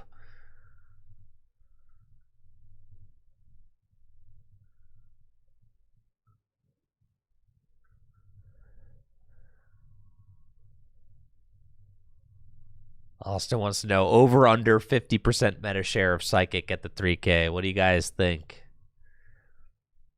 Under. It's not going to be 50%. Come on now. It'll be 40 though. I draw the line at 40. It ain't gonna be 50. It ain't gonna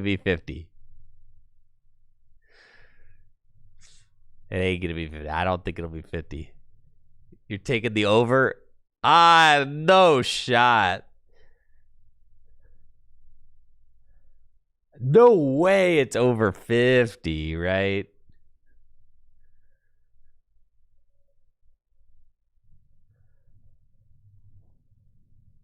I mean, Telepath is absolutely insane, that's for sure. And Psychic is just, I mean, it's busted. It's a busted deck. They just keep printing good purple cards. What do you want me to do about it, Legitimately, though, what do you want me to do about it? Do you think, we're not in the business of trying to perfectly balance every type in the Pokemon TCG. There's no cards that are just too broken in Psychic. It's just that all of the cards collectively are very good. There's nothing that needs banned. Now, the more existential question you're asking yourself is, do you want me as the format curator to come in and try to balance the formats, right? Right now, I have tried to balance the format by keeping cards that are too broken, out of play, or broken unfun combos out of play, right? But do you want me to actually try to balance the format? Like, that's not actually, it's not really a thing that you probably want me to do, because I don't design the cards, right? So then you could do things that aren't very future proof when you do that. When you start trying to balance the format, then you could look like a real idiot in 6 months for doing something that didn't need to be done. Right. And we just have no way to predict the future. So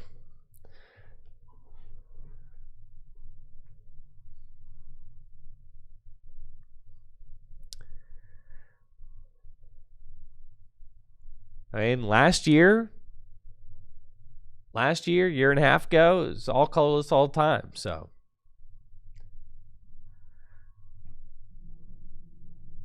and fighting was not a top 3 deck. So a lot has changed. A lot has changed. Dimension Valley, and that's the thing, is like people are like, you could ban Dimension Valley. But the thing is Dimension Valley a broken card? Is Dimension Valley an unfair card? Is it really?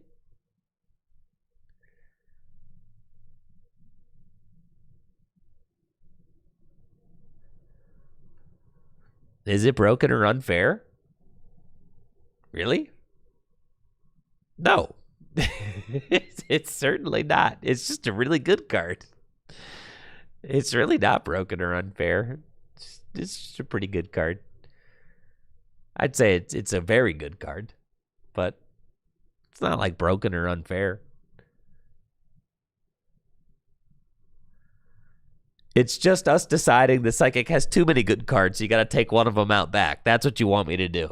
You just are deciding the Psychic has too many good cards.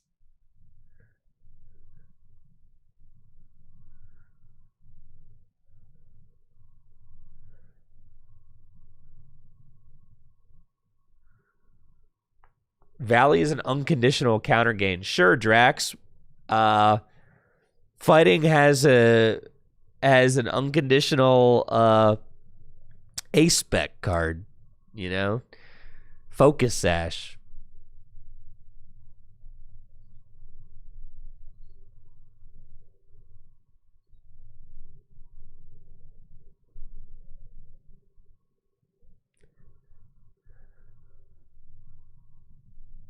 Lots of types have type specific cards.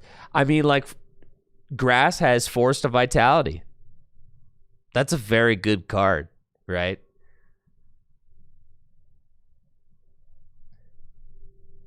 Karate Belt is an unconditional. Yeah. No, Karate Belt. Yeah, no one plays Karate Belt. That card's not. Yeah, Karate Belt. And that card is -1 fighting. Yeah, that's crazy. Focus Sash. Double Dragon Energy is a crazy good type-specific card, right? I mean, Double Dragon Energy is objectively better than Dimension Valley. Objectively, right? Can we all agree with that? Can we all agree that Double Dragon Energy is a stronger card than Dimension Valley? I don't think anybody's going to try and argue with me for that, right? That Double Dragon is better for Dragon than Dimension Valley is for Psychic.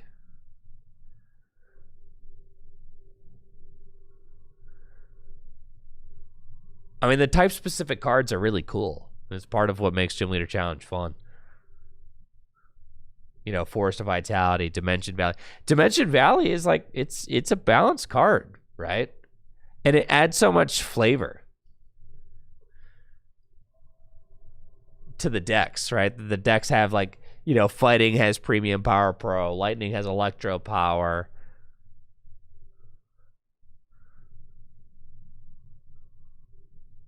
Like, banning D-Valley ain't it, dude. It's not.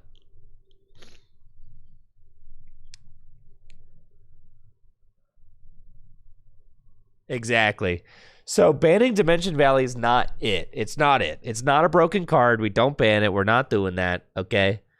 It's just that Pokemon needs to start printing better cards for other types. That's just what needs to happen because it just so happens that they print all the good cards into the purple pool. And listen, I can't stop them from doing that, okay? I just can't. I can't stop them from doing that.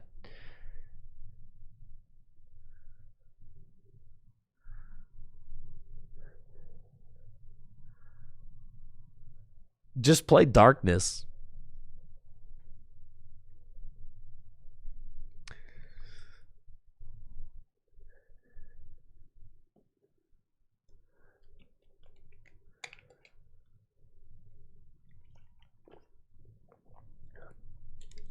So then what?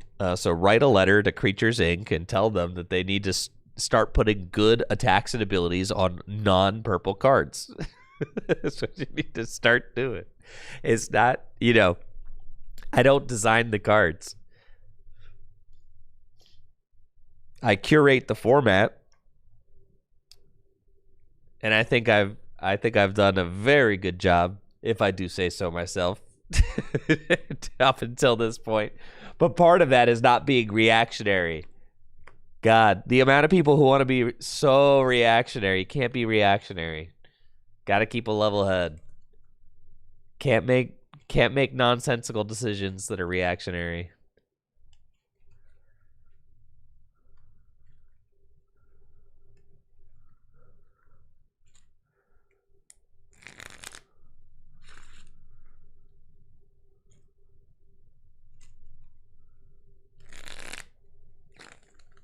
If someone asked what the strongest purple card was, it would be D-Valley.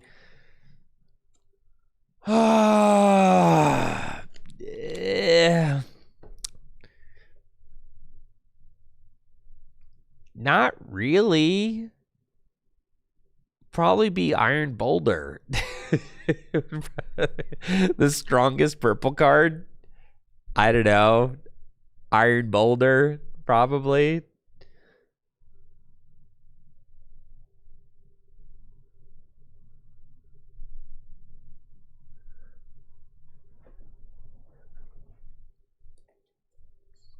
That guy does 170 for 2.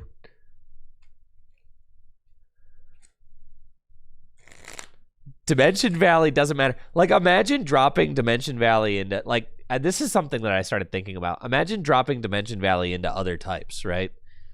Like, some types can't even take advantage of it. Like, if you drop Dimension Valley into fighting, it would not care, bro.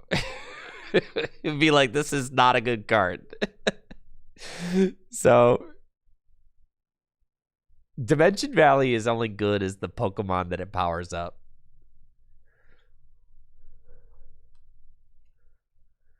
What are some of the craziest cards that people have pitchforked to have banned? Yeah, dude. People used to yell at me to ban Fan Rotom like every day. People used to yell at me to ban Squovit like every day. Squovit, dude. It was like the most illogical Pokemon to ban that I've ever heard of in my life. Squovit. Dude, people used to be like, colorless draws too many cards. You gotta ban Squovit. Like, bro, please stop, dude.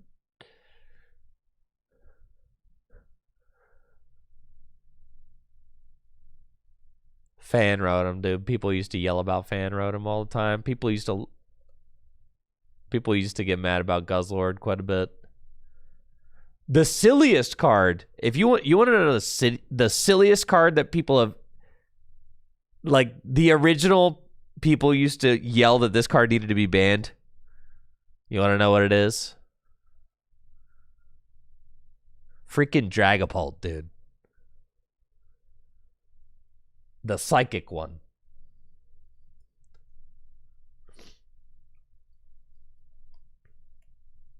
With the flip ability, dude. People used to cry to get that card banned all the time. Yeah. There, I'll show it to you. It was this one. This was like the craziest card that people used to want banned, dude.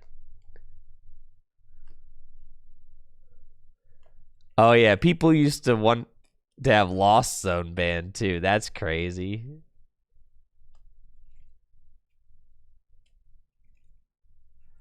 Yeah, people used to want this card banned so bad, dude.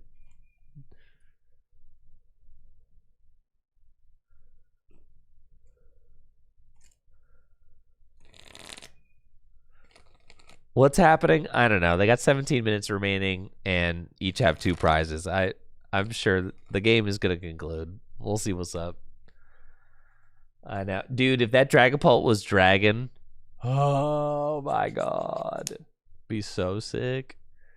This is a really close game for sure. I can't wait until they print a Dragapult that is only a single prizer. It's going to be really epic when they do that.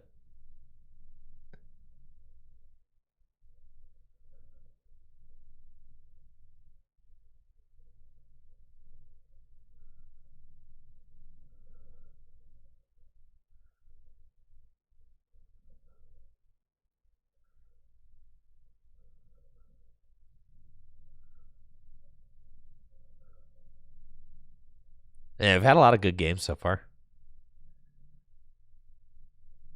On stream, that's for sure.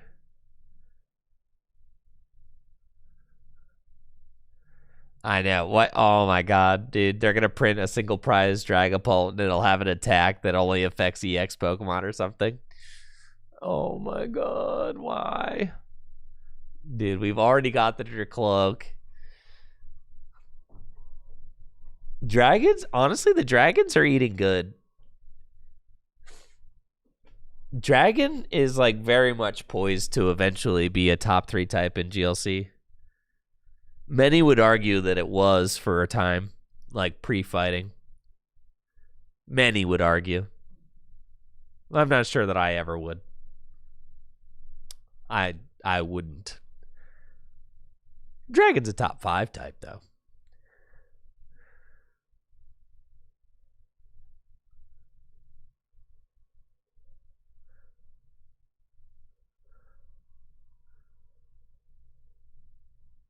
But yeah, Dragon is poised very well to eventually be a top 3 type.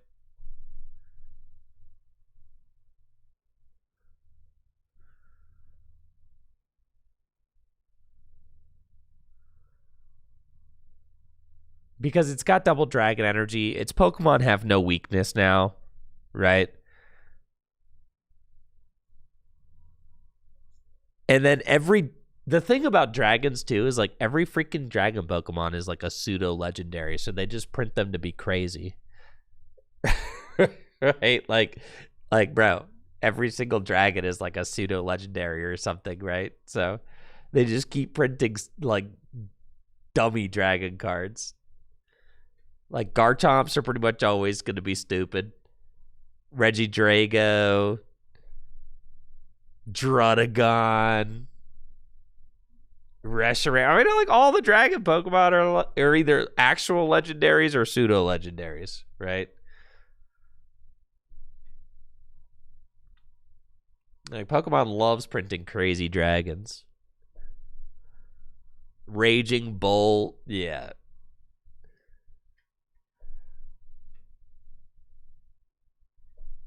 Not to mention now, like Dragon's already got all the support guys that it needs, really. You got like Tatsugiri, you got Dracloak, you got Gabite. I mean, what else do you really need? You got like everything you need, right? So now you just need some really strong attackers, and it's pretty much got that too. So, and that's the thing is they just all it's gonna take is like another couple type specific cards for Dragon. You know, one more key piece here or there, and I think Dragon's like just a top 3 deck. It feels really close, I would say. Yeah, it's got Dragonair now too. Exactly. Yeah, it feels really close. It's got a lot of really cool pieces. Crispin was big for the type, I would say. Crispin was really big. You know, now you have Raihan, you have Mela, you have Crispin. You got all these ways to accelerate extra energy into play. You got TM Turbo Energize was really big for the type, I would say, as well.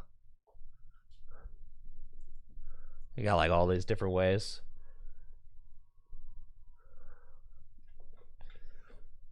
To juice the energy into play.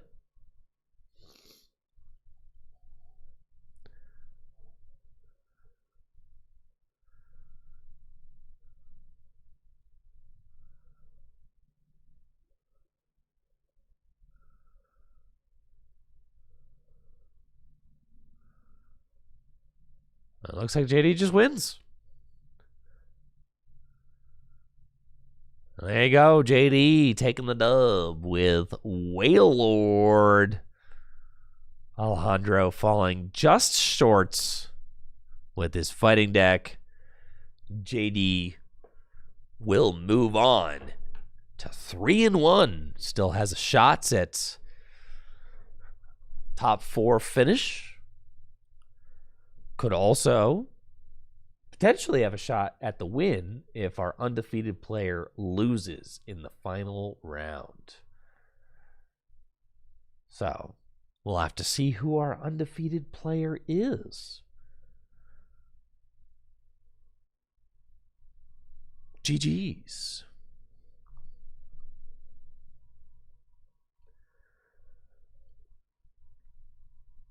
All right, let's take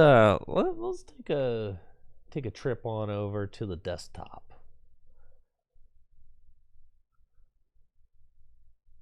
Shout out to Benjamin Morse, keeper of morsemakes.com, GLC stats. Let's see. Last week's winner was Tony. Tony's 3-0 here tonight with his colorless deck. Could pull into second place. Tony won. 5-0, badge number 3 acquired. Took Dylan's Dwagon's deck. Changed a few cards. Performed incredibly well. The Evo route is the best way to play it, says Tony. Yo, he's checking you, Turbo Blazers. He's checking you. He's literally checking the namesake of your entire Discord right there. He's checking the namesake of your entire team right there, saying the way you're playing the deck is it's outclassed now. There you go. Right here. That's a little rage bait for you. The Dwagon 60 right here. It's got Rayquaza. It's got Dracloak, Dragonite, Garchomp in it. Pretty crazy. Pretty crazy. And thank God the Drampa's not in here. Honestly, the Drampa to me, that is like the worst card. That is one card in the Turbo Blaze deck that I just like cannot stand playing. So I am thrilled to see no Drampa. Not the one that the Turbo Blazers have been playing. I liked the Berserk Drampa.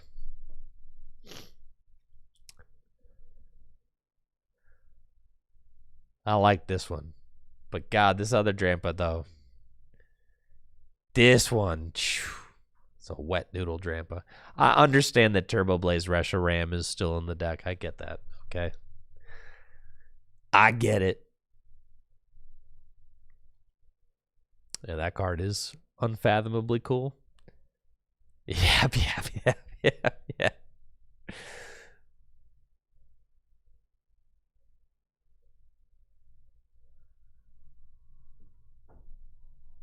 Yeah, Garchomp, I mean, that line is incredibly goated. The Dragonite is really cool. I mean, it gives all your Pokemon free retreat. It also could just do an obscene amount of damage.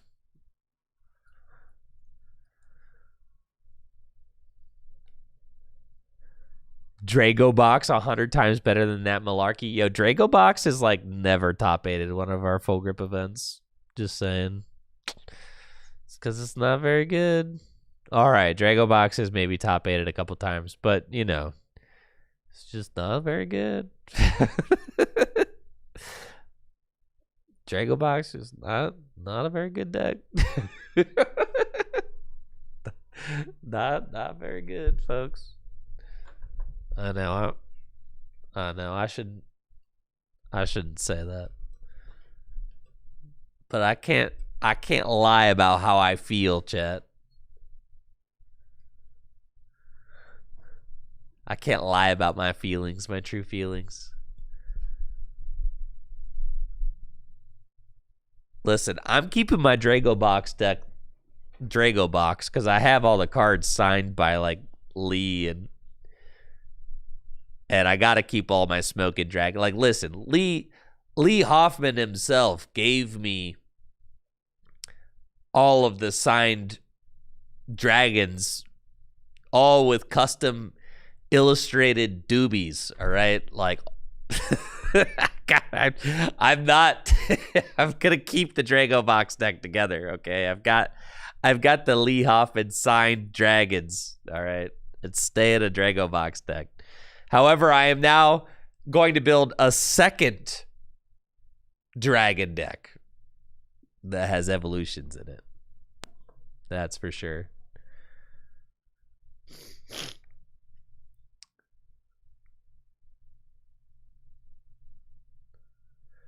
Excuse me, Spencer and I have top made it twice. Yeah. That's why I walked it back, bro. I walked it back.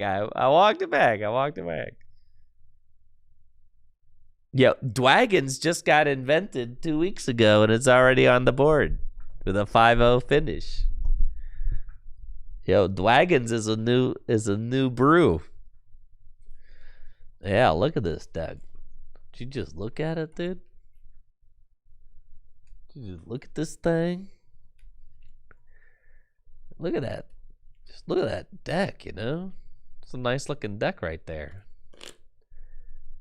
The Crystal Cave, what was that for the spread shenanigans? Crystal Cave, that's a card I'm kind of soft on, but you ever thought about just not playing against, just don't play against a spread deck, you know?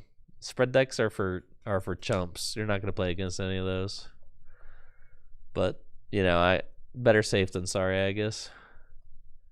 Crispin, Raihan, the Clara. Clara's a good card. Clara's really good. Turns out. Nice supporter. Recovers Pokemon and energy. Clara's really good with Reshiram, so that tracks. That makes sense. Because you can just, like, send Reshiram up, Clara, get the fire, get the water, get the Druddigon, shebang. So that makes sense. Dragonite does help to switch the Rayquaza to attack. That's true. I like the Muscle Band inclusion. Obviously, Rayquaza's going to like that. Help him get him up from 110 to 110 to 130. That's good. Yeah, the Crystal Cave is probably for Tinglu, but then it suck to give Tinglu a stadium too. But yeah, it's probably for that. I imagine you go like Crystal Cave, knock out the Tinglu, and it's like, okay, I guess I'm not going to do that, right? It's your answer to bench. It's your answer to bench snipe, right? So like, I think fighting is popular enough that every deck should probably have some sort of response to it. So that makes sense. You play it. Love Parallel City. That card is so good, dude. Parallel City, you got Colress's Tenacity, Goose Hala, Crispin, Raihan, Arvin, Marnie, Iono, Lily. Yeah, deck's looking kind of... With the Enhanced Hammer? With room for the Enhanced Hammer, too? Sheesh. The Mysterious Treasure with the Pokepad just makes it that much more consistent, too.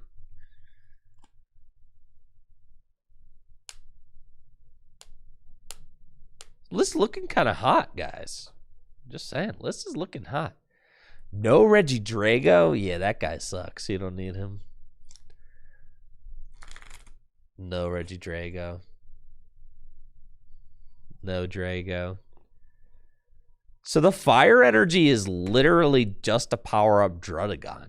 Like, that's it. We're playing the Reshiram just to power up Drudagon. I guess you get the fire energy on Rayquaza too, right? You could put an extra fire on Rayquaza to swing. You could put a fire on Raging Bolt to swing. I guess, right?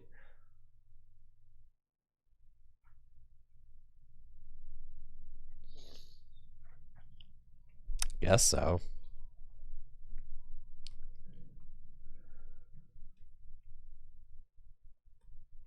What do you think Enhanced Hammer was? What do you think the reason? Oh, is it for it's for Okie Dokie. All right. I was gonna say, what do you think that's for? It's for Okie Dokie. Yeah. Enhanced Hammer is for Okie Dokie so that you can bop that energy off, so that you can take the easy knockout on it without having to Dragonium it. That makes sense. All right. I'm a fan. I think it's cool. No boss's orders? I guess. Guzma only. I mean, you're kind of a setup deck. I get it. That's fine. Sure, whatever. No boss's orders. I guess. Cynthia and Caitlyn does feel good. Being able to get that Raihan back. Could Mello be good? Yeah. But then the thing is, you got to look at how many supporters do you have that are like bad openers, right? It's a thing where you kind of, there are almost too many, like, there are too many supporters out there that kind of like do that type of thing now, and you just can't really afford to play too many of those. Like, you can't afford to play Raihan, Mela, Crisp. I mean, at a certain point, then your entire deck becomes all those. That's tough.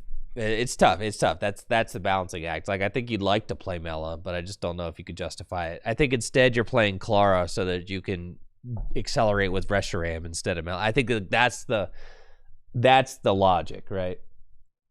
That's logic. Anyways, our fifth and final round is upon us, folks. Fifth and final round, GLC League Night. Let's go, baby. Let's go. Let's go. Let's go.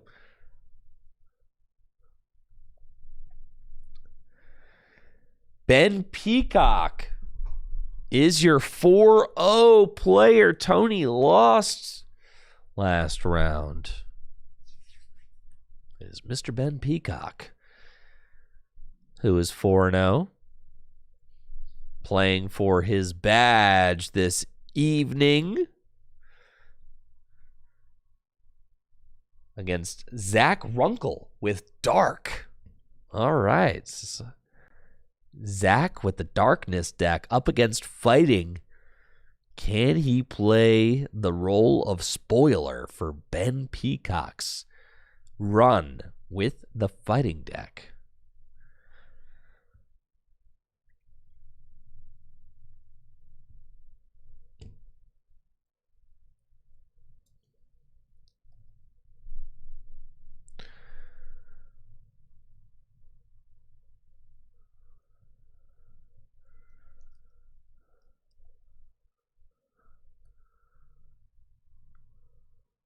And here we go.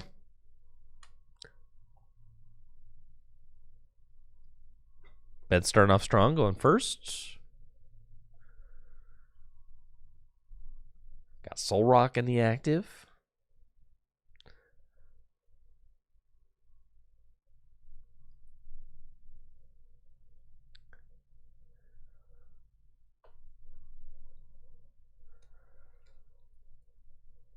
Did I say Soul Rock? I meant Lunatone in the active. Soul Rock now on the bench, thanks to Brooklet Hill.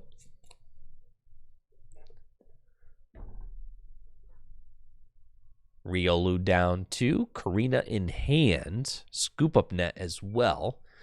So it'll be good to start swinging next turn. Interested to see what kind of build Zach has for the Darkness deck. Darkness is a type that I've been enjoying revisiting now with Toxtricity involved. Accelerating extra energy into play is great. Can help you to power up that Guzzlord. Can also help you to get damage counters on your Spiritomb so that you can Anguish Cry for more damage. And this matchup is not good for Dark, though. I mean, it's not good. Not only are some of your guys weak to fighting, the biggest issue with this matchup is just the fact that your guys are all just very squishy. So they get knocked out by things like Soul Rock, Marshadow very easily. Even if the Darkness Pokemon is not weak to fighting. Like Pokemon like Spiritomb. Like Spiritomb's not weak to fighting. Doesn't matter. He's just squishy. Guzzlord is weak to fighting. So, I mean, that's rough. Easily gets knocked out.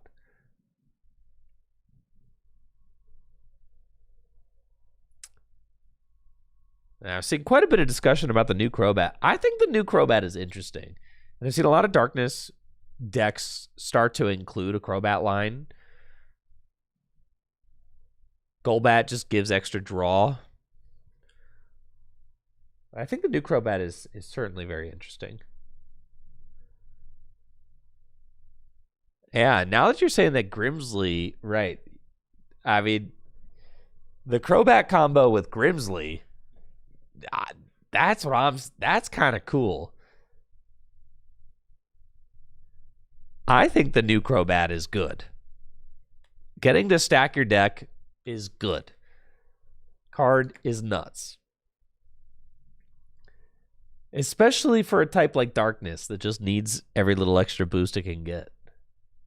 Like, the attackers in Darkness are already very high. You have some very high power level attackers. You just need to help streaming it all together.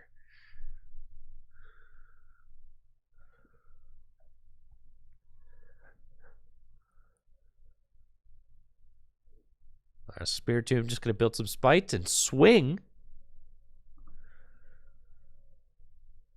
with Anguish Cry for 40. Zach does have that new Pecharunt in the deck. Has an ability, if it gets knocked out, you can search your deck for whatever you want. Venom, you can't just be vague posting with me like that, okay? No leaks, but send it to me in the Discord. I won't leak, but send it to me in the Discord. No leaks though. I won't leak, but send it to me in the Discord, bro. You can't just leave me hanging like that. That's crazy.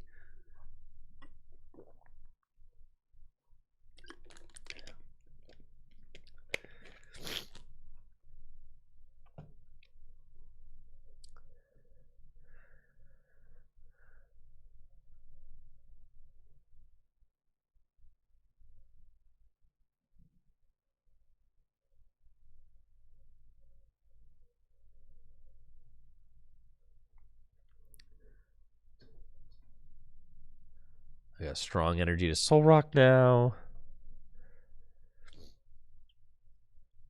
And just has to pass. So missing the attack there, that is unfortunate, as any attack from the Soul Rock would have knocked out that Spiritomb. Feels like a little bit of a missed opportunity.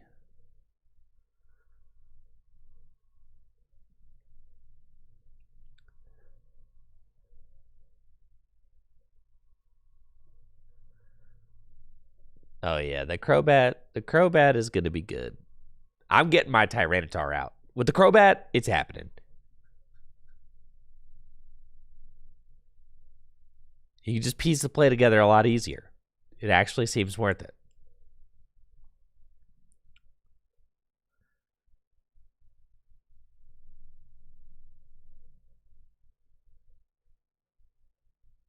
The Tyranitar is such a good card. It's like worth messing around to try and get it out.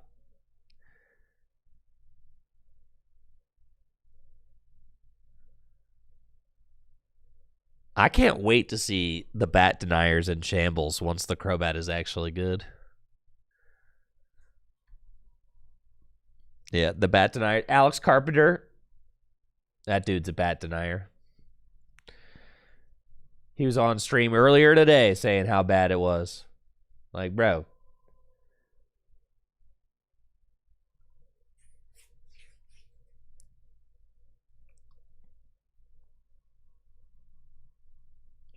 Not to mention it works with U-turn board and Lipart. I'm saying, yeah. Well, and the Golbat draws 2 cards. Like, Golbat is just good. Like, Golbat's not even bad. And Zubat has free retreat. Can make for a very easy turn 1 attack. You know, having a free retreating basic, a stage 1 that draws 2, and a stage 2 that has quick search is crazy. It's so good.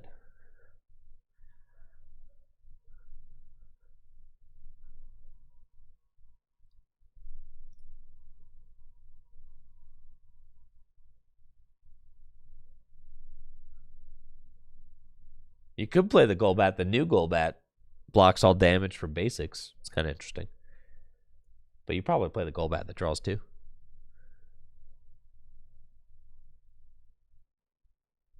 There's a Golbat that snipes 40. But yeah, you're probably on the discrete draw Golbat. Just draw 2. It feels good.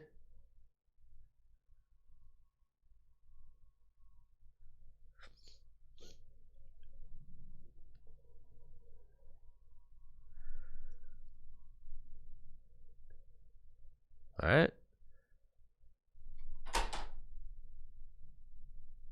Yeah, Ben and Zach both on the board now. Looks like Zach is considering using TM Turbo Energize. Power up that Guzzlord. Toxtricity. Potentially going to power up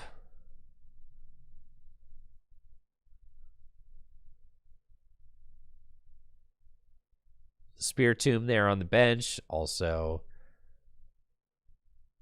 building Spite. So 3 damage counters on the Spear Tomb. And then with TM Turbo Energize, this Pecharunt. Very cool little combo here, right? Because the Pecharunt has an ability that if it gets knocked out, then Zach will get to search deck for whatever card he wants. Put it into his hand. So nice little combo completer. Here's a look at that Pecharunt.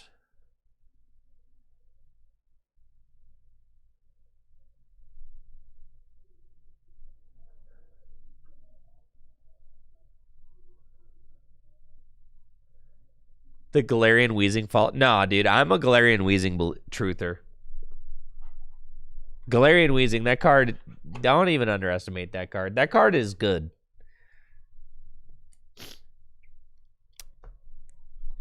That card is very good. Galarian Wheezing, Ascension into Galarian Wheezing, is still a good play. For sure. Now, it's all meta dependent, but I mean that's the kind of play that Darkness will just always be able to make, right? And like it's like Wobbuffet, you know, like some psychic builds might not be playing Wobbuffet because it might not be like particularly needed at this moment, but like that's a card that'll always be there. It's like saying Wobbuffet's bad. Like, no, it's not. Like, you're being crazy. No, it's literally not. Galarian Weezing is not bad. That card is crazy. It fulfills such a needed role for an archetype. Do you know how many archetypes have the ability to like lock abilities? Not many of them, right? With Pokemon, that is such a strong asset for your deck to have. Like one of the strongest assets that a deck can have is ability lock.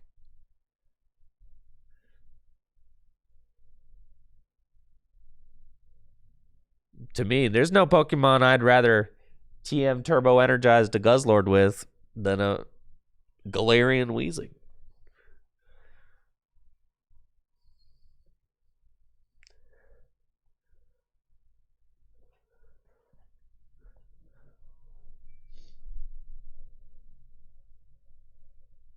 Yeah, Galarian Weezing won a regional. It's true.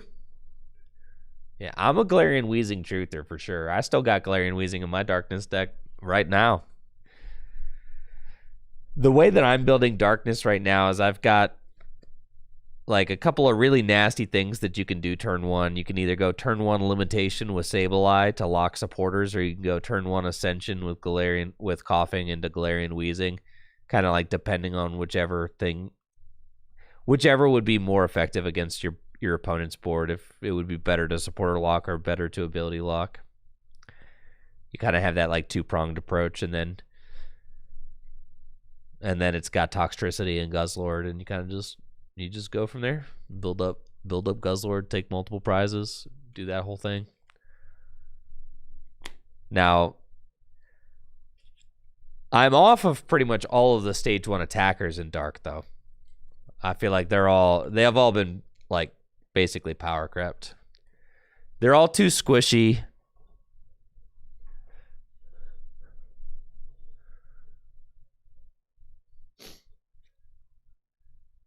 Oh, this is a nasty KO from Ben. Yeah, Zach thought he was going to be able to take a knockout with Spiritomb, but actually got hexed. Wasn't able to get that extra damage counter to take the knockout last turn.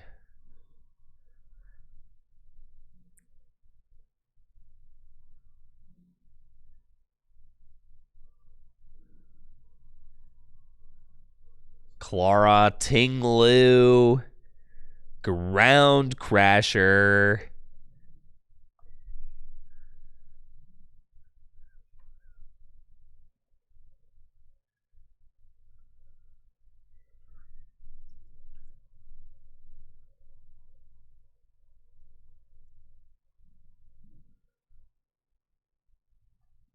We'll take a knockout on the Spiritomb. Deals 30 damage to everything else. Ben looking like he's in a pretty good position. Tinglu is 140 hit points, so not immediately getting knocked out by a Guzzlord.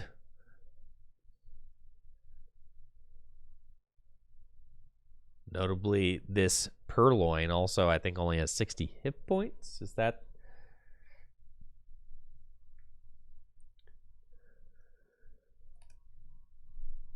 Let me see if that's true.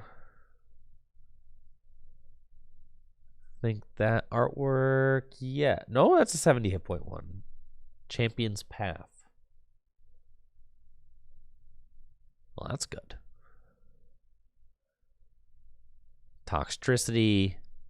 Piling some more damage onto Guzzlord.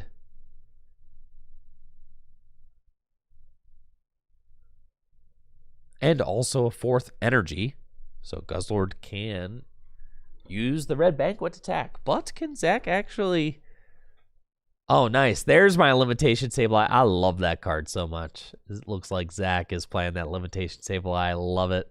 No, it just has to pass. Oh, no, Zach. No. You came all this way with your Darkness deck. Fighting is not a good matchup for it, unfortunately. It's really not.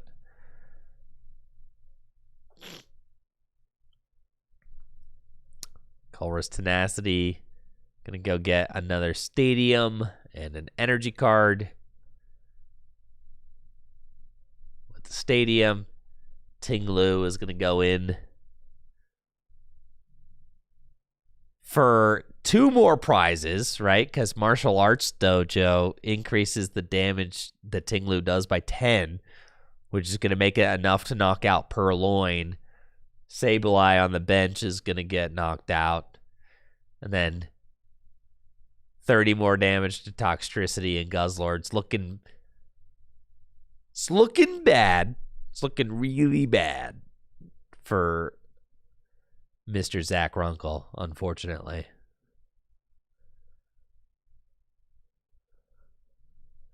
And the Martial Arts Dojo fixing the math on the active Purloin. Oh, Premium Power Pro was in hand too, but don't even need to play it. Yeah, when the Purloin gets hit because of the extra 10. Ben goes to just one prize remaining. You see how Tinglu could just completely take control of a game all by itself.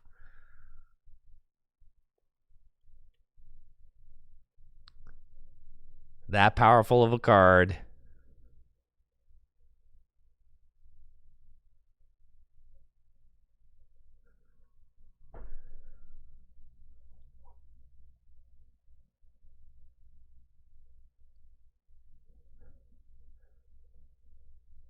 What impact would it have on Gym Leader Challenge format if you let every deck play one off-color Pokemon?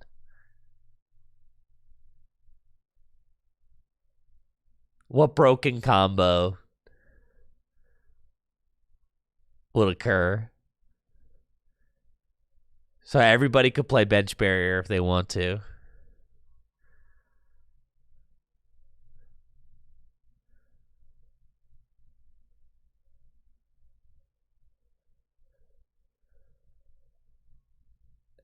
Ditto Prism Star.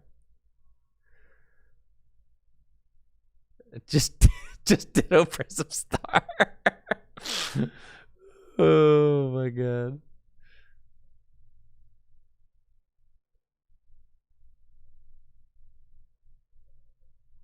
Torchic in every deck, bro. Torchic Blindside every deck, yeah. Boulder in every list. Oh yeah, no, that's a terrible idea.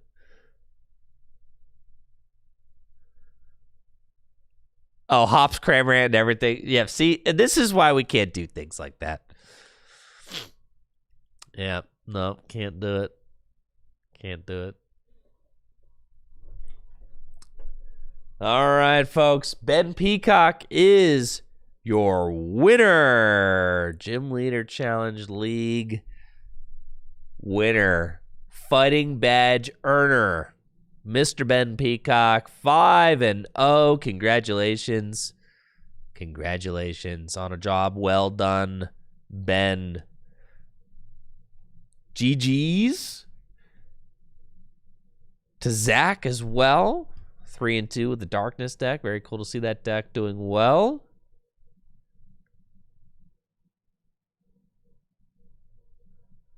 That's going to do it for me. Gym Leader Challenge League Night here at Full Grip Games. I'm going to be back tomorrow, folks. Tomorrow, I'm going to be back with Cole as my guest, doing some tabletop gameplay.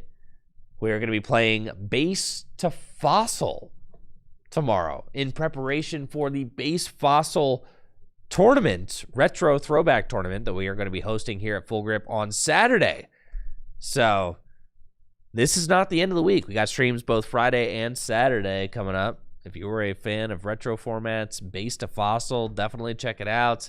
The original first 3 sets in the Pokemon TCG. Going to be showing those decks off tomorrow during the day, and then all day Saturday as we host our Base Fossil tournament here at Full Grip Games.